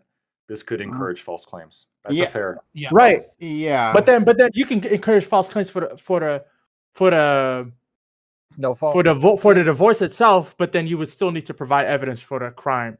But you don't want but that. Now you're demanding that wife beaters, victims, yeah, you're have to incentivizing prove that they were beaten. Yeah, right. So like that's no. that would be super rough. Please hit me harder. I'm saying if they want to, if they were forced to provide evidence. This is why abortion. When they say like you are allowed to have an abortion when you prove that there was rape or incest, right? Well, now you have to a case where the person has to prove rape or incest. And it's a barrier for them to actually getting justice. It's the same thing. I don't think you guys heard what I said at all. I really don't think you heard what I said. Maybe you're not expressing it properly. Yeah, because I keep getting interrupted as soon as I say one statement. Sorry, go ahead. So what I said was, and you don't need to prove anything just for the divorce, but if you want to pursue criminal action, obviously you would have to pursue the crime, prove the crime, but you don't have to pursue the criminal action. You could just leave it, hey, here's a claim for the divorce. Yeah, so we have now, yeah. Right, so then the question, Dream, would be like... No, we have no fault divorce now. Right, but Dream, the question would be, if you don't have to prove anything, what would stop somebody who just wants a no-fault divorce? What would stop somebody who were just saying like, he beats me, and then I'm not going to pursue it or provide any evidence. Nothing would stop them, but I would imagine there will be a lot less no-fault divorce because of the internal moral feeling of lying so much. Nah. Just I'm not saying there wouldn't be any problem with lying. Do you want to hold on? Marriage breakup. Oh boy! Imagine how many no-fault divorce. Imagine however many no-fault divorces we have currently. I would imagine in a world where there is none, but still you can lie to get it, you will still be less. That's what I'm saying. Lawyers would literally encourage everybody to just do it anyways. Like they would literally just say, like, lawyers, like this. But people with a conscience would still not do that. Pay me more. So, listen. You guys are memeing on him. You guys are memeing on him because the unintended consequences would be worse. Right, and I agree. Yes, the point in the legal system is that we plan for people not having a conscience. Right, D10 Dream is right. Like if no fault divorce was taken away, but you could essentially get a no fault divorce by claiming spousal abuse, you would likely see a reduction in no fault divorce. You would, because some people but the argument wouldn't do that. Contracts. Hold on, you mean divorce in particular, right? Right. He's talking about no fault divorce, and so but D10 Dream, what everyone's trying to say is that a whole lot of people would lie, and a whole lot of people would go to their lawyers, and their lawyers would tell them to lie, right? And then their lawyers would be like, look, this is the only way you're getting out of this marriage is if you say he beat you. All right. So this is how we're going to do it. And they'd be like, well, I don't want to, but if that's the only way to get out, like, you know, I'll say that. And then some of them might even fucking gaslight themselves into thinking like, because there's no alternative, into over and over again thinking about that time he threw something or grabbed them, and then the 100%. Memory will rewrite itself because of the convenience, and they'll actually believe that they were abused. And you will have, because that's what happened to Satanic Panic, right? Is there was moms went into work and like 1 or 2 kids talked about crazy shit, and moms got crazy, and then all of a sudden like there was 5,000 fucking kids across America that were getting molested in basements by like satanic cults, and none of that shit happened because they gaslit themselves into thinking about it because of like fear and anxiety. Like that just happens. And so like you would see false accusations, and you would see people that legitimately believed that shit that were just lying, but because the situation forced them in that corner. It would be horrible. Right. Yeah. I've had tons of girlfriends who like would go hang out with like specific and out of nowhere they like call me crying like, you did this, you don't ever do this, and blah blah blah. I'm like, that's not, that's not true. Like, and I have to like go through a bunch of shit with them to like explain why that's not the case, because we are like things can be narrativized in a way to where all of a sudden we're categorizing them. Women never do that to me. I don't know why. It's it's like tons of girls do it, and then I have to explain to them over and over again how that's not the truth. Hold on, you're just crazy, baby. I don't know what you're talking about. I'm not talking about abuse. I'm talking about things in general. Like, you don't spend enough time with me. You don't do this. You don't do that. And I would have to be like, the thing women generally do. I say, okay. Sure. Yes. Right. I want to amend my position slightly. I did say it like I'm kind of skeptical of no-fault divorce. I do think that like in the absence of like empirical evidence of some kind of crime, I think that like the motioning party, the person who's like seeking the divorce because they are advocating for breaking the contract, they're moving to break the contract, they should have less favorable terms in terms of like the split of assets. That's probably the best compromise we can come up with in this situation. Oh, that makes more sense. That makes more sense. So I'm thinking we can have a topic maybe next week on no-fault divorce. Well, we can pull that in. I want to focus on what Lacto said previously about like, should marriage contracts be vastly more expansive? If you could add a bunch more stipulations, when there's a possibility that a person can change their mind afterwards. I think that's super, super interesting. I love the weight gaining one, right? Your Honor, look at her. I mean, come on. I personally think, do we even need to grab a scale, Your Honor? I think it makes so much sense. Holy shit, because we got to humiliate her. Because imagine like you canceled out the prime years of your life to focus on one person so that you can build for the rest of your life. And part of that was on the agreement that you were going to have children. And then sometime down the line, they just like said, you know what? I don't want children anymore. You wasted your prime years. Guys, save it for next week. I was going to say, just real quick though, you could do the opposite, right? Like, it doesn't have to be dudes and like girls getting fat. Like, you could put in the marriage contract, like, you currently make 6 figures and I want to be a stay-at-home mom. If you dip below $60,000, gold digger clause, we love it. Like, if you dip below that, like, I don't want to work. I'm marrying you because you're going to provide a situation where I can. Oh my God, family, I love this homeschool children. Because how fucking dare you quit your job and not try and work to get a better job?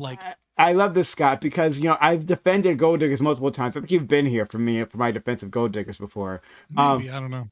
But I'll do it again next week because that's a really interesting. Oh, I defend gold diggers for sure. That's what you mean by defend? Do we defend the right to exist? Of course. It's no, not the right to exist. Gold digging is like part of the sexual marketplace. It's like part of what women are supposed to be attracted to. Wait, you like gold diggers and you're getting like calls from women accusing you. It sounds like you're like a bad environment right now. Just don't deal with it. Right? Like, you know what I'm saying? Like, okay. No. Let's say, are you in LA? I am a bad environment. I mean, just look at the way you look. let's save this for next week because it's gonna be a really interesting conversation. I don't want to waste it at the very end of this discussion. Also, it's midnight. Yeah, and it's midnight. I don't want to have to keep you guys here. By the way, can I say Fabian Liberty didn't say anything wrong for the first topic? I was listening the whole time, so I agree with everything Fabian said. Not to suck him off too much. All right. Thanks for putting that image in our minds. Hello, all. HIV, thank you, Stardust. For that 20-person rate. Hope you are doing well, Stardust. Shout out to you and to Beckett. Stardust with her feminine wilds kept Beckett from being on here. She demanded his attention tonight, and so that's why he's not here. All right, Mr. and Mrs. Stardust. Yeah. But we will. Wow. Didn't realize she had such a colonization fetish, but you know. That's what happens when you're from that area. I mean, British Indians. I was just saying, you know what I mean? You wanted some masala, you know? Okay. All right, I didn't go that far, Stardust, please. like, aim your tweets that way, please. Oh my God. All right. Thank you all for being here. Really appreciate it. Hit that follow button or subscribe if you're on YouTube. Hit that follow button if you haven't done so yet. Be a part of this community. We'd love to have you. Also, consider supporting the channel because I cannot help you guys out if you don't help me out. So we had 2 subs today, and we had like 10. We'll find out how much we got in YouTube. We got $14 in YouTube. So consider supporting this channel so that we can keep going and growing. We do need your help to do that. It's a brand new month.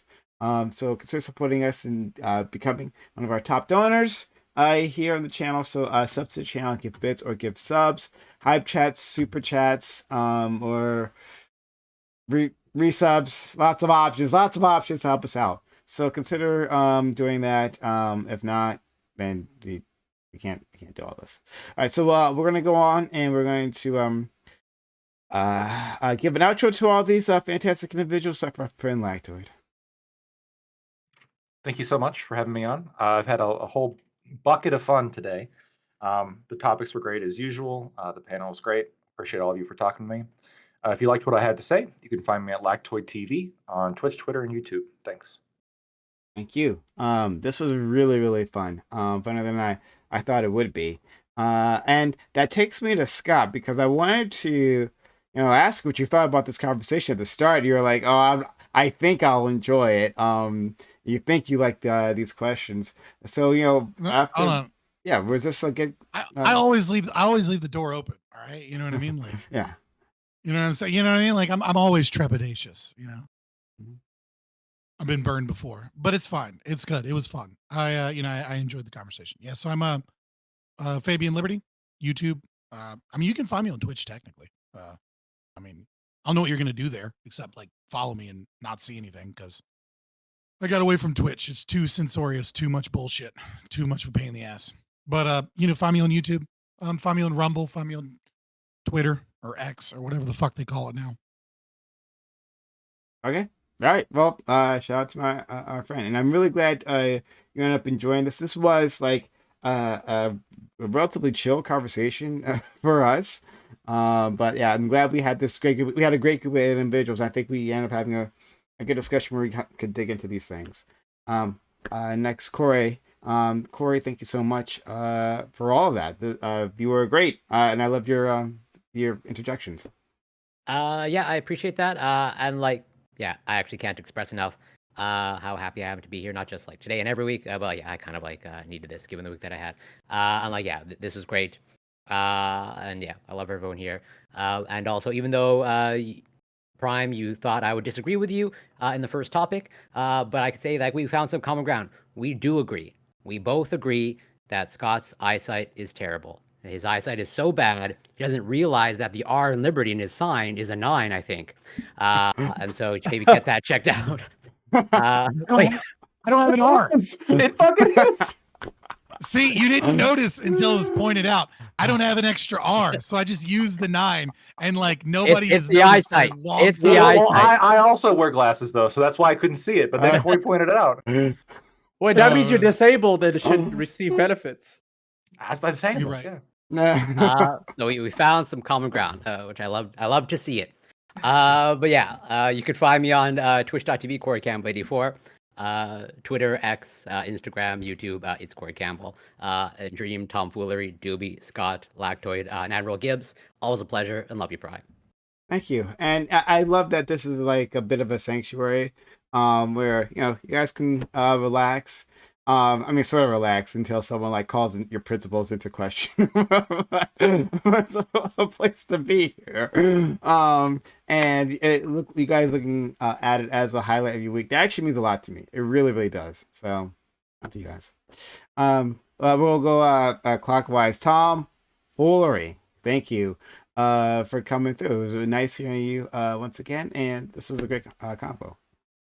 Yeah, appreciate you having me on again. It was a little bit quiet for the second topic again, but appreciate you having me on. You run out of steam? Is that what happens?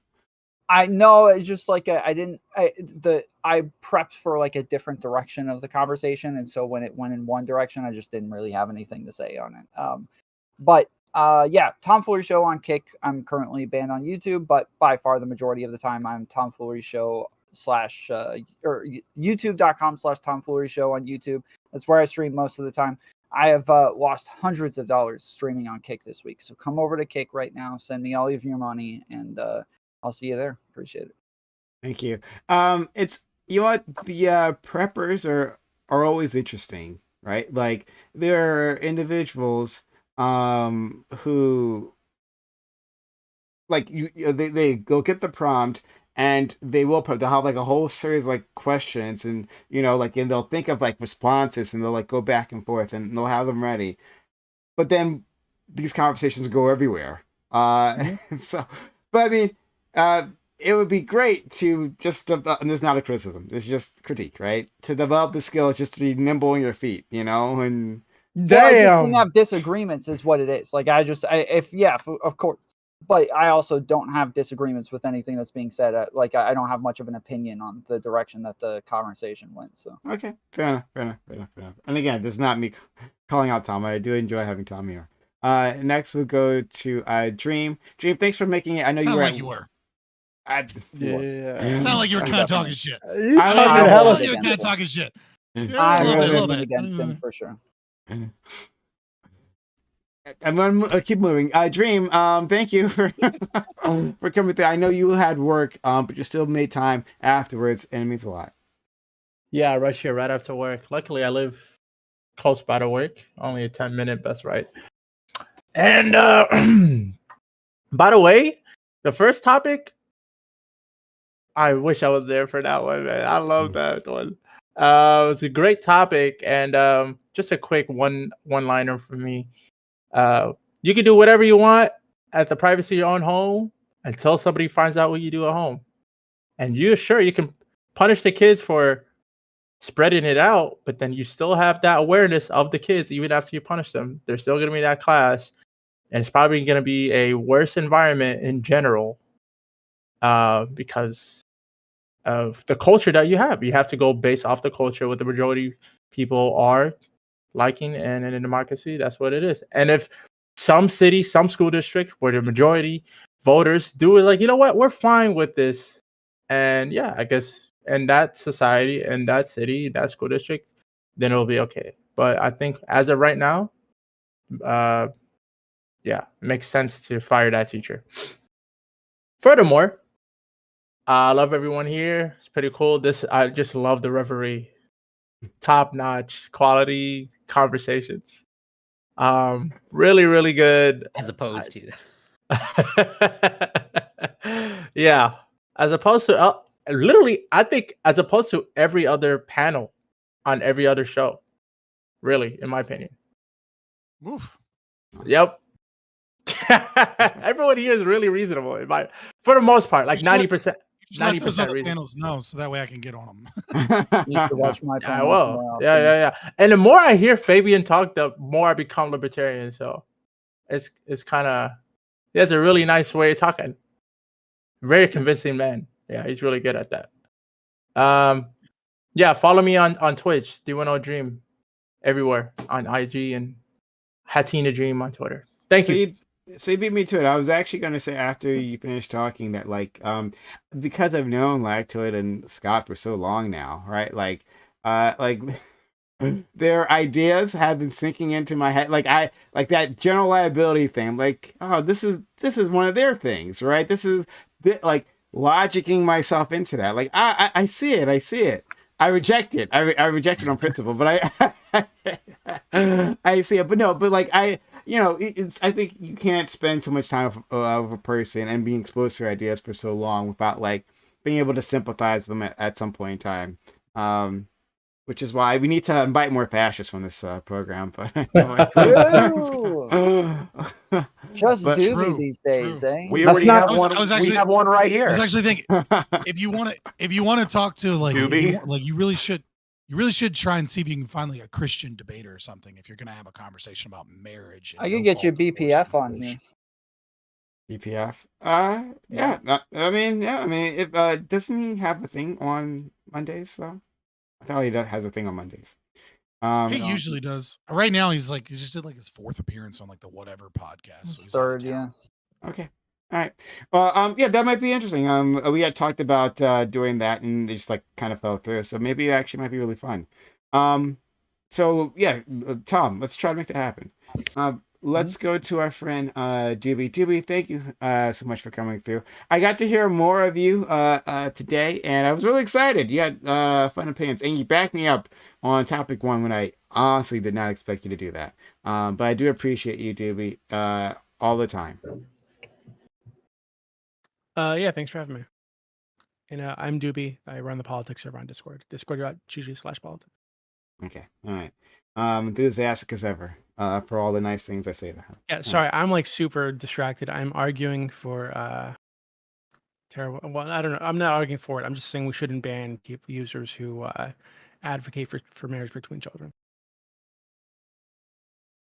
What? Yeah, I'm saying that I'm arguing with some of the mods on my server. They want to ban people who advocate for marriage between children, and I'm saying that we shouldn't ban them. Hello, another YouTube strike.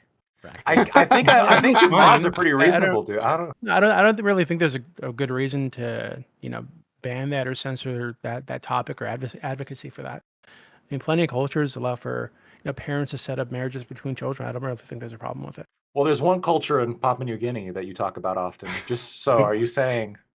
I mean, give me like a reason to be opposed to like allowing it. No, like, I hear you. It's shocking at first just because of the subject matter, but like if what you're doing on your platform is just discussing, right? Just having discussions on it. So like we're just having discussions, then we're advocating for it. Or advocate. I mean, yeah. So I'm saying that more children should get married to other children, basically. This is what happens when you watch too many fucking animes, okay? And you start watching these, like, the 9-year-old is the princess and you're gonna be engaged. And I'm like, yo, what the fuck is this here? Okay. All right. We're gonna have to leave that part alone. Hell, all right, guys, I'm gonna send you off. Thank you for the people who supported.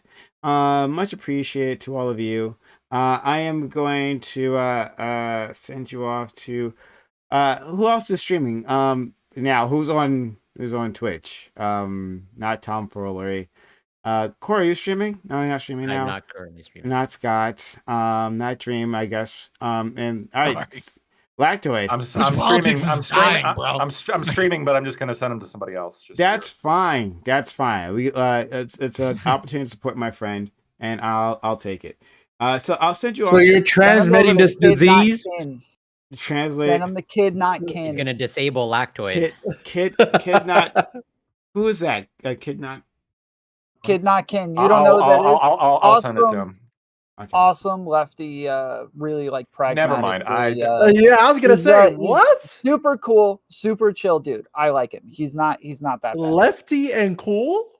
Yes, one of the few, one of the good ones.